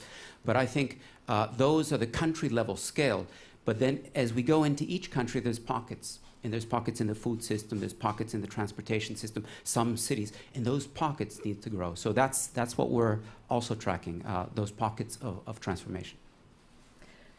Maybe just to build on that, because I think, the data is emerging. And I think this is the key, to show that the data and make the case and evidence that this is actually a feasible and viable pathway. I think, Georgia always has the trends and all, which is really helpful. And I think, once you look at the individual kind of, whether national or local situations, you also see that there are, the data is showing that investment can drive. You see a lot in terms of green jobs, in terms of, we had done a study as part of this kind of defining targets in Zimbabwe, and they demonstrated that an investment in conservation agriculture actually generated 30,000 jobs. Way more than any of the other sectors that they were studying. And so just looking at where the data and the case can be made for how the investment is taken, I think that's emerging, and that's going to help to drive a lot of these decisions, the policy decisions. Oh yeah. Well, one question that I did want to ask you was, a lot of your work has been about bringing countries together. We are at a moment when that is not happening in a lot of ways. There's a lot of, I guess, a lot of kind of regionalism happening, I guess. Countries kind of maybe breaking away from the global whole and forming little groups. And I'm wondering how that affects, we were just talking about, sardines in Peru going to feed pigs in China. We have such an interconnected economy, but I think if the solution is that interconnected, it seems like all of the kind of geopolitical issues coming up might make that more difficult. Certainly the geopolitical issues do make this all difficult, and it's part of what Cassie was referring to in terms of this political will and kind of the dynamics that leaders and the decisions that leaders have to take. I think I agree this regionalization is definitely a trend that we're seeing, but I actually see it in a positive way, because I think it's starting to define what this means for different contexts and different regions, which can apply and take forward a lot of these decisions in a way that makes sense for their economies and their priorities and then their development needs. So I think there's also kind of a positive to this in terms of understanding where we talk about the Paris Agreement as kind of the landmark decision, right? And all countries have come to support it, and everyone agrees on this global goal. But once you get down to it, how does that then apply in countries? It really differs, right? And that needs to be determined, and a lot of the regionalization and the discussions by groups on how to take that forward helps to show common paths that can apply to relevant contexts. Yeah, I'm wondering if anyone else might want to weigh in just on, this moment when so many countries are coming together in New York to talk about, among other things, climate. What maybe some of the challenges are at this moment that we're in, where there's so much geopolitical change and so many major movements happening. Maybe just on the global picture, I think one of the things that we saw from New Delhi just a week ago and the G20 summit was a focus on some of the big picture items, which have to do with climate financing, development financing, but not enough. And there's sort of a division of labor. So development financing is sort of the smaller brother, and there's a little pot of money to do these important things, education and health, poverty reduction, so on. The other one is actually seen as a global north reserve. So it's about the big tax incentives or subsidies that can be created by the global north. So we think that's wrong. Those silos are wrong. We need to think of development and climate in the same vision. And development for us is about human well-being. It's about thriving. It's about human development in the classical sense, education, health, and progress from individuals and communities' point of view. So that divide is an artificial divide, and we think we have to start to bridge that. Development and climate, development finance and climate finance are now the same thing. Just think 7 years ago when the SDG agenda was adopted, climate was just one of those 17 goals. It's number 13. But nowadays, climate is actually the umbrella for all of the SDGs looking forward. So we need to change the chip and think about something we call a race to the middle in the future. And the race to the middle, this is just 10 seconds. Think about the countries that have overshot their carbon emissions since 1850. It's about 25 countries. But there's another 170 countries that are undershooting their carbon emissions, their fair carbon emissions. If you take every person to have equal right to a carbon emission over the past 150 years, what we're going to see is a race towards the center. That middle is going to be a band that's sustainable, that's about 4 tons per person. But that means that some countries are going to have to accelerate their decarbonization a whole lot, and the others are going to have to slow the rate of their progression. That's going to have to happen with jobs, incomes, and human development, because none of this will be sustainable if we don't have people on board and if they're not thriving. So that's a tall order, but that's the reality of this. So the race to the middle is on, and we have to start to think beyond the geopolitical rift. You mentioned the regionalization. There's a great book by Shannon O'Neill that says all globalization was actually regional 10, 20 years ago. And she documents this brilliantly at Council on Foreign Relations here in New York City. And what she is saying right now is, well, we're seeing something a little more along those lines. It is getting more pronounced. It might be warring on the political side, but we should start to think about the human side as well. 800 million people lifted out of poverty over the past 15 years because of that pace of globalization. So we have to see the pluses and the minuses, and we're in that balance right now. So planetary boundaries are first in our mind, and the human development to drive that has to be part of that component, of that motor of change. Mm-hmm. Just a few minutes ago, on this stage, Cassie was saying that she thought the next few months are going to be really critical in the fight against climate change, to see if governments take this opportunity to step up. And I'm wondering what you all would hope to see. What kinds of progress would be the most heartening, or what kind of opportunities you would like to see countries taking right now? A couple of issues that I think are key. Many are saying that this COP in November, December is going to be like the food COP. If we want to make that happen, agroecology has to be one of the working groups and priorities of that food and agriculture group. That's one. 2, oceans and fisheries have also to be part of that. But in general, to make change in the next few months, and this is related also with what George mentioned, but we need to address the power dynamics. No? In many of these conversations, the power dynamics are the elephant in the room that is almost understood that is forbidden to mention in many of these global climate conversations. So if we address on food systems that power is one of the obstacles that we have towards progress, we are going to devise solutions to address the power imbalances, and we're going to be able to accelerate this food systems transformation. When you say power dynamics, what do you mean? It's the imbalance of power in decision making in many countries, globally, regionally, nationally, the power that corporations have, of the power that smallholders, smallholder farmers, and small-scale fisheries, artisanal fisheries have. And in many cases, in many countries of the developing world, these smallholder farmers, these artisanal fisheries, are responsible of feeding the majority of the population. But that is not reflected in the priority of national policies, global policies, and the budgets. And that's completely irrational. Aroa, Jennifer, George, anything you would like to see out of the next, I guess, few months?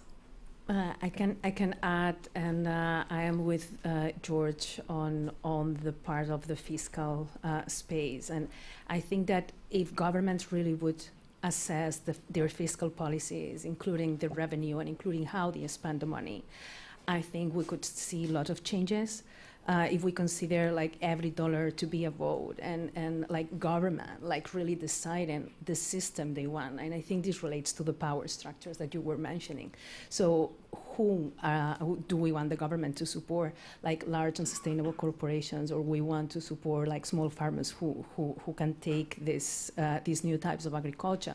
Do we want to ensure that we're also funding women and men equally? So there are a lot of things that governments actually can choose only on how they collect the money and how they spend it. So I would love to see changes there. All right, thank you. Well, thank you so much, everyone. This has been like such a fascinating discussion, and I think our time is up, which that's what the clock is telling us. But thank you so much for your thoughts and your ideas, and it's really been wonderful. Thank you.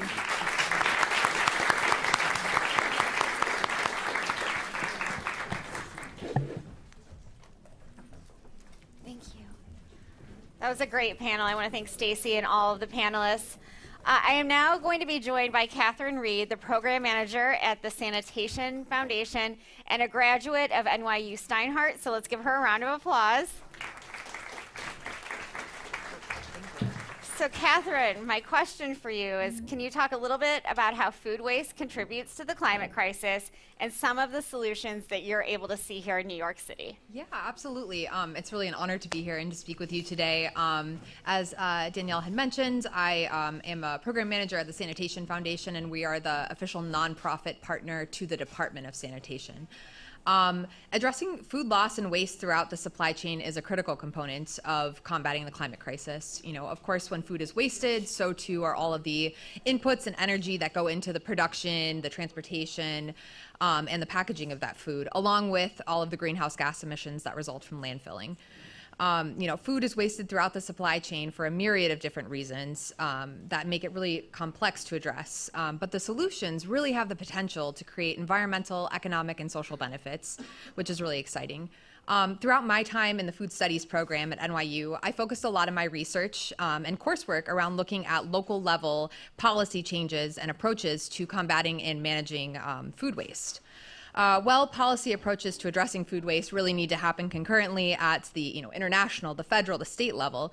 Cities are really well positioned to be at the forefront of addressing food loss and waste for multiple reasons. Cities are, primarily responsible for the infrastructure, the management, the disposal of waste. They have more political agility than a lot of larger government institutions, which really allow for that policy making to be adapted to fit their environmental and infrastructural challenges that they may face, and also to incorporate a lot more community and diverse stakeholders into that policy making process. There is a lot of incredible food policy work that's happening at the city level with leadership from so many cities around the world and organizations like, the NRDC or C40 cities and many, many more, just to name a few. And it's been very exciting to see the increased public awareness and also the collaboration amongst cities in working to better understand their food systems and the role that effective policy can really play in addressing the climate crisis and just broadening that conversation around urban planning. Also, the increased availability of data and information really seems to be a very promising part of that as well. So I think, with a few policy approaches that do come to mind, and they're not, of course, without their challenges being implemented, but there's so many different things that can be put into place, to name a few. Some food distribution and ordinances and tax credits, which encourage that donation of surplus foods, specifically from the commercial sector, as well as things like mandatory separation of organics, and then also things like trying to regulate the commercial waste industry as well.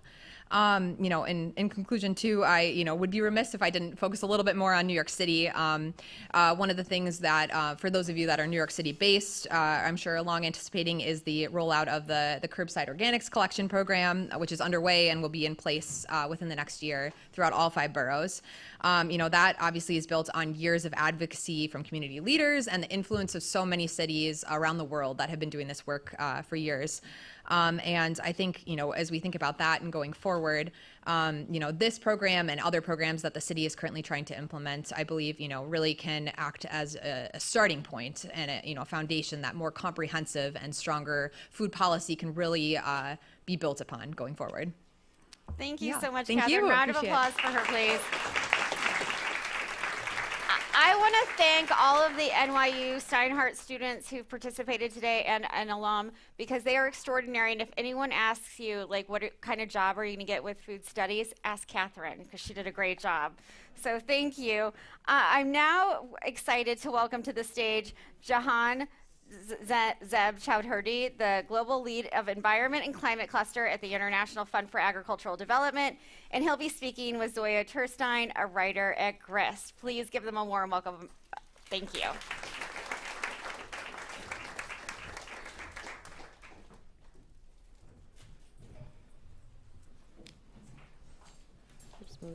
Hi, everybody. Can you hear me okay? Everything's good? Okay, great. Okay, so before we launch in, so I'm Zoya, I write for GRIST, I cover climate change and public health, human health. I want to conduct a short experiment. Who here, show of hands, remember seeing coverage or an article about the planet becoming too hot for human survival in the past week or so? Anyone? Okay, just a few hands. What about an article that said that the planet is exiting the bounds under which human survival is possible? Something like that. Okay, just a few. Okay, so we are now in this interesting moment, right, in the climate crisis where we are approaching some points after which the planet changes and becomes a very different place. And it's under that context, within that context, that we're talking about food systems, resiliency, all the things that make sort of living and surviving on this planet possible under these changing conditions. So before we even launch into the questions that I had for you, I wanted to ask you about the climate change and ag overlap. I mean, how does that work, and how does climate change and our rapidly changing, I mean, not just climate change as we've known it, but climate change as it's sort of becoming increasingly clear is a visceral human health threat. How is that influencing ag? Thank you. I'll start with some numbers. So if you're increasing the global temperature by 1 degree Celsius, then it has huge impact on agricultural yield. For example, 1 degree increase in global temperature is going to lead to 5 to 10% reduction when it comes to your agricultural yield. If we do nothing about this, then by 2050, we can expect that the cereal production is going to be down by 30%. And again, looking forward, if we continue with business as usual, by 2050, you can expect 50% increase when it comes to global food demand. Why? Population growth, climate change, dietary change. I was having my coffee a couple of hours ago, and the coffee that I drank, it used 170 liters of water to produce one cup of coffee. When you're thinking about meat, 1 kg of meat is using approximately 15,500 liters of water. So that's kind of the context. And I'm talking about water here. Let me give you some figures. As we speak, approximately 2 billion people are suffering from high-level water stress. If you don't do anything about it, by 2025, you're looking at 1.8 billion people who are going to suffer from water scarcity. And by 2040, 700 million people, half of the population of African continent, is going to be suffering from hydrological drought. If you think about the global conflict that's happening, 40% of the conflict over the last 2 decades were caused by two things. One is your access to fertile land, and one is your access to fresh water. And now, relate that water scarcity to agriculture. 60% of the fresh water is being used by the agricultural sector. So that's another connection. But it also has got connection when it comes to nutrition. If you're producing food in a high CO2 environment, the nutritional value of your food is going to go down. And this can happen when approximately 810 million people are suffering from malnutrition or lack of nutrition. What does that mean when it comes to the cost? If we do nothing about this, by 2050, we are going to incur economic loss of approximately 940 billion US dollars every single year. And if you think about total cost that is needed for food system transformation in developing countries, we are looking at 350 billion US dollars. So compare these two figures. On one hand, we're looking at a loss that's 940 billion, but if we are addressing the issue right now, we are looking at only 340 billion US dollars. So that's kind of the overall connection between what's happening when it comes to climate change and what's happening when it comes to the food system. I'll end with two other numbers. One is, in the last 6 years, we have experienced drought in India. The result of that drought is actually 61% price hike of sugar when it comes to the Western Europe, which essentially demonstrates that climate change is not restricted within a single boundary. Because we are living in a globalized world, what happens in India is certainly going to affect the West.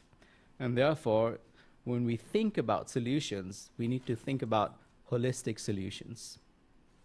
I have another number, but I'll save that for later. Okay, so knowing that, knowing that so many people are facing water scarcity, food scarcity, we're struggling to feed the number of people that are on the planet. How then do you make a business case for not just, better food systems, but also resilient food systems that don't contribute as much to the climate crisis? When we think about resilient food system, let's think about smallholder farmers. And why are we talking about smallholder farmers? Not because it's just a target group of IFAD, or an organization that I work for, but smallholder farmers is producing 1/3 of the global food. So what we had for lunch, very high likelihood that it came from the smallholder farmers in developing countries. Yet, they are receiving only 1.7% of total climate finance that is flowing around this world. That's 1.7% going to smallholder farmers producing 1/3 of your food. So there is a big gap. Now, if you think about the resilient food system, there are a few challenges that we need to address. First, one is the awareness. In developing countries, when you talk to finance ministries, when you talk to planning ministries, they have less awareness about what food system actually is and how it is interconnected with other sectors. So for example, water and energy. And because the awareness is not necessarily there, it's very difficult for them to mainstream food system into their national planning and budgeting. It's very difficult for them to cost. How do you cost multiple sectors? How do you cost a sector, food system in this case, that requires convergence, that requires a whole of society approach? It's not so easy. We don't necessarily have a systematic methodology to work on that. IFAD is working on it now. We are coming up with a methodology on how to mainstream food system costing into national planning and budgeting process, but the awareness is not necessarily fully there. And therefore, what you see in the nationally determined contributions, a key instrument for implementation of the Paris Agreement, you wouldn't necessarily see much reference to food system as a whole. Okay? So that's one challenge that we have. The second challenge is the financing challenge. How do you actually get the money? And given the current fiscal space, it is super important for us to think about how do you engage the private sector? Because we need to eventually unlock financing from the private sector. If you think about the food system transformation that is needed around the world, especially in developing countries, again, the figure that I had mentioned, 360 billion, 400 billion, that's what we are talking about. Take that into perspective. The market capitalization of Apple as of 10 minutes ago was 2.7 trillion US dollars. That's 2.7 trillion US dollars versus what's actually needed for total transformation of food system in developing countries. So in terms of volume, in terms of perspective, it's not huge.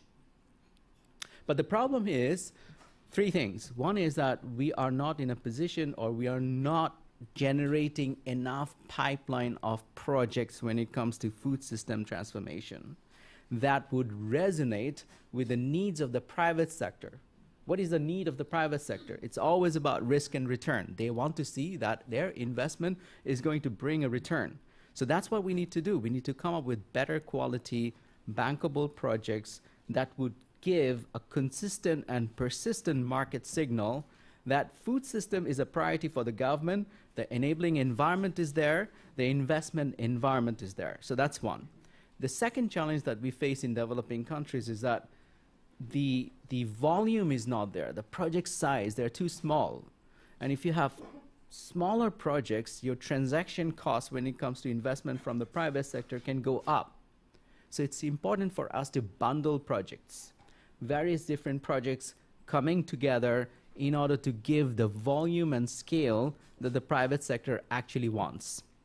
And the third one is blending. Private sector will invest, but they also want the government to deploy risk mitigation instruments. Yeah?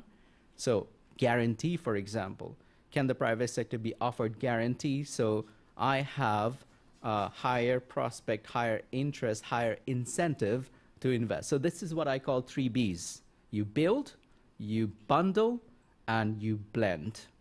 So I think if these factors are taken into consideration, we will see a resilient food system, and behind that rhetoric, there will be financing coming from the private sector.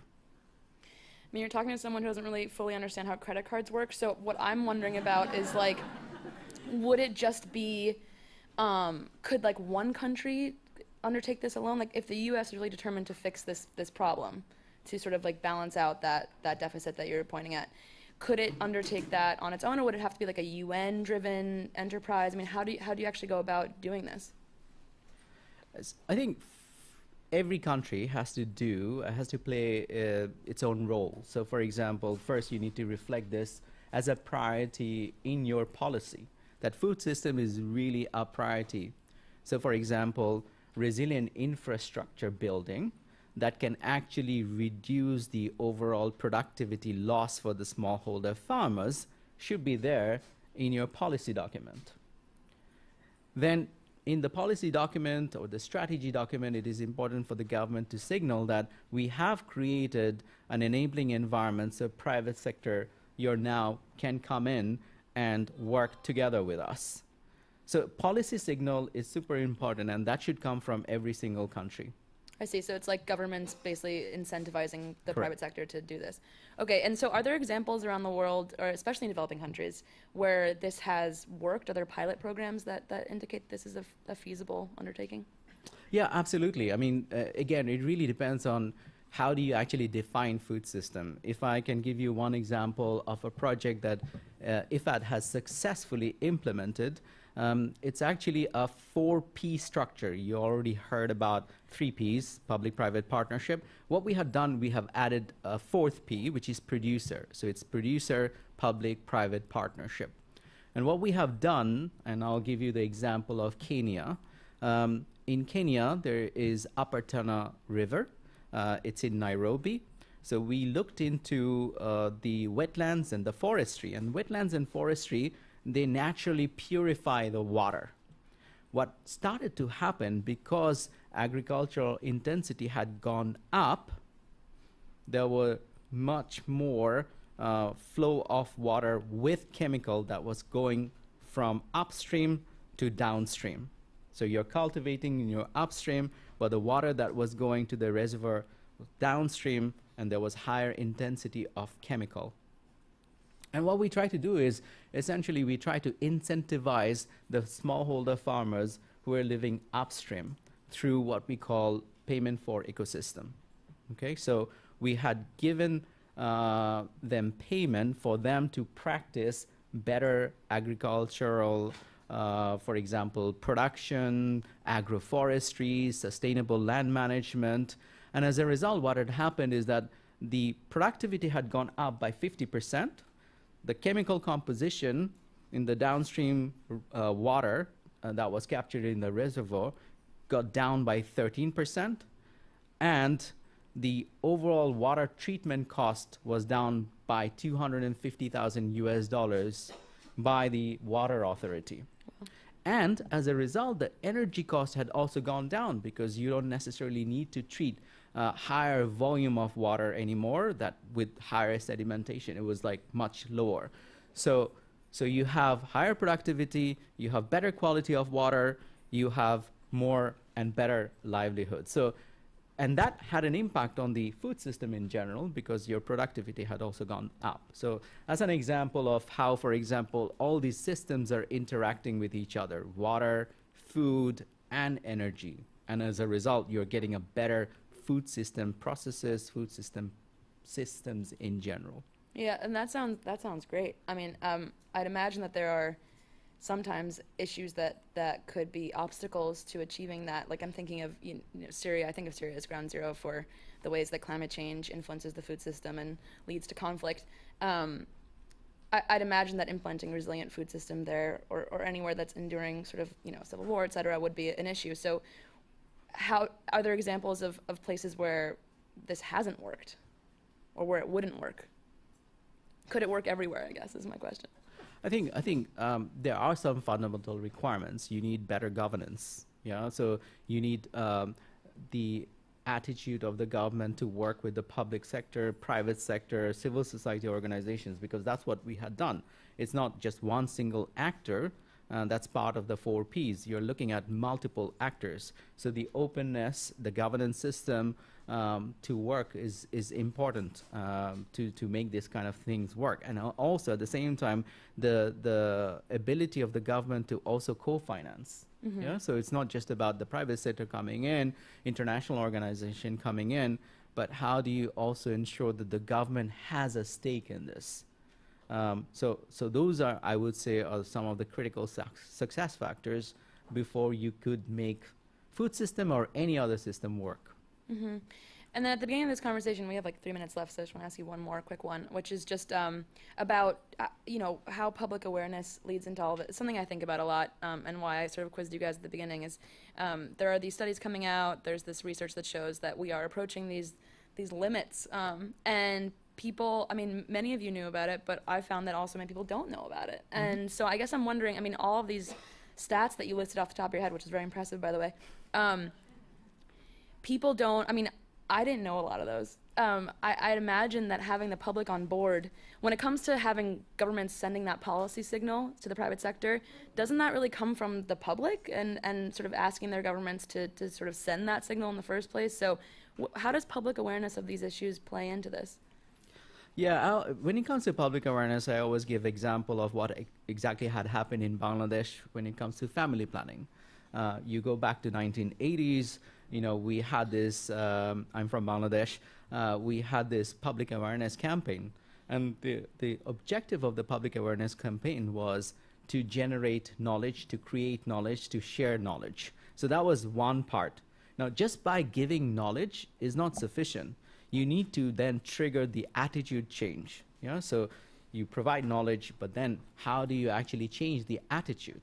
And the way it worked in Bangladesh, initially, Bangladeshi government was focusing mainly on women, providing knowledge to the women. But then they realized unless you bring men into this picture, it's very difficult for you to actually change the overall attitude. So that was the second part. Provide knowledge, but also support when it comes to changing the attitude. And the third one is the practice. So how do you ensure that you have provided sufficient incentives for couples to practice, So that's how it worked in Bangladesh. And many of the projects that IFAD is implementing, we always try to create incentives for smallholder farmers, either through, for example, grant, what we would call grant innovation. So if they have any innovative idea, they can get access to grant. They can get access to subsidized interest rate that we could potentially channel through national development banks. There are guarantee mechanisms that's available for the smallholder farmers. various different instruments. So I think it's super important when it comes to the last part, which is practicing part, to incentivize your target audience, to incentivize your beneficiaries. And once they're incentivized and once they start practicing and they start getting the real benefits, I think the rollout would happen automatically. Cool. Well, thank you so much, Jahan. Thank you very much.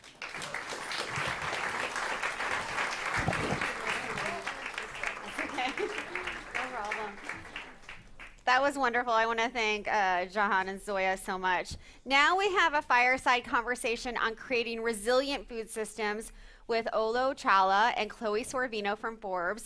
Olo is the founder and CEO of Ayeya, which brings joy and economic independence to life through ethically crafted foods. I love that description of the company. After the discussion, they'll be joined by Michael Chorsky, the operating partner of Pegasus Capital Advisors, Simbala Sia, the president of Sustainable African Foods, Paula Del Almeida, board member and former head innovation officer at Mars Incorporated, and Renee Ede, the sustainable food systems lead at Accenture. So please give Olo and Chloe a round of applause.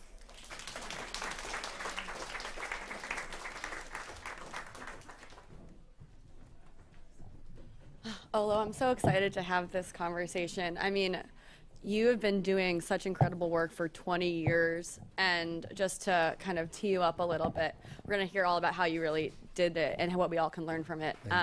But Ayeya is, you know, it's working, there's 4 cooperatives in Western Africa that women are farming coconut, making shea butter, and then you have a brand that's in the US, and this is selling at Target, Whole Foods, incredible products that people are really finding because it has a niche in the market.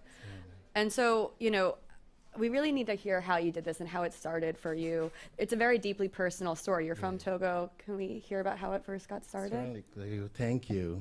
I hope everybody's well. You notice that my hair has gone a little grayer than what you see there. That should tell you the whole story. That's what it does to you. My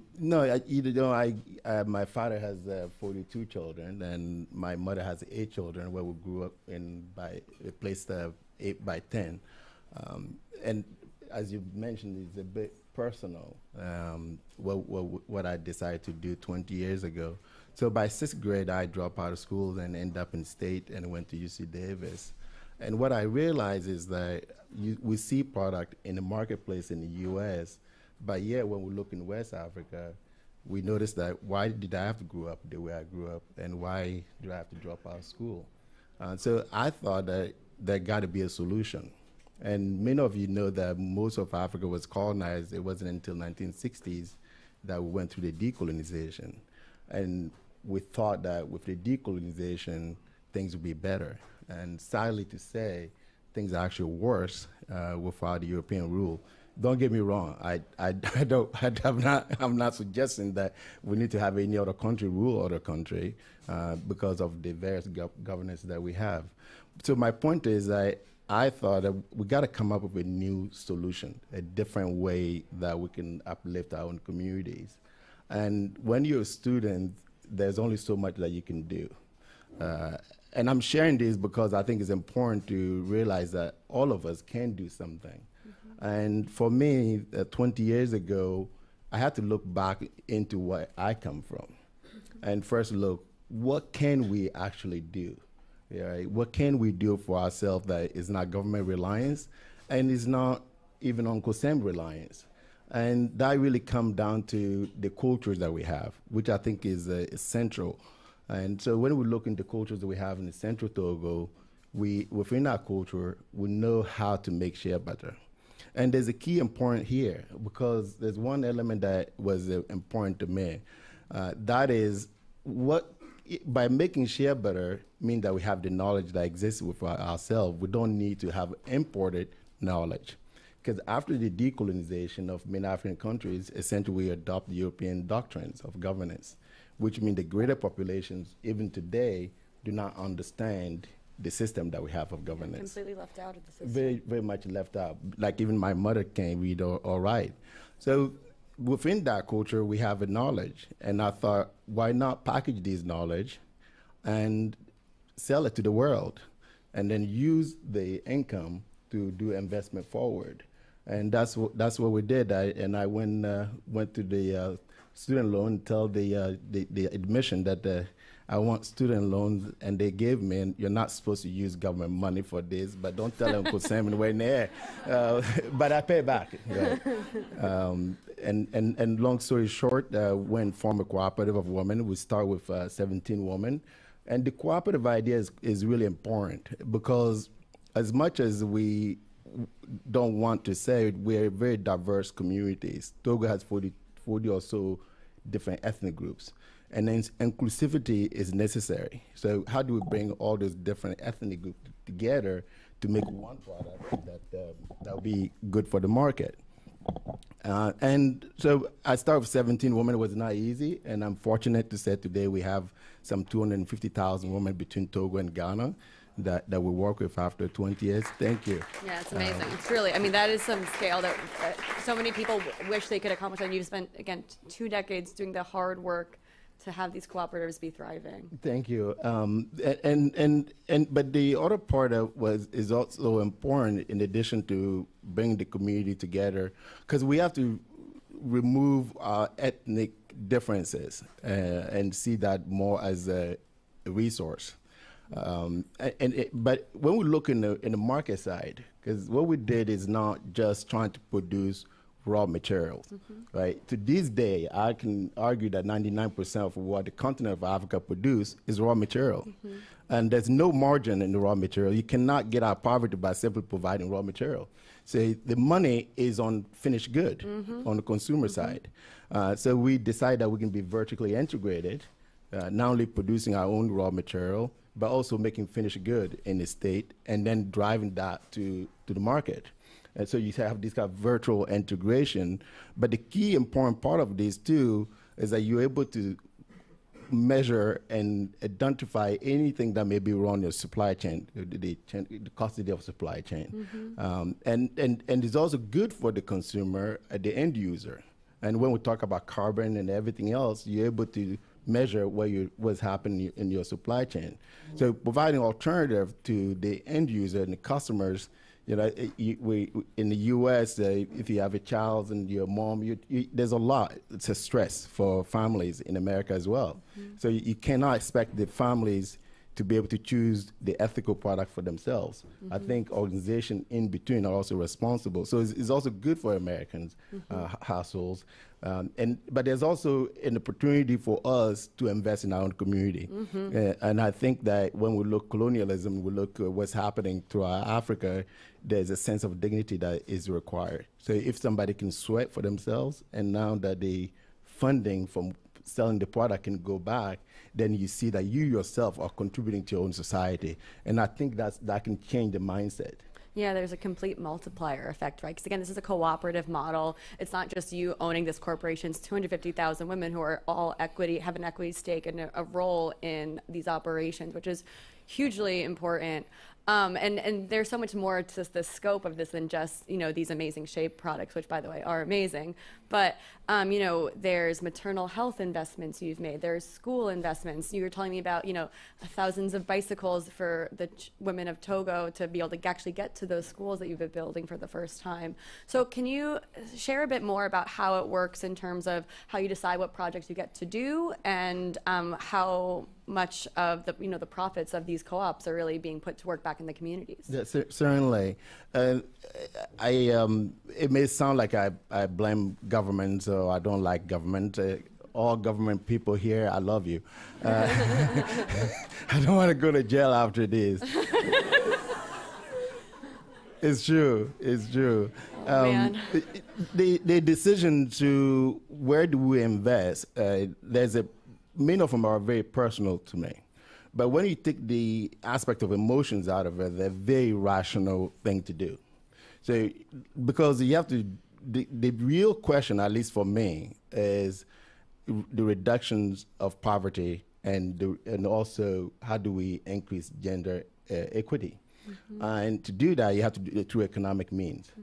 But to achieve these, you have to have a comprehensive model. And the comprehensive model is that you have to do multiple things. So if you look in the market side, we have two parallel. In the market side, that we're mobilizing the shea trees, which are native, and selling in the market. So that generates economic activity.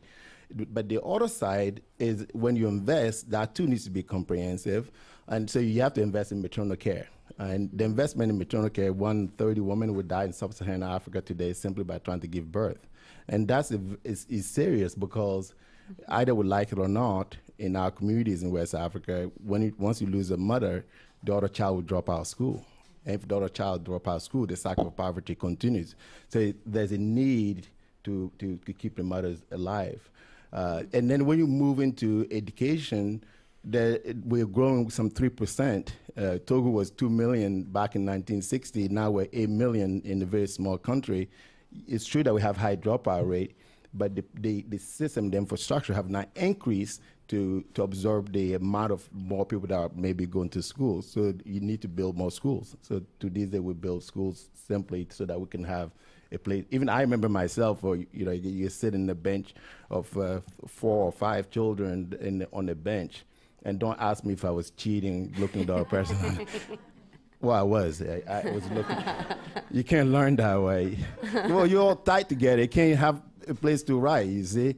So there's a need to provide an environment of learning, and in particular in rural communities. And when we move on to looking at this comprehensive approach, you also have to ensure that you're providing a transportation. Any of you, and many of you in this room, probably have been to many countries, and especially in West Africa, it's not easy to get to school. And therefore, we have some 40% of girls that would drop out before reaching secondary school. So what we do is that we actually recycle bicycles from the west coast of the U.S., ship them to Togo, and provide it so that the children or young girls can go to school. And these has done two things. Instead of have 40% dropout rate, we will have 90% retention simply by having a bicycle. And bicycles is good for environment as well. Yeah. And it's even more important, too, that a young lady does not have to exchange herself sexually to get a moped ride to go to school. So it reduces the unwanted pregnancy rate as well in our communities. So the other part, I think, a part of this comprehensive approach is planting trees. So far, we have only planted 100,000 trees. Only. Yeah. But it's not, if you look, the amount of trees that cut down every second, it seems is not very much.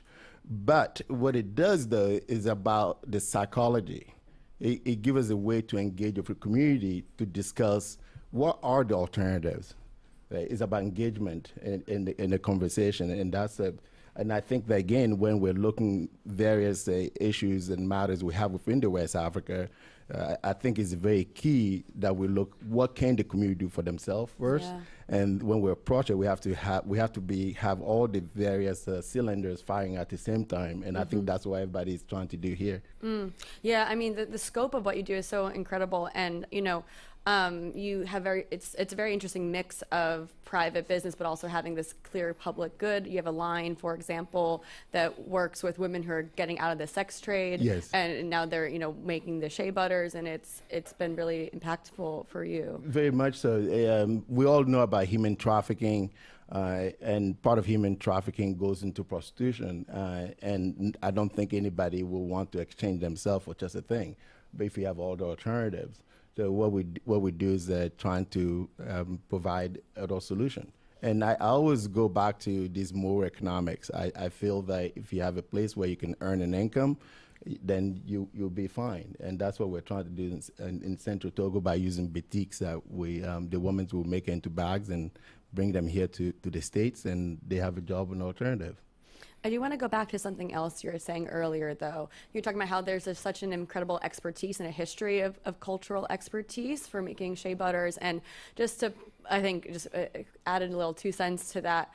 My husband is probably his most loyal fan for his products. I've been to the weddings, I've been traveling, and I brought the wrong products, and we've had to go to the Whole Foods or find the Target that stocks their products. He refuses to use anything else.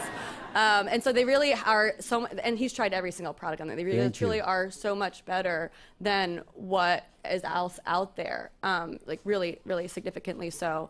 And I want to talk about that because obviously this has been, 20 years of also work just creating these really impressive products that are hitting the market in the U.S. for the first time and really fitting a niche. Yes.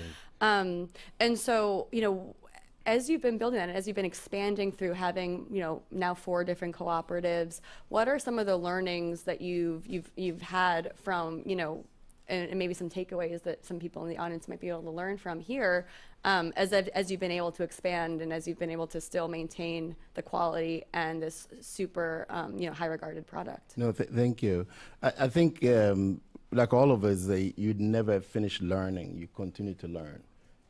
But before the learning is what has the 20 years has confirmed to me.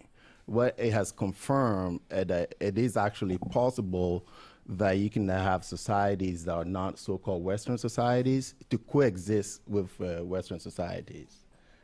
And that goes, and also it confirmed to me that the knowledge for thousands of years, which in my understanding, and all of us can argue, those knowledge in our cultures, especially in the Sahels, tend to have a better way to coexist with nature, right? For millions of years before the industrialization, humans have lived, and some of those knowledge still exist today. So it confirmed to me that as we go forward, and as we're trying to look for solutions to mitigate this crisis of climate that we need to also look, what do the people that have carried over those cultures, and I'm talking about West Africa, what isn't it that we can learn? And I believe this model has shown that it can work. And another thing that it also confirmed is that there's a way to get the rich to be richer, and there's a way to, by doing this, to get using our knowledge and the resources we have, to be able to, for us to be able to also have a dignity with ourselves. And I believe if anybody here has money that said doesn't want any more money is probably lying. Are you all lying? No, you're not. And I do want, but when we look, what else that I have acquired maybe that I didn't know 20 years ago, is really the importance of partnership. Because if you look within the ecosystem that essentially the infrastructure that I believe that I needed to create, is good. But how do you scale it? You scale it by working with a government institution, and you scale it by working with funds that hopefully are with impact funds, and that can create greater scale. And I also learned that this model is, you can transfer this model to different areas. It doesn't just have to be with share, it's something that can work in various areas.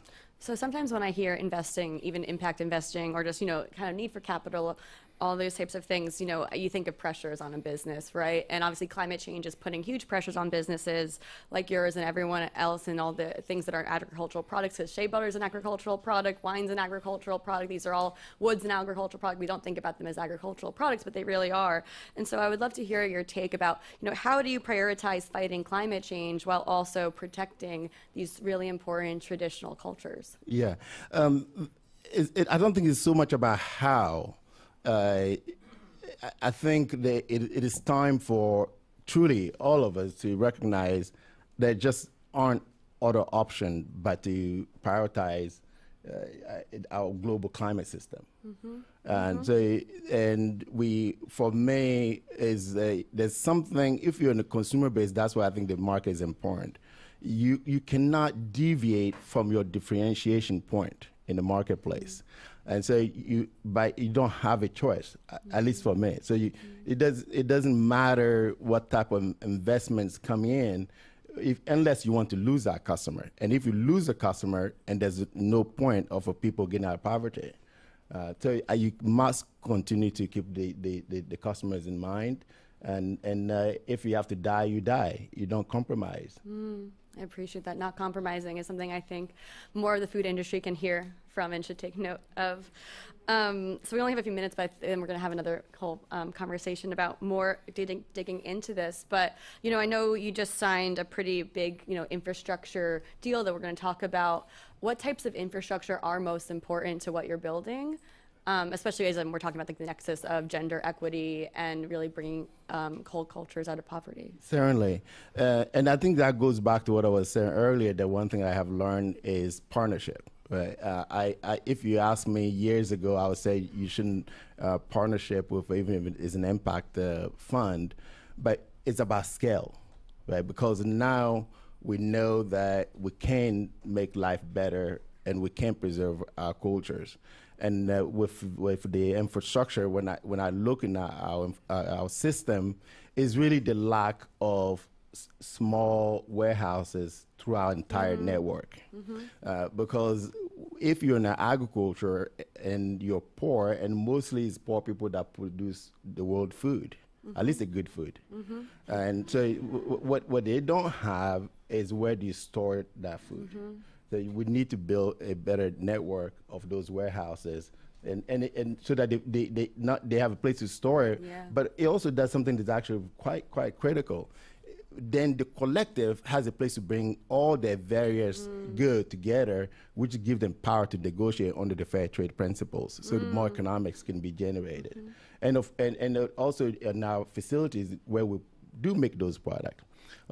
I said earlier that just making raw materials in Africa, selling raw material, I don't believe is the right thing. You got to make finished good. So we need more. Some of those funds is to build the infrastructure to increase our capacity, so that we can penetrate more of the market.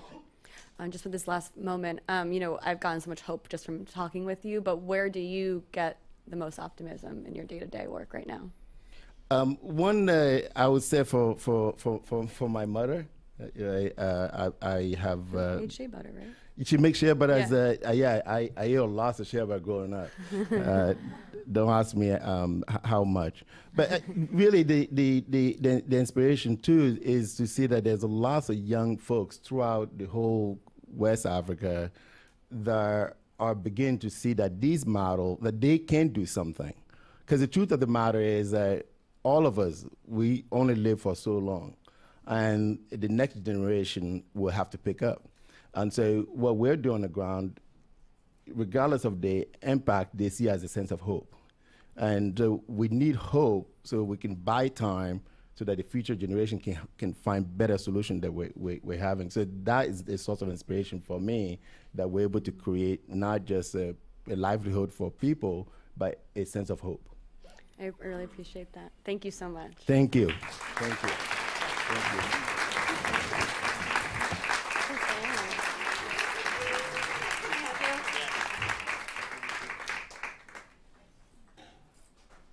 Well, I think our next panelists are coming up. Should I introduce them? We got Michael, Simbala, Paola, Renee. Gonna keep the conversation going. Sorry, I thought I was gonna get a little intro there. I'm so thrilled about this. That was just, I think, another hand for Olo, everybody.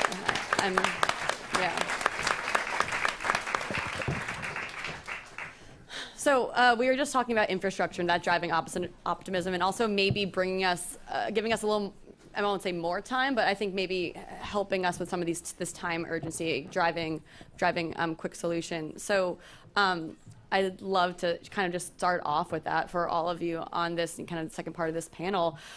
Where are the kind of biggest places where you can see gains happening right now, and especially when it comes to infrastructure?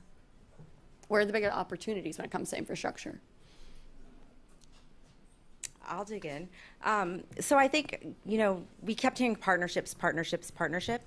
And I think no matter how we look at the supply chain, it's figuring out, how are we going to get there together? We're asking for a pretty monumental shift to happen to how we're doing business. And, cold chain is part of it. So thinking around how are we transporting these goods and services, but really just working together to kind of lift the ocean. No one's going to change it overnight on their own. So I think that's probably, to me, the biggest thing that I'm starting to see, this pre-competitive notion of how do we do things a little bit more together. Yeah, if I could build on that too. I think the other thing that gives me a lot of hope is that we're starting to think in systems. right? We often have multiple players across the value chains, and we consider the food system as one value chain, and actually there's a lot of nuances in there. Every raw material, the way it reaches the consumer is very different, even depending on what the finished product is. And we need to start thinking very differently, and there are various players across that totality of that system. And we need to bring them around the table, right? We need to think about it as a system. There's no one player that can resolve for this issue alone. And so the fact that we're now starting to have these conversations, and even science, right? The science of food, science of nutrition, the economics of it. We just heard about the importance of the impact in development, just to give the right incentives, even from a climate standpoint. I think just the fact that we're now starting to say, hang on, this is a very complex system. We need to bring all the players that we can possibly bring to the table to do that intervention, I think is for me, is liberating at this point in time. I love that. Yeah, I'll add from an investor perspective, and I think Olo just spoke pretty clearly about it. You know, there's the opportunity with the existence of large groups of smallholder producers to come into different regions and different countries and different value chains and develop the infrastructure that permits more of the value chain to be produced in country, which is good from a systematic perspective. It actually brings to the world, in most cases, better foods, more nutritious foods. And it can work, you know, it can work from a return profile, it can return financially and from an impact perspective and at the community level, because frankly, we're not going to get any of those 200,000 women to change what they're doing if there's not a incentive to do so. And Olo was just saying that we need more warehouses, but not only that. I'm Simbal, I'm from Mali in West Africa too. And one of the issue we are facing is that growing this food, okay, but how do you bring them like not even far to the city next to it? We don't have adequate road, for example. You can store them, now you have to transport them. With Mike, we are thinking about building a factory of cereal processing in West Africa.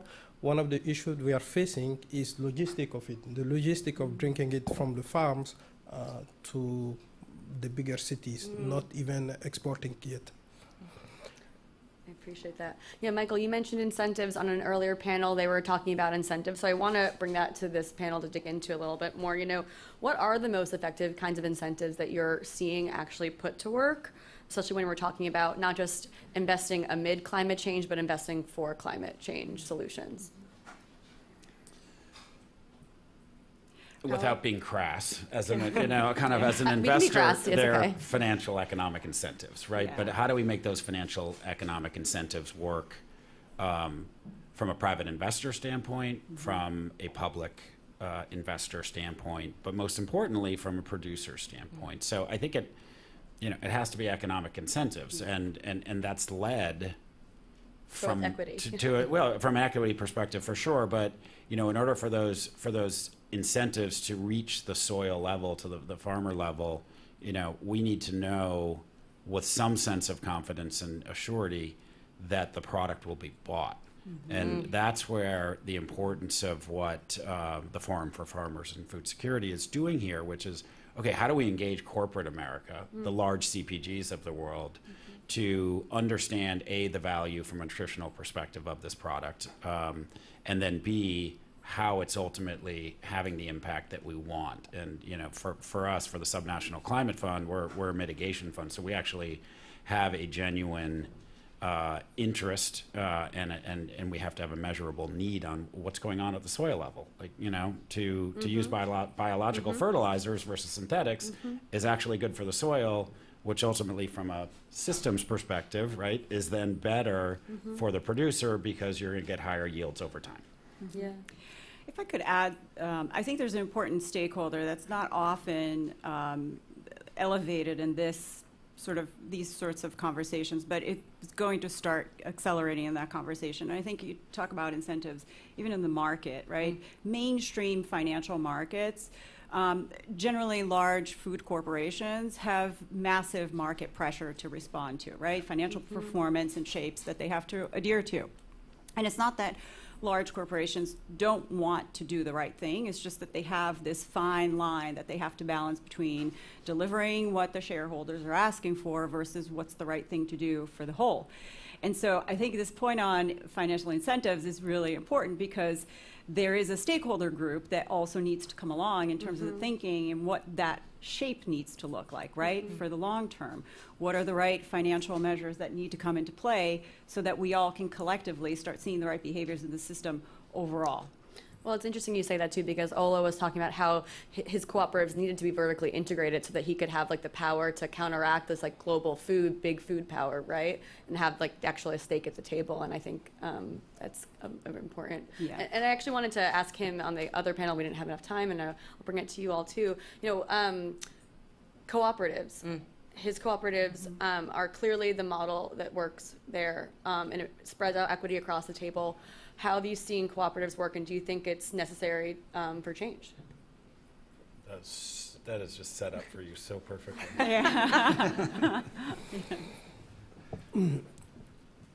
It can, bringing them together. I was also in the share. I'm still in the share business anyway. But the cooperatives, it organized them, especially women cooperative. It gave them some sort of organization where they can negotiate. Actually, one of the things that one of the training we do with cooperatives is negotiation. Is that being together, they have more power, I will say, over the crops or the product they are selling. So it is a model that works, and also being together, they can get official paperwork to even open a bank account, for example. Individually, it is complicated for them, so to attract finance, to attract trainings, but also to be together, to pool their product together to have a better price for it. So in West Africa in general, it is a model that we encourage them to be in a group, to collaborate. So as a follow-up though, do you see that being replicatable elsewhere? Obviously in the U.S. it has had some kind of touch and go examples, but it's been around for hundreds of years, and there's a reason for that.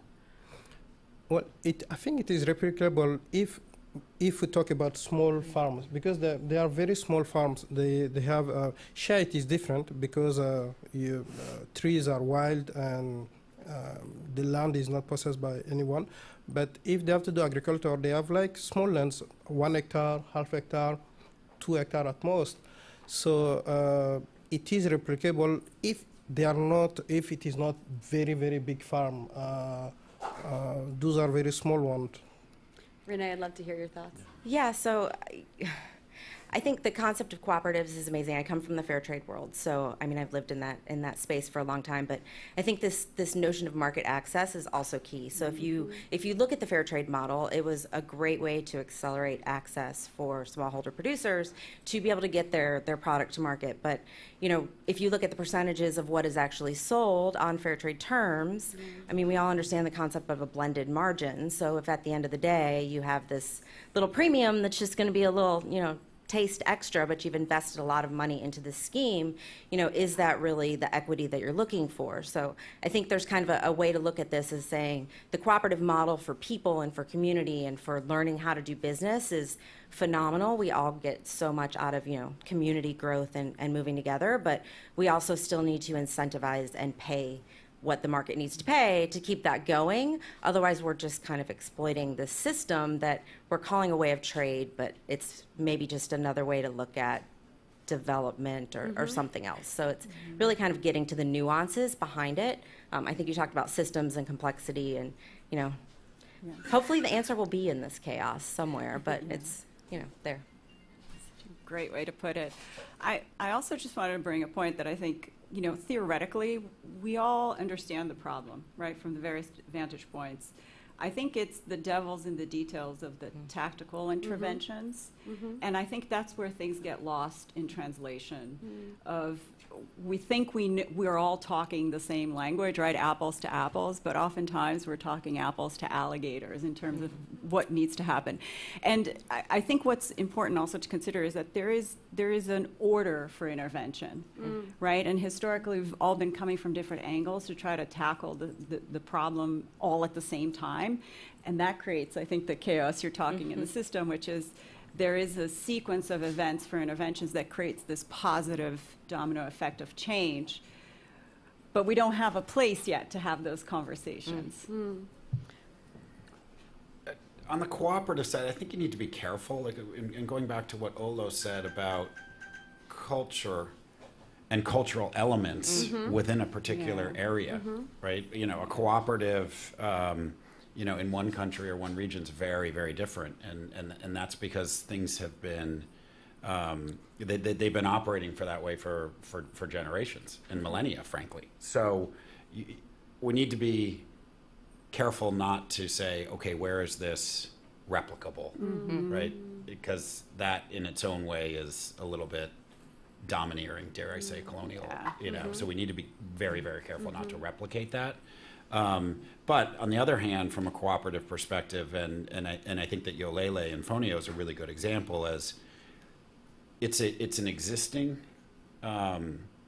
structure that exists for the market, so that it makes things like, with some investment in infrastructure, the logistical aspects of aggregating raw materials a little bit easier. But again, we're not, to Olo's point, you don't want all of that raw material just to leave, right? How do you invest more in country, in value chain, so that ultimately there is a more equitable trade and agreement amongst the producer and ultimately whoever is the ultimate buyer. Absolutely. So in the spirit of that and in the spirit of urgency, right, I think we're all gathered here today to talk about how we can put stuff to work now that'll actually help us really soon too. And so I asked this a little bit on a panel earlier, but some companies are going through down rounds, some are struggling to get funding. Some companies are just struggling, period, because of the economic environment. But if you had $10 million right now, where would you put that money in terms of actually, you know, an example you've already seen actually having success in like real adoptable terms? And maybe it's a tool, maybe it's an infrastructure. I'm not going to say it's tech, because you know, but maybe it is tech. I'm not sure. Yeah, well, I mean, we're infrastructure investors, so I would say infrastructure in emerging markets and agriculture, since that's kind of my sector. But something specific, though. You want to be specific? Yeah. Like I think, you know, these are the types of nuggets that actually could be. You know, it's a perfect nugget. You know, we are looking at an investment of $10 to $15 million into Yolele to develop an agro-processing facility that, you know, increases post-harvest yields by 30 to 50%. So, and you know, keeping stable the amount of fonio that's produced at the producer at the farmer level, you know, all of a sudden you've increased and created a cash crop equal to 30 to 50% of what existed before. Okay, that's great. We can do that. Now, what do you do with who? You know, we're doing that in country, in West Africa. Who's buying that, right? So we, you know. One of the folks from the industry is here, but it turns out that the brewing business is actually a pretty good place to use fonio, right? So that's the systematic bringing together the consciousness of you know, the larger corporates, but it also ends up being actually a really, really good ingredient in that particular production process. So that's one example. I just wanted to add that that 10 million question in one specific point, it's a bit complicated because, of course, we want to build a fonio processing factory, but it also goes with working with the farmer to improve many things at farmer side. That factory itself will be there, but it will need quality product from the farmers also to work. So it's not one single thing that you can do to improve it, but if you have 10 million, you will have to find a way to distribute it among many component research, for example. We are working today to improve the yield of fonio, especially on those forgotten crops. We call them forgotten crops. They are not forgotten, but let's call them that way. We haven't done enough researches on them or work on them to improve on the farmer side quality and yield, for example. So before even thinking getting to the factory, you have to also to work on that. The second thing that I wanted to say that, of course, we are looking for to develop the market, but we also have to be careful about feeding our own population in West Africa.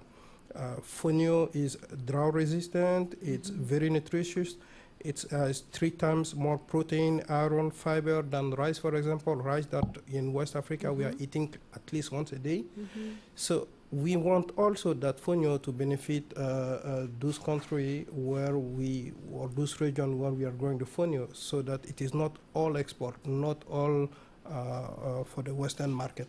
So we have to be careful about that also. Totally, absolutely. And I think you touched on something that was key too, and it's thinking around, market access, whether it's local market or whether it's global market, and how do we start paying more attention to consumption and what that really means, and how do we start to shift patterns of consumption? It's hard for everyone with food right now, and you keep hearing inflation, and this is too much, and I can't afford sustainable or whatever that looks like. But at the end of the day, I would like to say that maybe we just aren't really aware where our food comes from and what it really means and what lack of food security there is globally. It's hard to worry about the world when you're stuck worrying about yourself. So how do we start to shift what normal is or what average is and start to make sustainable average and shift the whole market by looking at how we're consuming things in general?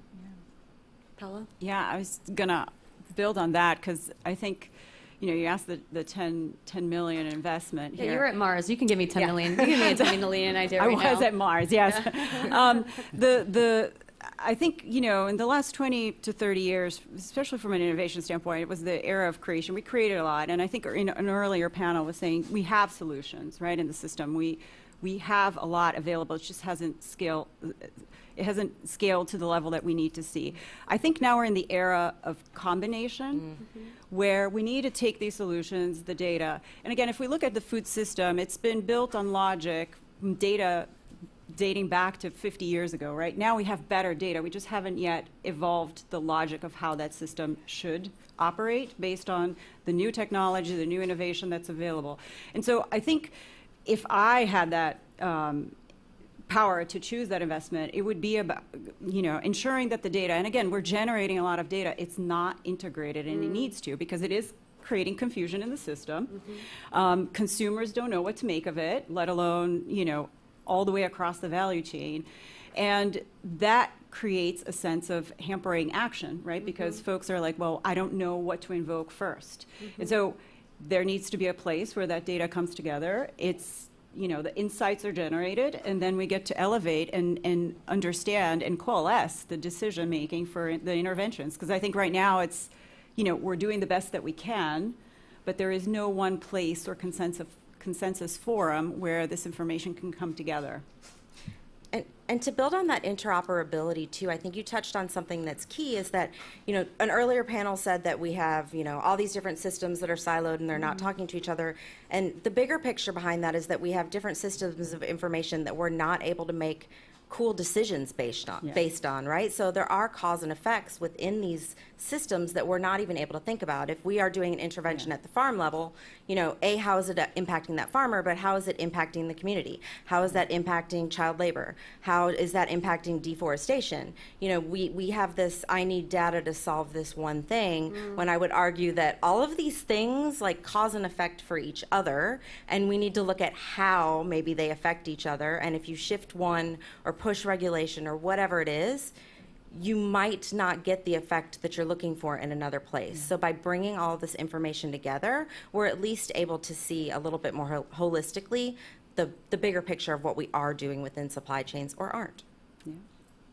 So what's been surprising to you about this work, especially in the past few months?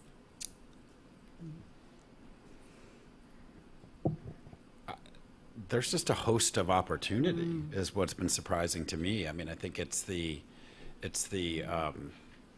impact and the force of what Paula was talking about, where there's this kind of, you know, I think the corporates are genuinely interested in affecting some change here, and know the strength that they have in doing so, and that's trickling down to, you know, places like Mali and Senegal and Togo and other regions of the world where, you know, projects that we look at become very, very attractive and viable. I echo the same thing. I think there is an awareness that there is, you know, we're running against the clock here. I think I don't want to sound cliche here, but now I think folks really understand. The point that you just made, Mike, was the corporates are interested. It's just a matter of organizing the data and making sure that we make the right move, because there is an element, given the scale of the operations that we have around the world, in the industry, right? And this is not just the CPGs, it's the raw materials, the consolidators.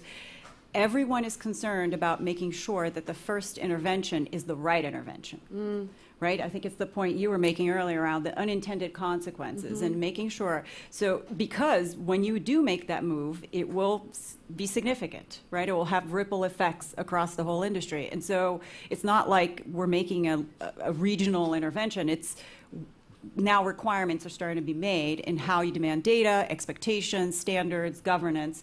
And so being able to be in a position to understand the risks, right, the intended and unintended consequences. I think it's an exciting time, but it also, again, requires deliberate thinking, even though we all know that the time is now to act.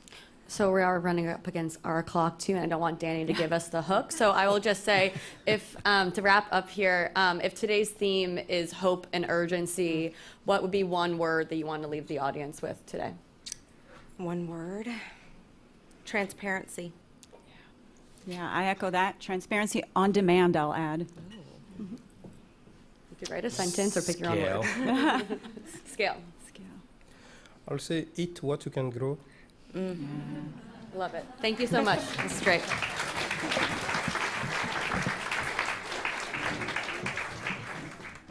Another round of applause for those panelists, please. Just a reminder for those of you who are here in person, we have an amazing reception this evening with delicious food, drinks, and opportunities to network. There will also be music, so please don't miss it. Our next discussions will focus on elevating methane solutions in the food system. Joining me on the stage is Rick Duke. He is the United States Deputy Special Envoy for Climate at the U.S. State Department. Rick, what an honor to have you here. I'm so excited to sit down with you and learn more about your work. And I'm hoping you can start this conversation by framing the methane problem for us and share the goals of the Global Methane Pledge. Thanks for the question, and thanks for the chance to be here. This is an incredibly timely and important conversation for us to be having. Let me just start with the climate lens. That's the main approach we take to this topic. And when you look at today's climate change, almost half of that is caused by methane that's already in the atmosphere. So we're seeing the impacts of all that climate change already, and of course it's all headed in the wrong direction still. We're seeing the wildfire smoke, we're seeing the floods, we're seeing the whole range of things that you read about, sadly, nearly every day in the paper. And again, nearly half of that from methane writ large, and then nearly half of that methane is coming from food systems. So it is right at the heart of the matter that we tackle the intersection between things like productivity, waste reduction in food systems, and how that feeds back into the atmosphere and to the climate. Let me note that there's some other things that are a little less immediately obvious, but super important in this dynamic. Turns out methane not only causes all that climate change, but it also is one of the main causes of ground level ozone. And when you look at your air pollution alerts on your phone, most days, if we're not dealing with wildfires from Canada in New York or DC, it's ozone that's the biggest pollutant that we deal with.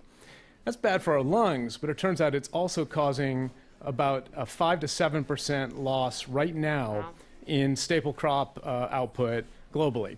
So it all feeds back in very unhelpful ways. But the flip side of that is it means that if we can get things right in terms of cutting food waste, enhancing productivity in food systems, and innovating across the board, then we can get at a lot of those dynamics directly.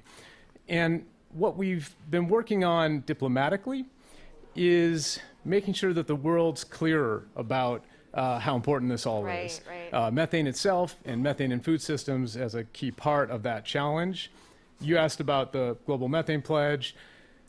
When we looked at the kind of the map of what we could try to contribute to, and I worked for John Kerry, the Special Presidential Envoy for Climate at the State Department, who drives international climate diplomacy for President Biden, we saw that there was only about 2% of the investment in climate writ large was going into methane, even though it was causing nearly half of climate change. We saw that there just wasn't enough attention to methane, given how central it is in dealing with the impacts we're already suffering, the tipping point risks that are ever more imminent in the climate system. And so we decided to try to just put it higher on the agenda. And of course, the way we do that diplomatically is essentially a global sign-on letter that we call the Global Methane Pledge. Started with a handful of countries, built to 100 countries 2 years ago, with an announcement that really caught the world's attention at the climate summit in Glasgow 2 years ago. And then we've now built to over 150 countries at this point that are all sharing the same objective, which is let's cut methane at least 30% by 2030 and get at the fastest way to pump the brakes on climate change. And then again, food systems are nearly half of that opportunity. So we've really got to be serious about food as part of this. Absolutely. And despite sort of the recognition by you and others that methane is a big problem, and part of the reason it is a problem is because of our current food and agriculture systems, why hasn't it gotten more attention? This has been a long journey for you all sort of working on this issue. It's been a very, very long road to get, to Glasgow with that pledge. Well, I think that we're excited to see 150 countries on board. We're excited to see quite a bit of attention, growing attention in the media. We're making time to be present for events like this and tell the story as best we can. But candidly, it's a complicated topic. It's a topic where you maybe lack some of the clear villains that there might be in other stories in climate change. In some ways, we have systematic opportunities and challenges that we need to just kind of struggle through together. Things like getting everyone to be more careful about trying to cut food waste, making sure that we have diversion of organics from our systems and composting of same. And then, the not super exciting but really compelling in its impact opportunities for investing in research and development and getting at things like the 10x improvement in productivity that's possible right now in many parts of the world in dairy. And if you improve the productivity of dairy by a factor of 10, you cut the methane by a similar factor. And that kind of logic is why we do have 8 of the 10 biggest food producers in the world are in this effort with us. And so that's encouraging, but it maybe doesn't make the most compelling press story sometimes. It's not as sexy as it should be, is it? No. I love this term methane diplomacy, and I wonder what that looks like for you as the Deputy Special Envoy. So for us, it is a lot of WhatsApp, believe it or not. We spend a lot of our time now texting back and forth with counterparts around the world. What I love about that is that it gets us right to the point. So there's less of the protocol and delay that came with a more formal style. Even beyond email, it's more to the point and more immediate. And there's a lot of looking for ways to kind of package up work that we want to make happen for announcement and try to break through the crowded media landscape to get somebody to care. It also looks like fundraising. And so we've mobilized now by any measure over $500 million in grant money to tackle methane, a lot of that going towards agriculture-related questions. Those international funds are terribly scarce. I mean, just terribly scarce. And so that's a big deal in terms of kind of priming the pump for the investment that can then follow. When we get that kind of funding into our development agencies, like U.S. Agency for International Development in our case, or counterparts around the world, they can, we call it methanize their operations. They can pay attention to methane in what they're doing in the agriculture sector, for example, make sure they're tracking the benefits that come from productivity gains in livestock or dairy, and then they can prioritize accordingly and actually follow through and make sure that larger scale investment occurs to really make it happen in the marketplace. So it's a combination of just a tremendous amount of pressuring other governments and convening private sector and philanthropy and trying to get more attention on something which we think demands it. Sure. Before the WhatsApp conversations, though, I imagine that many countries were like, what is this? What do you want me to sign on here? And I just am interested in how that sort of came about. Well, actually, it starts closer to home. The very first conversations, of course, have to happen in what we call the interagency, which is to say all of our colleagues across the U.S. government. So we have to make sure that we have our own house in order, that our own U.S. Department of Agriculture, Environmental Protection Agency, et cetera, that everyone is in agreement that this is something that we should kind of put our stamp on and really push for. And I think that actually went quite well because the case is so compelling, and you've got a lot of people that care about the substance in government, and so when you make that that argument internally, we were able to rally our own government pretty quickly. Then we have to go out and make the case to counterparts around the world that this is something where we can work together to make a difference, where we can mobilize funding, and where we can make it politically workable for political leadership as well. And I think that has added up so far, and we're moving, but as always, have to move faster. And, absolutely. I'm interested in some of the solutions that you're seeing when you do this methane diplomacy. What kinds of things are working both in the global north and the global south? One area where I think we've seen tremendous enthusiasm and in a sector that's made a massive difference here is philanthropy. I mentioned philanthropy, but let me dwell on that for a minute. In order to get to 150 countries, most of which are lower income countries, of course, almost by definition with that many countries in the tent, we needed an answer to the very valid question of, okay, fine, so you want us to support this this effort to cut methane 30% by 2030. How are you going to help us to make that happen? We're doing our best to mobilize scarce government funds from ourselves, from other governments, and we're getting there, getting the multilateral development banks involved as well. But the fastest answer that we had was really from foundations that stepped up and committed a $360 million initial fund for what has now become the Global Methane Hub. And that was incredibly timely and impactful, and then puts us in a position to get the technical work done, to support governments that want to be a part of this, to do the convening, the cajoling, the communicating in order to convert from a pledge into actual reductions in methane. Since dairy farmers are such a big part of the solution, potentially, I wonder what you've heard from the dairy industry and how receptive they are to some of these solutions all over the world, not just in the United States. The dairy sector in the United States, to start there, but then to go beyond that, is really clear on how important this is, how much potential there is, and they've done a lot already. The Pathways to Dairy Net Zero organization has been right at the forefront of using productivity and otherwise cutting methane while growing their businesses. They've also helped us to unlock that same opportunity on a global scale, and it's much more important on a global scale because the variation, I don't know the exact statistics, but let's just say the variation in productivity across U.S. dairy farms is probably pretty modest, but you can find a factor of 20 difference in dairy productivity between the best dairy farms in the United States and the most challenged operations in a small household in sub-Saharan Africa. Sure.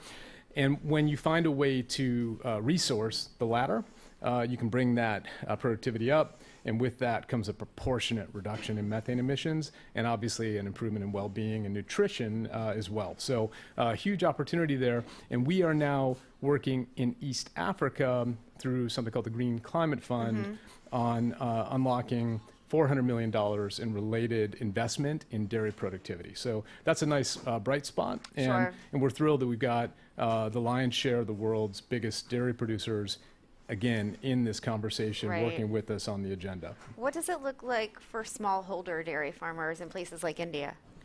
So it's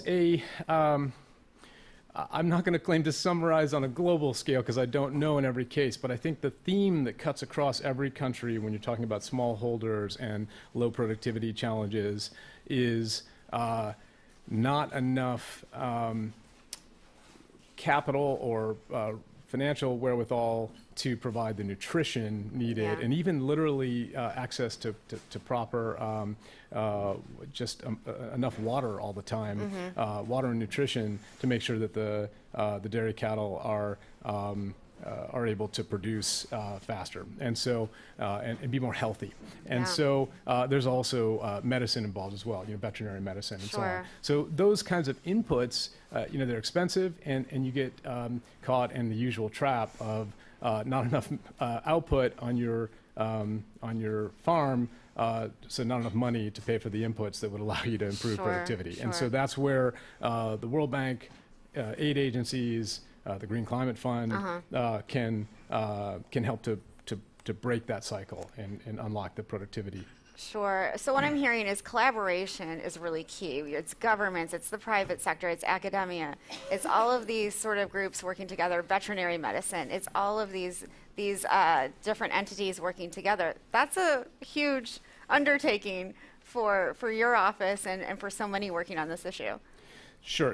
And we wouldn't claim that our small office would ever be able to delve into those details. I think our best value and where we've been focused is helping to identify what's most important in the climate fight and what has the most potential to be part of the solution, and then put it higher on the agenda, mobilize funding from philanthropy, mobilize attention from industry, such as the dairy sector, and really make sure that there's kind of a catalytic role from us in putting the world's attention where it needs to be, in this case on nearly half of climate change coming from methane, and then again nearly half of that coming from food systems. Right. So important to keep driving that statistic home too. I think in the minute we have left before the panel starts, I'm wondering what your plans are for COP and what you're looking for, and what will success look like for you there? So we are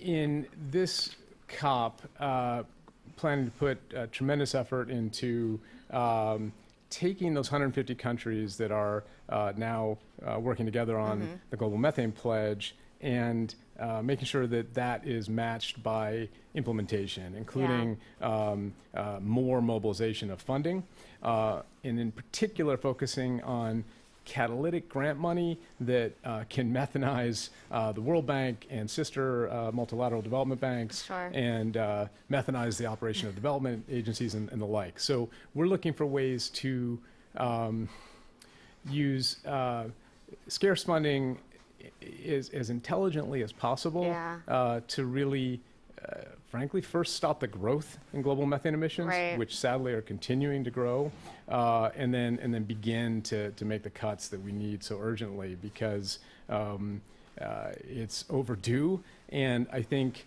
one thing that is unfortunately helping is it's ever harder to ignore just the severity of today's climate change. Yeah.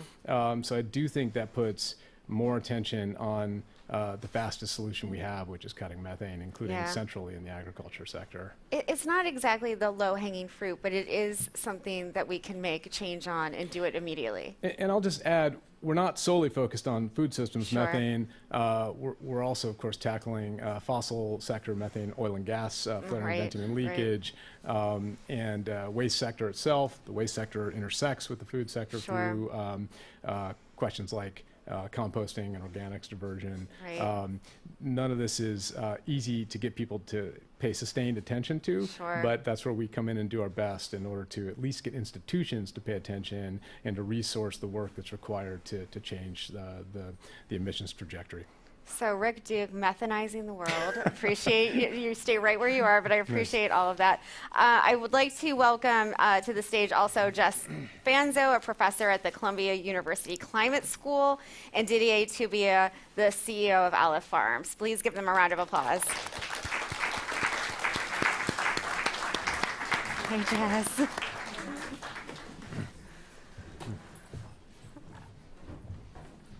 So we've heard a lot already from Rick about how, how to reduce some of these methane emissions. But I'm wondering from you, Didier, and you, Jessica, your perspectives, why are there so many barriers to reducing methane?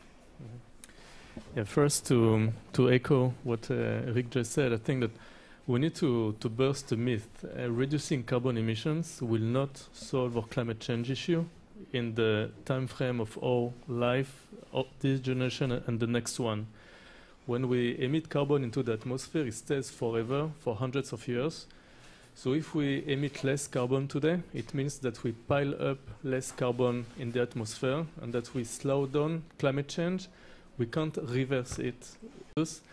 And second, because it breaks down relatively quickly when we reduce methane emissions, we clean up the atmosphere from greenhouse gases at the horizon of 20 years. And it's very important for us as a human species to be able to achieve a change in direction on the short to mid-term if we'd like to continue and thrive as a species on Earth. So that's why we believe that tackling the methane issue is making a U-turn, if you like.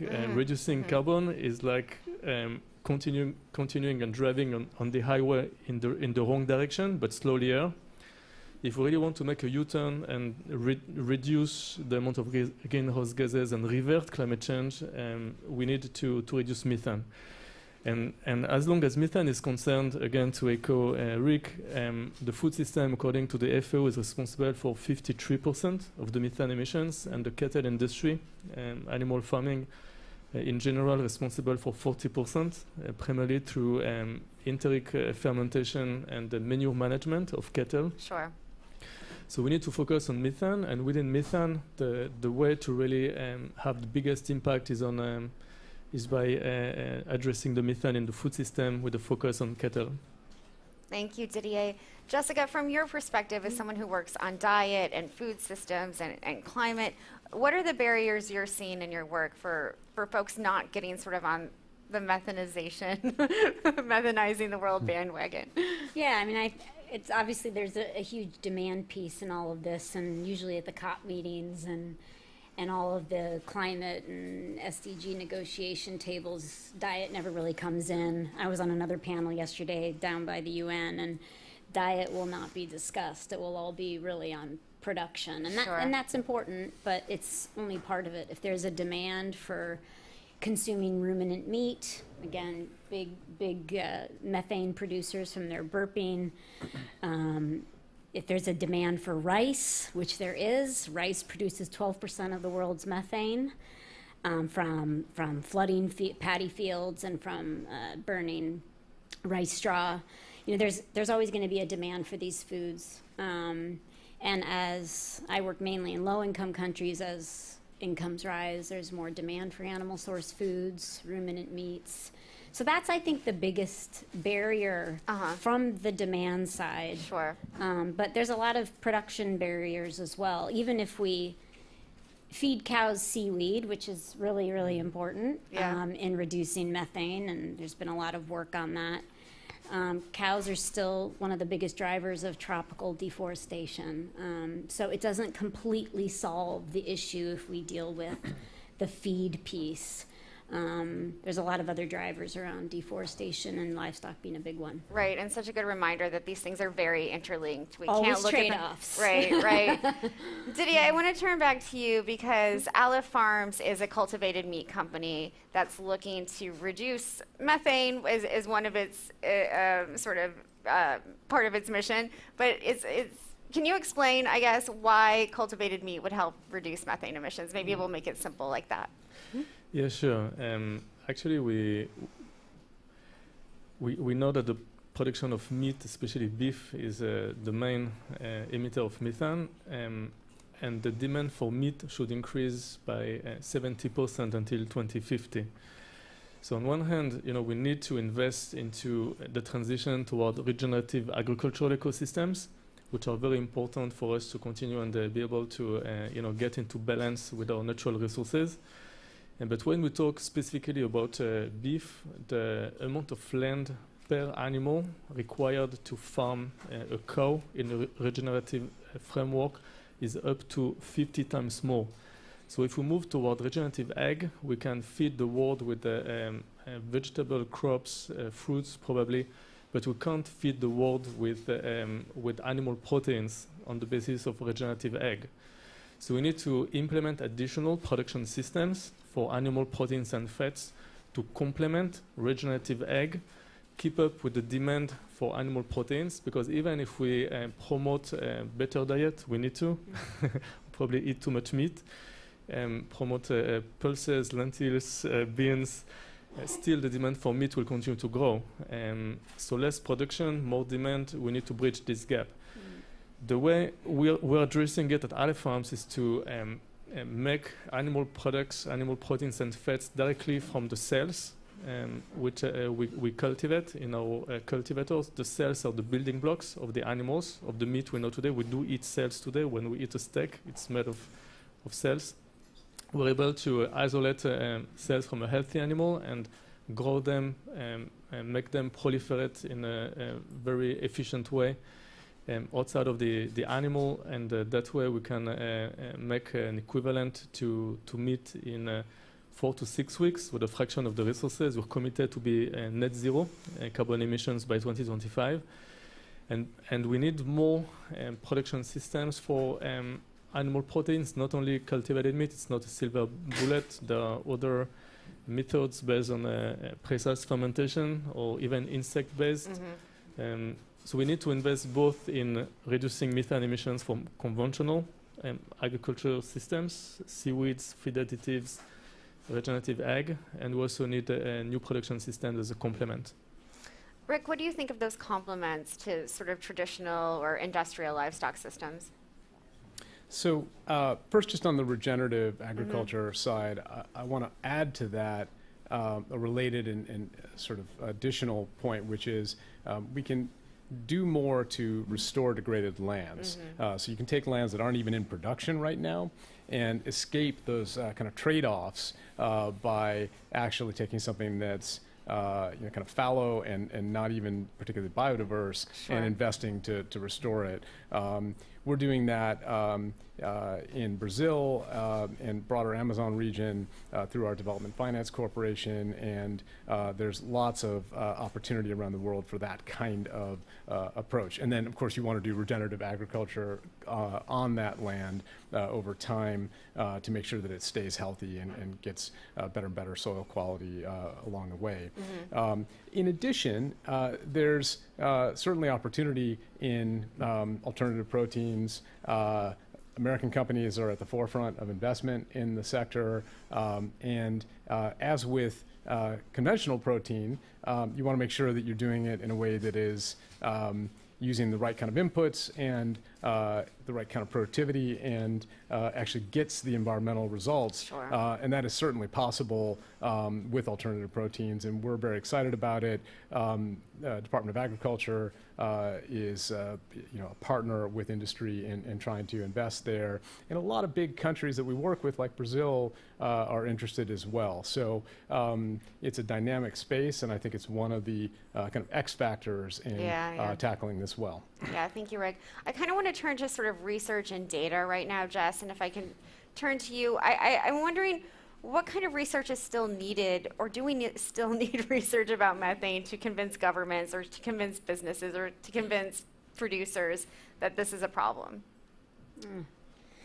I mean, you're asking a researcher, and I'll always say there's a need for more research if we have data gaps, or else we go out of business. But no, I mean, I think there's still a lot of unanswered questions. Sure. We don't really understand a lot of the trade-offs of doing one thing and the unintended or sometimes intended consequences on other things. We don't really, I mean, just in the diet space, we still don't really understand what people eat around the world. And a lot of that data is modeled. There's lots of questions around how do you measure climate impacts from landscapes and land use change. I mean, we have something called the Food Systems Countdown Initiative, which is about 65 experts in food systems, and Danny, you know about this project where we're putting out a global monitoring framework to really start tracking how food systems are performing. That's coming out at the end of this year, and it was part of the UN Food Systems Summit. And we really have a lot of data gaps. For governments, they can't track how their food systems are performing across diet, health, nutrition, livelihoods, equity. So there's gaps, but there's still a lot of strong evidence. I think many of you probably saw today, Johan Rockström put out the planetary boundaries work and showed that we're not on track for most boundaries. So I think the data is saying a lot about action and where we are. Sure. And the data, you know, of course, we could have a big debate about data and the quality of data, but data is important to really kind of understand where we are. So there's a lot of talk about solutions and action, and governments are doing things, but sometimes data doesn't lie. Right, right. And we need to really look at that data. And to me, a lot of the work that we're doing is really trying to generate evidence so policymakers have that data in their hands so they can make sound decisions, evidence-based decisions. And I imagine that data is also important for entrepreneurs, like companies like Olive Farms, who are trying to come up with different solutions. But Rick, you had a point before we move on. Well, just very briefly, couldn't agree more on the importance to measure so you can manage.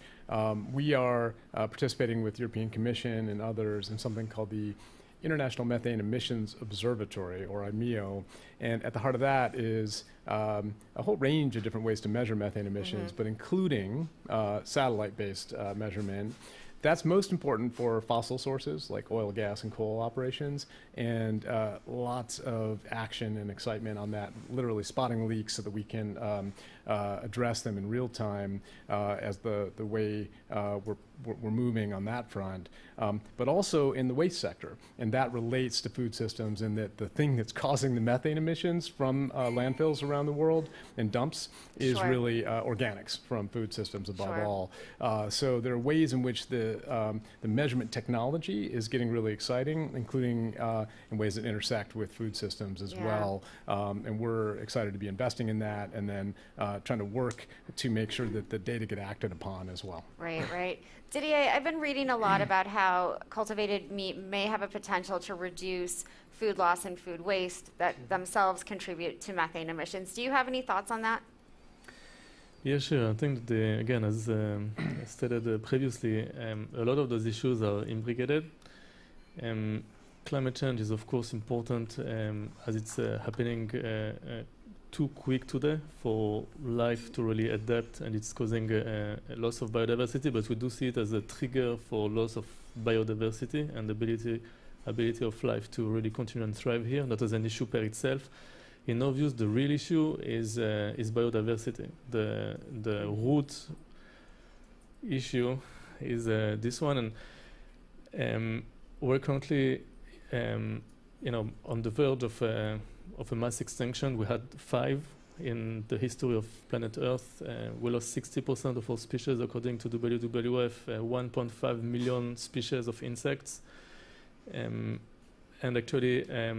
Intensive agriculture beyond the climate impact, which might be lower, by the way, in intensive, super optimized, concentrated operation than with extensive agriculture, is one thing, but it also has a big impact on biodiversity because of the massive cultures of soy and maize to feed animals, monocultures usually, with deep tilling and pesticide, which is causing erosion of the soil, because of the grazing of the animals in the ecosystem, which has an impact on the biodiversity.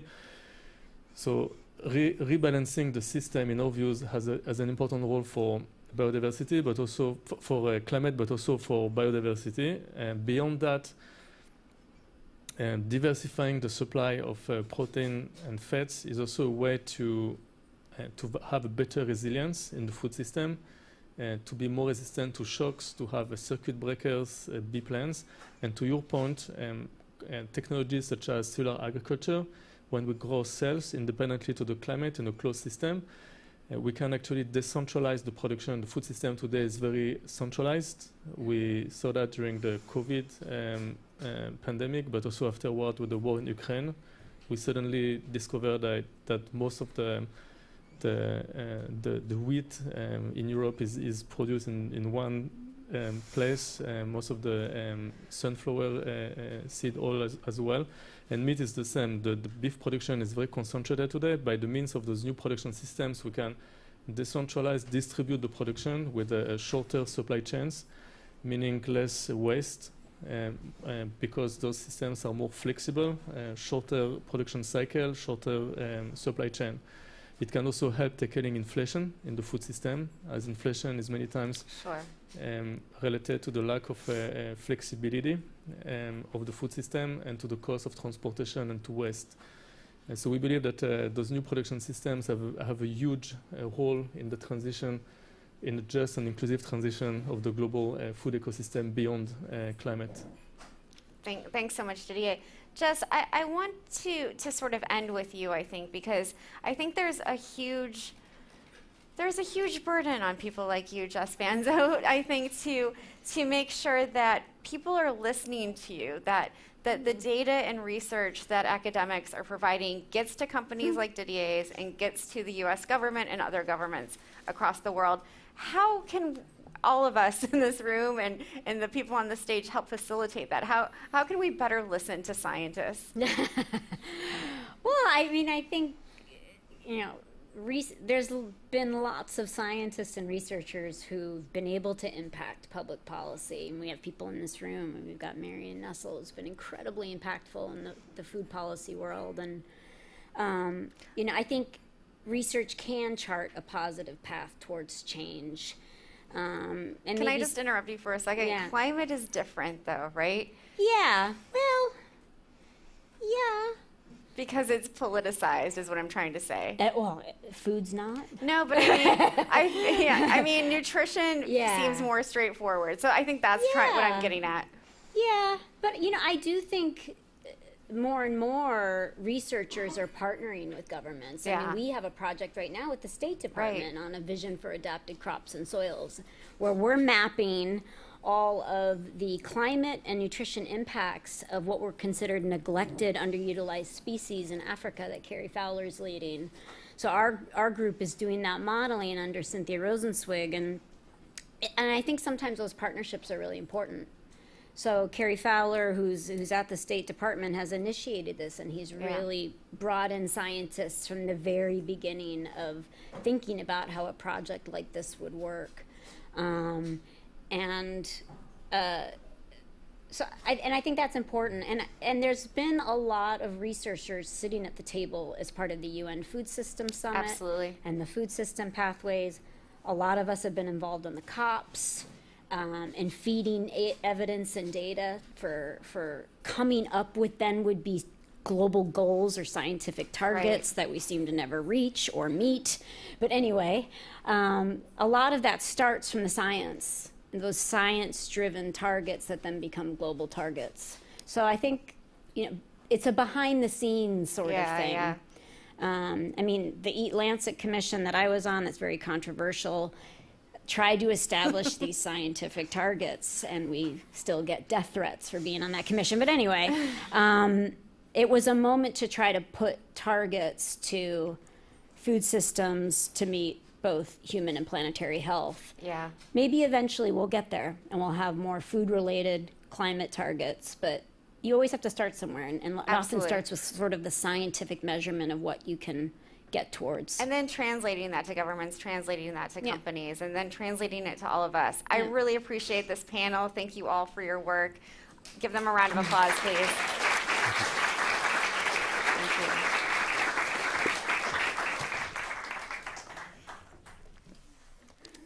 So next we're going to talk about ways that we can nourish people and the planet through innovation. We're joined by Dr. Rebecca Shaw, the Chief Scientist at WWF, Dr. John De La Parra, the Director of the Global Food Portfolio at the Rockefeller Foundation, Dr. Selena Ahmad, the Global Director of the Periodic Table of Food Initiative at the American Heart Association, and Shanu Saran, the Vice President of Africa Operations at Food Systems for the Future and the Managing Director of the Good Food Opportunity Fund for Africa. Their conversation will be moderated by Zoya Turstein from GRIS, so give them a round of applause, please.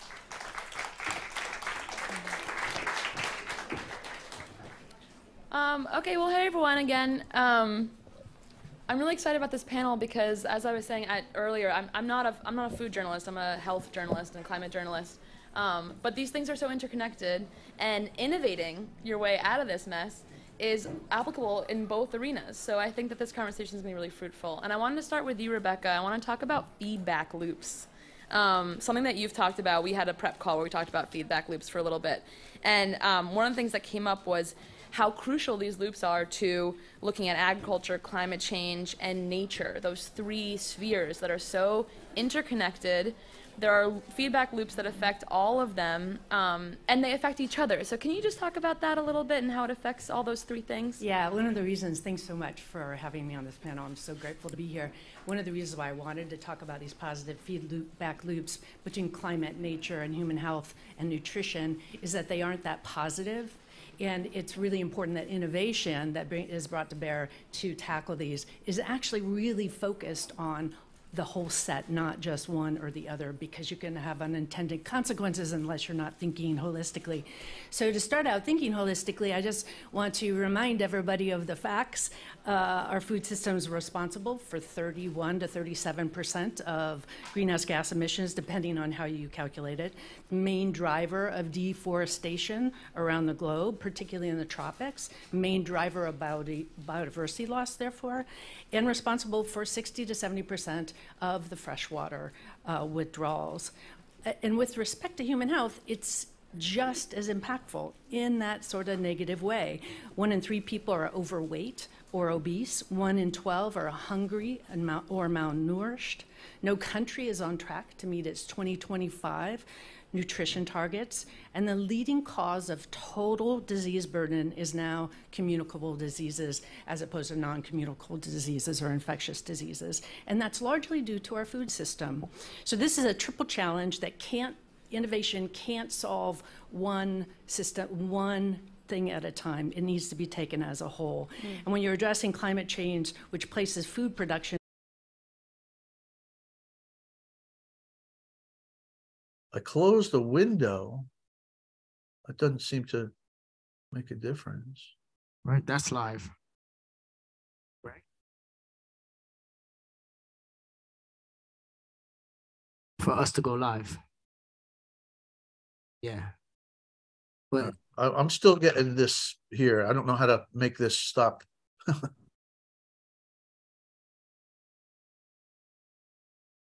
I tried going into Zoom and clicking stop live stream. And then I closed this window, but then as soon as I try to start another stream, it keeps coming back to here. it would have to be on Zoom. Can you ingest like new? I went to the same page where I was putting it before, but it's not giving me the option with the form. It's just going straight here. It's not giving me a Okay. chance to change it. Since okay. You want to end the meeting and log back in real quick? Yes. I'm gonna do the I same. think that's going to be the answer. So I'm gonna close the meeting here. Let me stop the share first. Let me end this meeting, and then I'll start it back up again, and then we'll try again and see what happens. All right, cool. To our personal lives, to our cultures, to our environment, really thinking country by country by country, how do you understand planetary boundaries and a planetary-based diet, a planet-based diet, and how do you make changes culture by culture, country by country, to achieve nutrition, to achieve sustainability with respect to the environment and water biodiversity and soil health, and then also to, of course, achieve nutritional changes. And so we came up with this report on planet-based diets, and then we began downscaling it to say, okay, if we're going to do this, we're going to do it country by country. We're going to do it with ministries in those countries, with communities around the globe. Look for those innovations.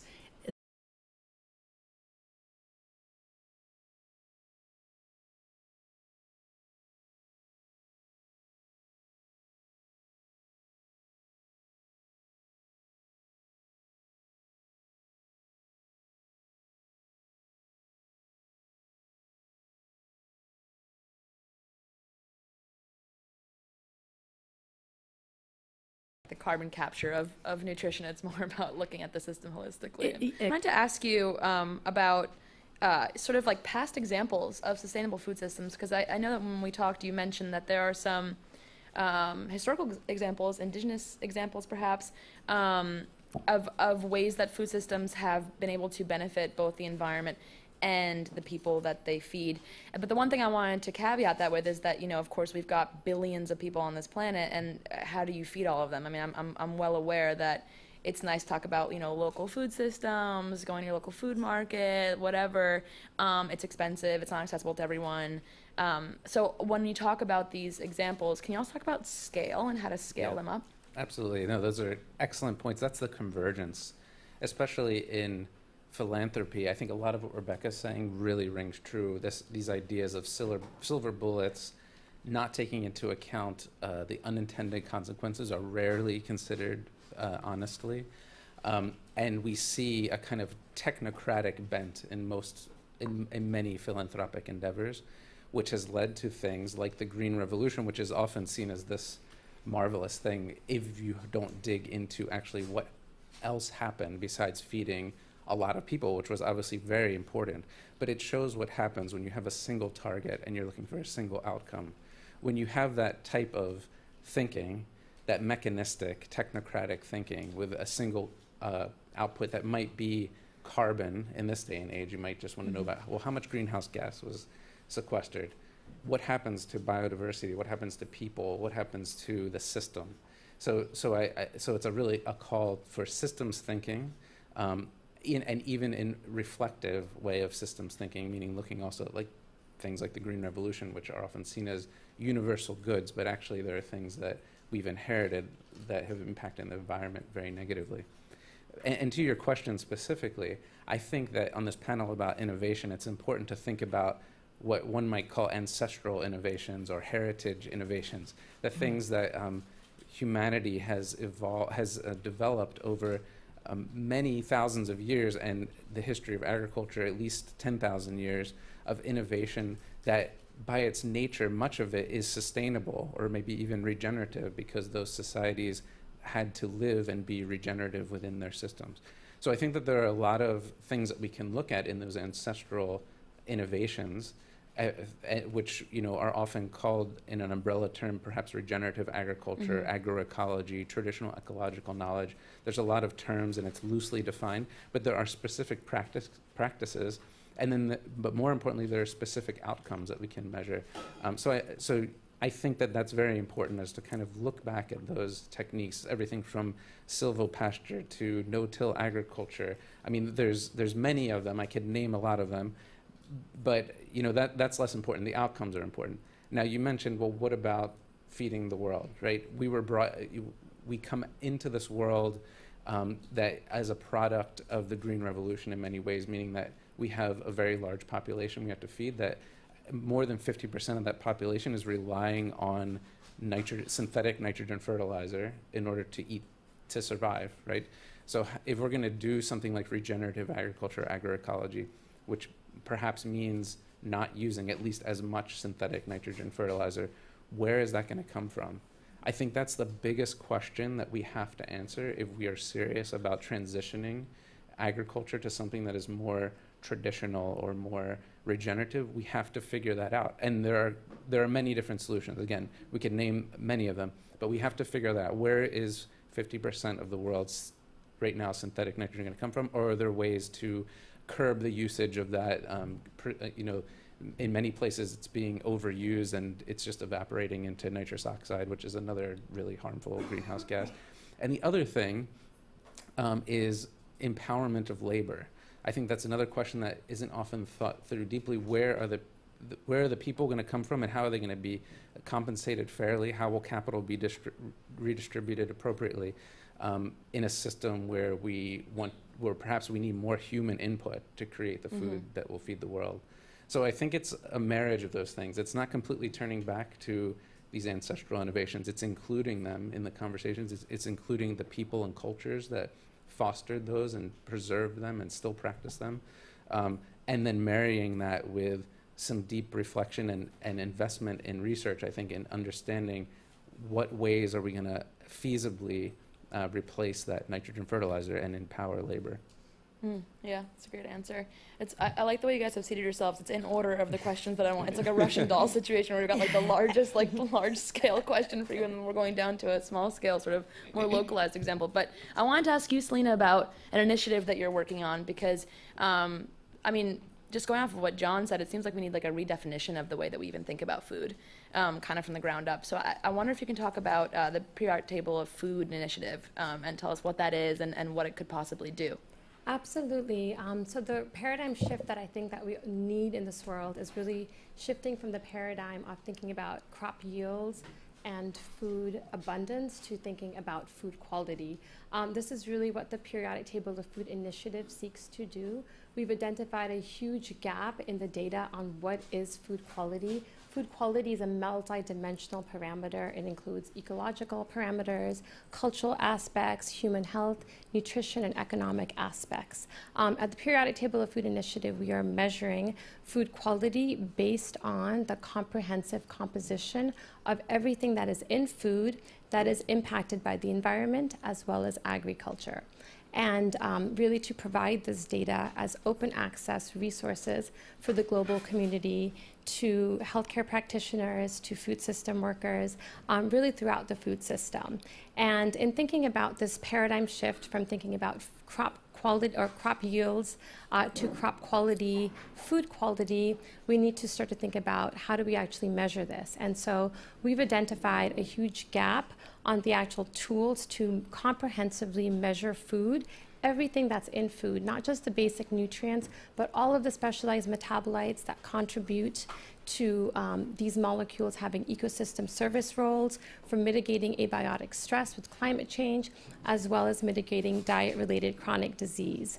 And so for the past 2 years, we've been innovating standardized technology, and we are beginning to distribute this technology to partners around the world to profile their local food supply, their edible biodiversity, and then harmonizing all of this data in an open access database. We're going to launch the database next April, so it's going to be a big moment for really advancing food quality. And along with the data, this comprehensive data on food composition, we're also collecting food systems data on all of the parameters that impact food quality, whether it's climate variables or agricultural variables. And the goal then is to inform stakeholders how to take this food quality data to really drive innovations in the food system. So John was talking about these traditional or indigenous practices, whether it's agroforestry or food processing practices like fermentation, with a focus on a metric of crop yields and abundance, we're actually on the wrong target. We're actually just focused on the silver bullet solution. But by expanding to food quality, if we really begin to take more of a systems approach, and then we can see how things like industrial fermentation, the scaled up version of this very ancient practice, can actually make nutrients more bioavailable, make the food more delicious, while also mitigating greenhouse gas emissions. Really cool. So would fermentation be like one square on the periodic table, or what is that, like an example of one thing? That's an example of an innovation, yeah. And so the goal is to have these tools distributed to partners around the world for them to really look at innovation. So whether they're looking at fermented foods, raw foods, foods from organic versus conventional, it's really to be able to provide that data of how these factors are impacting food quality. Yeah, it's interesting. When I was at the start of my career, I was an intern at Food Tank, and I was covering stories of people who were like putting plants in boxes and putting like different kinds of lights on them and trying to see what would make them more nutritious, less nutritious. But it felt like such a, I don't know, like almost like you were watching an exhibit. Like it wasn't like a real initiative. It was just sort of people were trying it out, seeing what would work. And now it feels like there's this understanding of like needing to industrialize that idea and make it democratic and widely accessible. So it feels like there's been a lot of progress. I mean, again, I don't cover food, so I don't know, but has there been a lot of progress on this front? Feels like there has been. There has been a lot of progress. There's all of this innovation happening around the world, some at a small scale, some is beginning to happen at a large scale. One of the barriers that has really not allowed us to understand what is happening with food quality is this lack of standardized tools. And so with this innovation that the Periodic Table of Food Initiative has, we can begin to harmonize this data from around the world. And so these small-scale initiatives where people are breeding these different food crops, or they're using these different industrial processes for fermentation, we can really begin to compare that data and make really strong statements of how growing practices and processing practices impact food quality. Okay, cool. And Shanu, I wanted to ask you about your work in Rwanda. So my understanding is that you've created sort of or you've worked on a first of its kind circular food system there. Can you speak to that and what is a circular food system and why was it a success in Rwanda? Well, hopes to be a success. And I think I'm just like listening to them and going, okay, I think I need to talk to Selena about like the entire, like how would what we're doing like sort of get applicable and where would it fall in your world? I think we might be coming to an answer on the fertilizer question you have, the 50%, because we're a biofertilizer. And then I'm going, there's like local and global. So what we're doing is really taking a global north technology and like bringing it to the global south and sort of not going into that entire concept of we have to grow in that same format as the global north. And why not just hop, skip, jump right to where the world is right now? What's the difference? What holds us back that we're doing this in Africa? So we, interestingly, we're looking for a holistic food systems solution, but really started with like nutrition as our entry point and going, how do we enable nutrition-focused companies and how do we mobilize finance behind that to move towards underserved communities? So usually when you're talking about nutritious food, like most of us are going, if it's organic, it's expensive. Guess who's not buying it? Low-income people. They're going to McDonald's, even in Africa. So the question is, how do you make it more accessible? We started with something very simple. Rwanda has some of the highest stunting rates on the continent.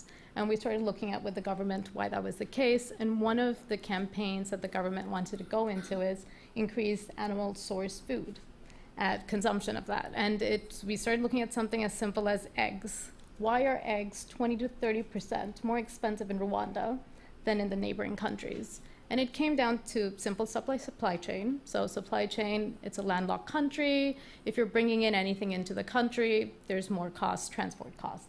What does a chicken need? A chicken, basically their feed, 70% of that needs to be protein, and that's basically soy. Rwanda does not really grow soy. Soy, maize, or like crops that have been brought to the continent, talking about indigenous, in recent times. Like Rwanda only started growing maize maybe 15 years ago, kind of a situation. So they're importing a crop that into a landlocked country that needs to be fed to chicken. Guess why the chicken's eggs are expensive? I mean, everybody can do the math on that. So we started going, how do we replace soy? And now, obviously, one option is let's grow more soy in the country and let's do it in a responsible manner, et cetera. And the other option and innovation we came across that has been sort of coming across the global north is insect protein.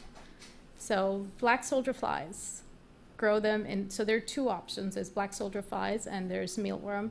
We chose flies because they're higher protein content, and also the growing conditions are better for where we were looking at.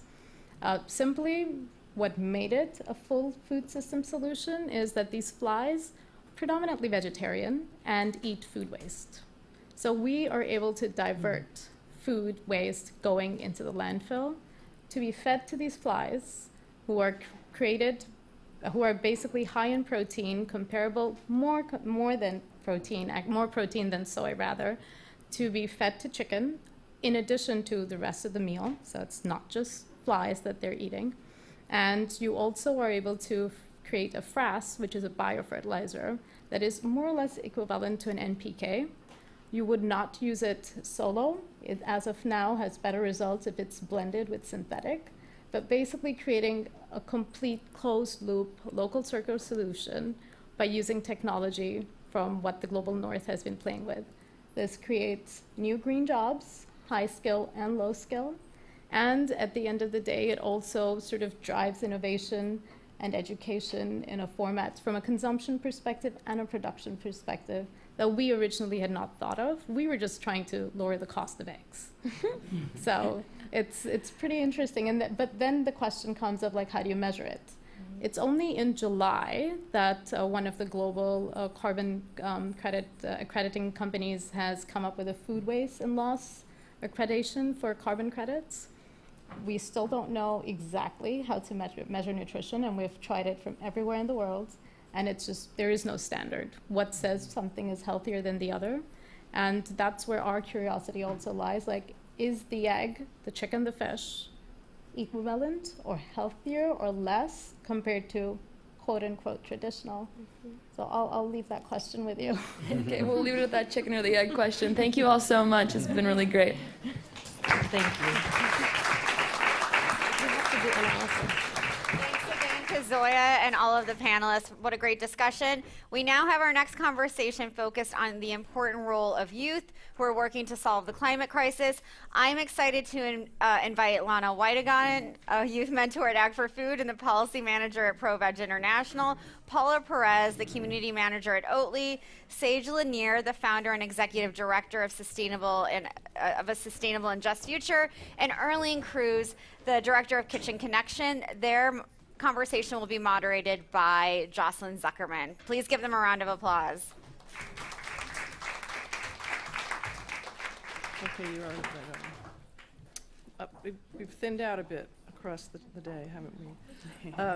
Okay, so for this panel, I'm going to try to talk as little as possible because we've got these four amazing young women who are doing incredible things. So why don't we start, we'll start with Lana and talk a little bit about what you're doing now and sort of how you got to this place, what motivated you to get into this work. Okay, so hi, I'm Lana. I work now for ProVeg International, which is an international food systems NGO or nonprofit organization. And I mostly work in UN policy with ProVeg. So we're accredited with, for instance, UN climate change, the UN in New York. And we're working on making sure that food systems, particularly sustainable food systems, are covered more, including in discussions of what is needed to fight the climate crisis. So making sure that we're not forgetting this critical sector. And my background is in youth food systems advocacy and the youth climate movement. So a little bit of what I've done before my current role at ProVeg is I was one of the 5 youth vice chairs for the United Nations Food Systems Summit that took place in 2021. I think we've talked about that a little bit already today. And I was also involved in the broader youth climate movement, so like organizing the youth climate strikes with Fridays for Future, including helping to bring that to the United States. Great. And I'm excited to be part of this conversation. Paula? Awesome. I'm Paula. I work at Oatly. You might have seen our little cartons out by the coffee bar today. And I'm a community manager, so I'm part of the larger communications and creative team. What I do is pretty much I'm on the front line on talking to our consumers, our external audience, Mostly our fans and also sometimes our haters, which is equally fun. A lot of my time now is spent scrolling through like TikTok comment sections and kind of just monitoring the vibe of like how people are feeling, not just about plant-based foods and trends in the food space, but also just like generally how people are talking about climate and how we should be messaging to the people that we're trying to reach, especially young people, which I think, as we'll get into, is not always common sense and not always how we think we should be communicating with people who aren't as into things as we are. And how I got into that is also through social media. At 16, I found veganism through Instagram and YouTube and totally just fell in love with like the joy and creativity of the community, and then realized our food systems need a lot of work, and then realized it's like our whole global economic system too, and fashion and all these other industries. And so I went and got a food studies degree, shout out NYU Steinhardt, and now I'm on the other end, really just like seeing how brands are messaging to young people, and it's a really like full circle opportunity for me. But I know that not everybody equally nerds out on that, so I really want to help break that down and like figure out how we can reach more people. Sage. Hi, my name is Sage Lanier. I'm the founder and executive director of an organization called Sustainable and Just Future. It started when I, at 19, started teaching to my peers at Berkeley, because I hated the environmental education I was getting so much that I was just like, fuck it, I think I can do better. I did not at first, but I did eventually. I would say so. Much higher approval rate than most of my professors. 98% to be exact. Right? So our program ended up breaking the record for the largest student-led class. And after just like generating a lot of media attention and hype because that was so novel, there was so much outpour of demand from students and young people just all over the country, all over the world, saying also that their environmental education was either non-existent or sucked, super doomsday, and not at all focused on like a realistic path forward, which is all about that's all the entire focus of what I do. It's solutions-oriented, it's action-focused, it's a realistic vision for what a livable future looks like in a climate-changed world. And we cover a variety of topics. We cover food systems, decarbonization, urban planning, the circular economy, cradle-to-cradle design, and green chemistry. There's so much stuff in there. It's really a crash course. So our nonprofit is now expanding rapidly to other universities. On Monday, we'll be announcing, so this is a secret, but I'm going to tell you it anyways. On Monday, we're announcing with the Clinton Global Initiative a commitment to action that we will be in at least 30 universities by the end of 2025, but hopefully more than that. Wow, good for you.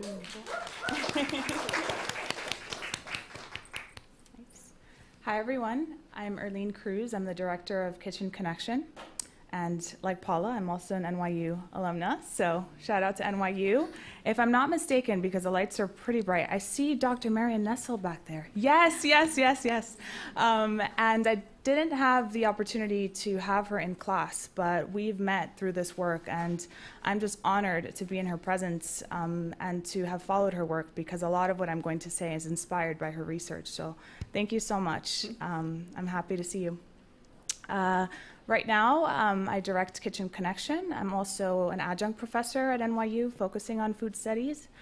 And I mention that because some of the graduate students that I teach, some of them are older than me, and that's sometimes really scary. But a lot of them who are my peers don't know a lot about climate change.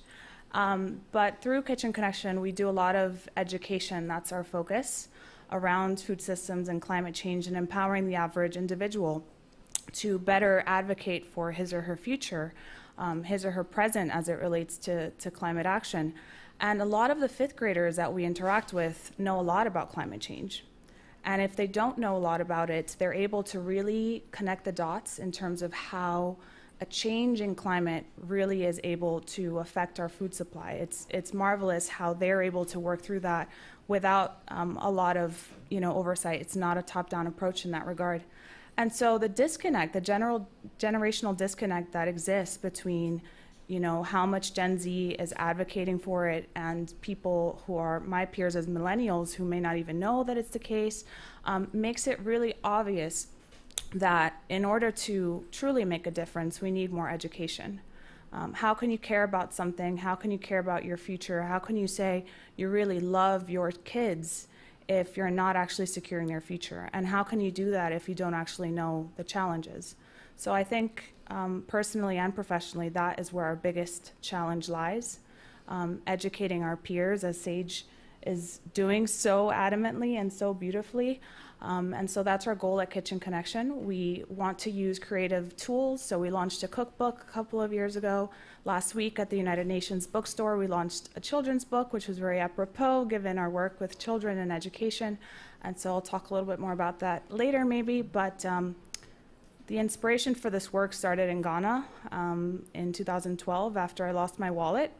And instead of going to law school for human rights, life told me what to do, and I went to NYU where I focused on food. And so that set me on this trajectory. Yep, I'm grateful to be here. Thank you. You're all doing amazing things and working hard, which I suspect helps with any sort of negative thoughts coming in. What about your peers? Do you hear about climate doomerism from them, and what do you tell them, and how are they sort of trying to deal with that?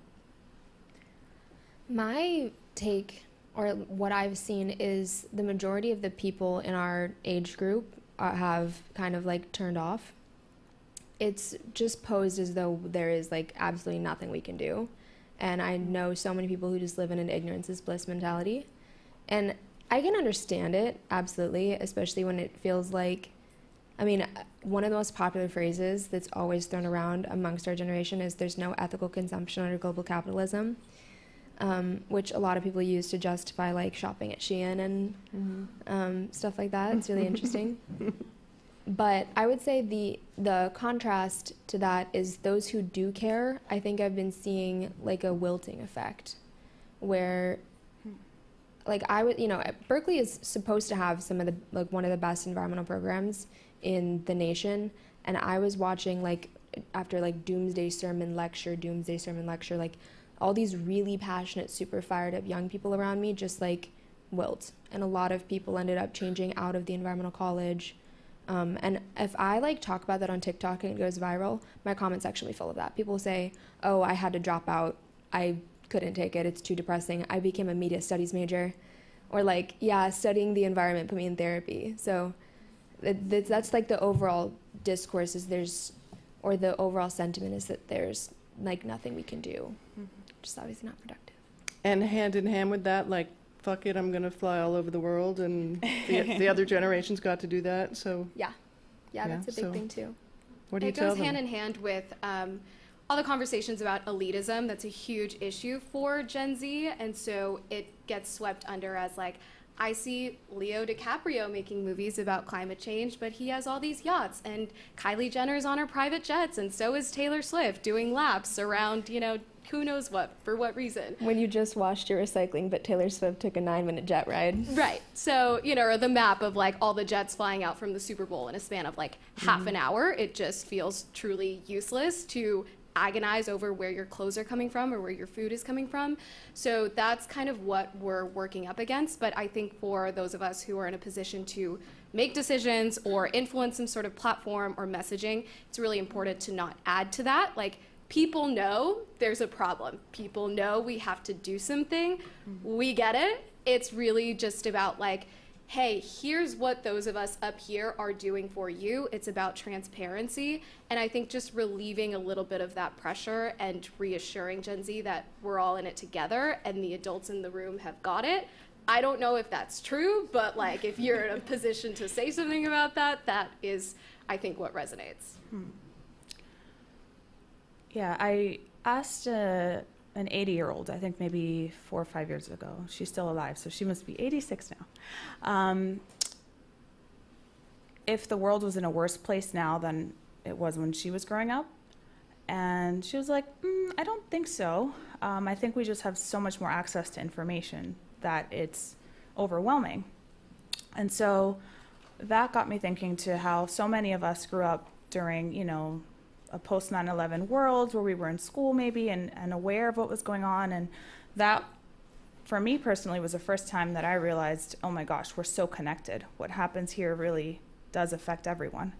But now children growing up are not only exposed to local and international challenges, they're also growing up with climate change, awareness and all the anxiety around that. In June, there was a study put out that said that it surveyed about 10,000 students around the world, and 60% of them are living with that anxiety on a daily basis. So 45% of them, it's affecting their daily lives, their performance in school. And so just imagining growing up with all of the local and international conflicts, the economic barriers around them, and then the climate doom is just a very global phenomenon right now. And social media is certainly great in many ways, but it's also challenging in some ways, and that's an example of that. So I'm curious actually to hear from my peers, because I try to stay off social media, how, what Sage was saying, the actual conversation is online and how that's affecting people on a daily basis when they're trying to do good, but there is a lot of doomsday information. Any of you want to respond? I can jump in a little bit. I mean, Paula, I'd love to hear from you more about social media as well, but I think I resonate with my peers that there is a lot of climate anxiety, particularly with Gen Z, and you can really feel that on social media. And I think some of the sentiment from people my age is, how can you deal with this every day and kind of like work on this and try to address this every day when just thinking about it every once in a while is so overwhelming.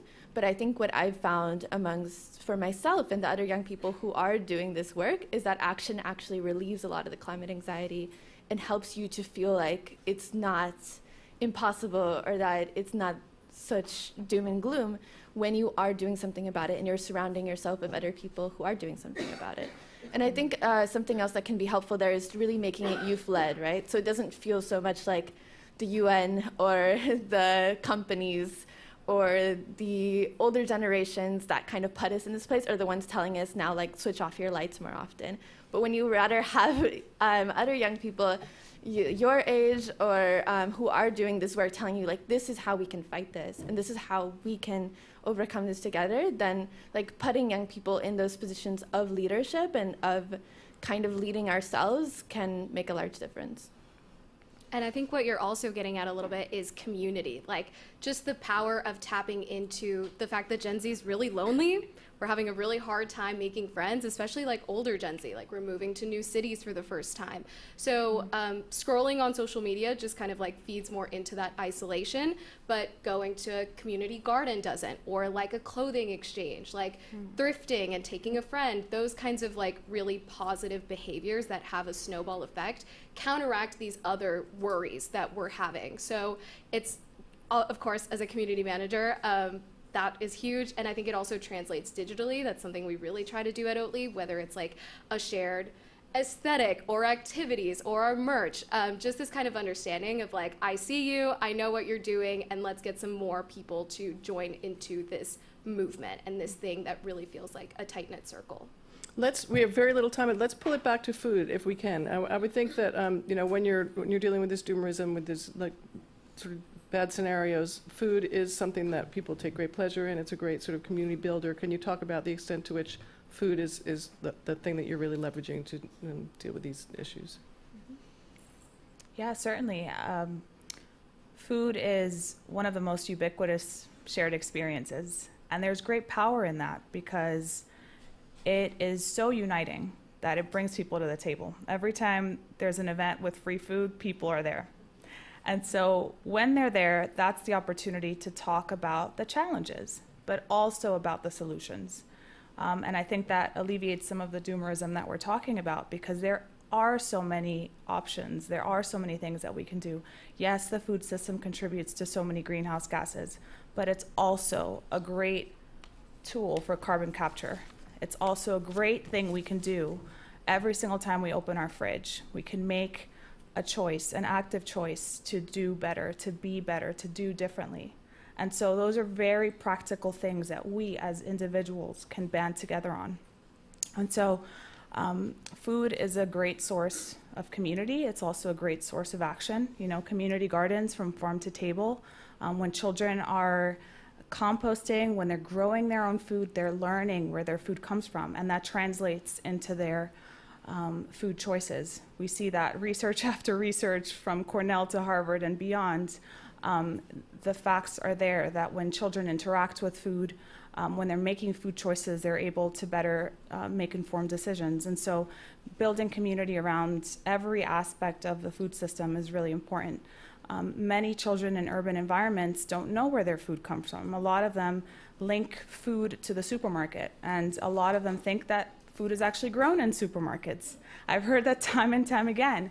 And so our new children's book, How Does Our Food Grow?, is directly linking to that, helping children understand where their food grows.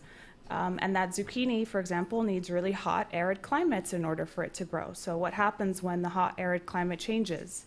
You may not have your favorite or least favorite vegetable, you know?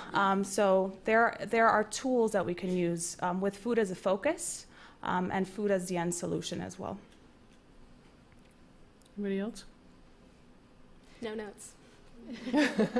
I think like food as an example of how the work I do really brings people out of apathy and into action.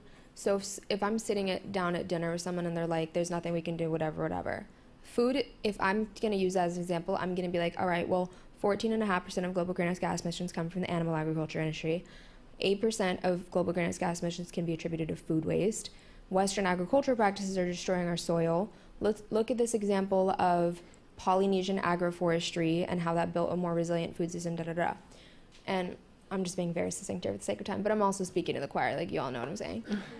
So that, like, in those conversations, I'm going to be like, no, because actually if we went to our city council and started demanding funding for municipal compost infrastructure so that there was an infrastructure, a system change in this community, or maybe it's advocating to local restaurants, set a goal for 25% reduction of meat by the end of the year, something. There's so many things that we can do that aren't just waiting around for Joe Biden to install more solar panels. So we need to get about that action. And like that is that conversation that I'm like, those are those tools and knowledge that I'm trying to bring to this generation, where it's like, actually, if we demystify the climate crisis, it's so much more than fossil fuels, and the answer is so much more varied than renewable energy, but that's where the beauty is, that there's something we can all tackle. And you said in your course, it sounds like you cover a lot of different things. Do you find that the food part of it is what resonates more than others, or not necessarily? Everybody tells you who they are. Somebody would be like, I loved this lecture because as a vegan, but somebody else is going to be like, the circular economy lecture was so mind-opening for me as a business major, and I'm like, I'm so happy that did that for you. I think food also, it kind of shows where everything is going wrong in some senses, and that if you look at factory farming or industrial animal agriculture or deforestation in the Amazon rainforest, you kind of see how it's intertwined with kind of the deforestation, the pollution, the greenhouse gases, workers, animals, all these different things that is part of this problem we're facing. But then it's also can so easily be a solution, like Sage was saying, because every single day, like one of the top individual actions you can take is always reducing your food waste and eating less meat and more plants across, like every time one of these analyses is done, that's one of those things that you can do every single day. And so I think it's so much where you can see this problem happening and also the solution. I will say, I think where we can nudge Gen Z a little bit is just more towards systems thinking. I think we're still very much so in our circles where there's the hardcore vegans, and now there are these people who are like, no, you got to live off the land and do grass-fed bison and raw milk, and that's what's going to save the earth. And so we're all very much so in our own little world and in our online echo chambers, and we're not really grasping the fact that, like, it's how you do all of these things. It's the values that leaders in government and in brands are holding and the way that they're doing all of this. So, you know, we're stuck boycotting one brand, not realizing that this is literally how the whole industry works and how it's been working for hundreds of years. All of these legacy companies are just better at hiding it. So it's a lot of misdirected anger and energy sometimes, and so that's what I would really want to see our generation do a little bit better, is just like really think about where we're putting all of that anger, because it's exhausting. I think also seeing individual actions as part of a collective, because people, like, there's this weird, like, my actions don't make a difference, we need system change. I'm like, baby girl, you are the system. You Well, know and that, also, right? like, I'm not going to do anything until the corporations do something. Right. And I'm like, I'm Gen Z, and I'm, like, in a company doing something. Like, these are all people, you know? Amazon and Apple, like, there are people in there doing stuff, and they went to school, and you can do that if you want. So it's kind of just like breaking that down a little bit too, and just saying, like, if you want to do that, you can go for it. But yeah, there's ways to do it. Quickly, COP28. Are you going? Are you looking forward to it? Are you hopeful? What's I'll be there. And? I'm going. I'm not looking forward. Why not? Why not? Because you're fearful that there won't be any there, or what? I mean, we work to make an impact there, but I think every time it's difficult, and it's both draining trying to do the work, and then also these spaces usually don't accomplish what we need them to, right? And knowing that, like, this is the main moment where it should happen, where you have world leaders and the decision makers coming together. And this would be like the place where if we were going to decide, like, we're going to get it together and we're going to solve this, that would be where it should happen. And then to consistently see it not happen is very difficult. All right, somebody has to chime in with a happy ending. Okay. We launched a cookbook in support of the United Nations for People and Planet at COP last year. It has carbon calculations, so it's very apropos, a reason to be there. We have gone for most of the past few years, but if we don't have something on our end that we feel is contributing to the bigger mission, we don't go, because we see it as a waste. And so I think having that approach, really analyzing ourselves internally as organizations and seeing what do we have to contribute rather than what can we get, I think that can really change the whole approach to COP. Because yes, it's a waste if we're all flying in with private jets and maxing out all the local hotels and all of that. But if we really make an effort before we go to not expect from the COP, but to actually give to the greater community before we show up, we can really make a difference. All right, thank you for being here and for your really, really good work.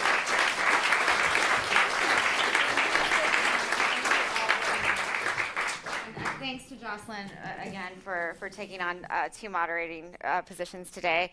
So this concludes the live stream portion of the day. Thank you to everyone who was watching online and, of course, here in person. And thank you to our partners, WWF, Wholechain, and NYU Steinhardt for co-hosting this event. A round of applause, please. I hope that you'll leave this evening as inspired as I am. The people in this room give me incredible hope, and it's been so great to talk to so many of you today. And it's really exciting to hear about everyone's work. For those of you who are here in person, we have more music from Amber Rubarth, including her new single, Cover Crop. Lots of delicious food and beverages are still waiting for you, made possible by great performances and Oatly, as well as in-kind donations from Bobo Link Dairy and Bakehouse, Brooklyn Brewery, Certified Origins, Oshi Berries, Vertage, and Bonterra Organic Estates. After our reception, Food Tank and participant media are thrilled to present a viewing of Food Inc. 2, the sequel to the Academy Award-winning documentary Food Inc. There will be a fireside chat with the filmmakers and Michael Pollan and Marion Nessel, and there will be more delicious food then. Please note, and this saddens me, that unless you have a film screening ticket, you won't be able to stay because we're really at capacity. But thank you all so much, and I'm going to hand it over to Amber again, who did such a wonderful job earlier. Round of applause, everyone.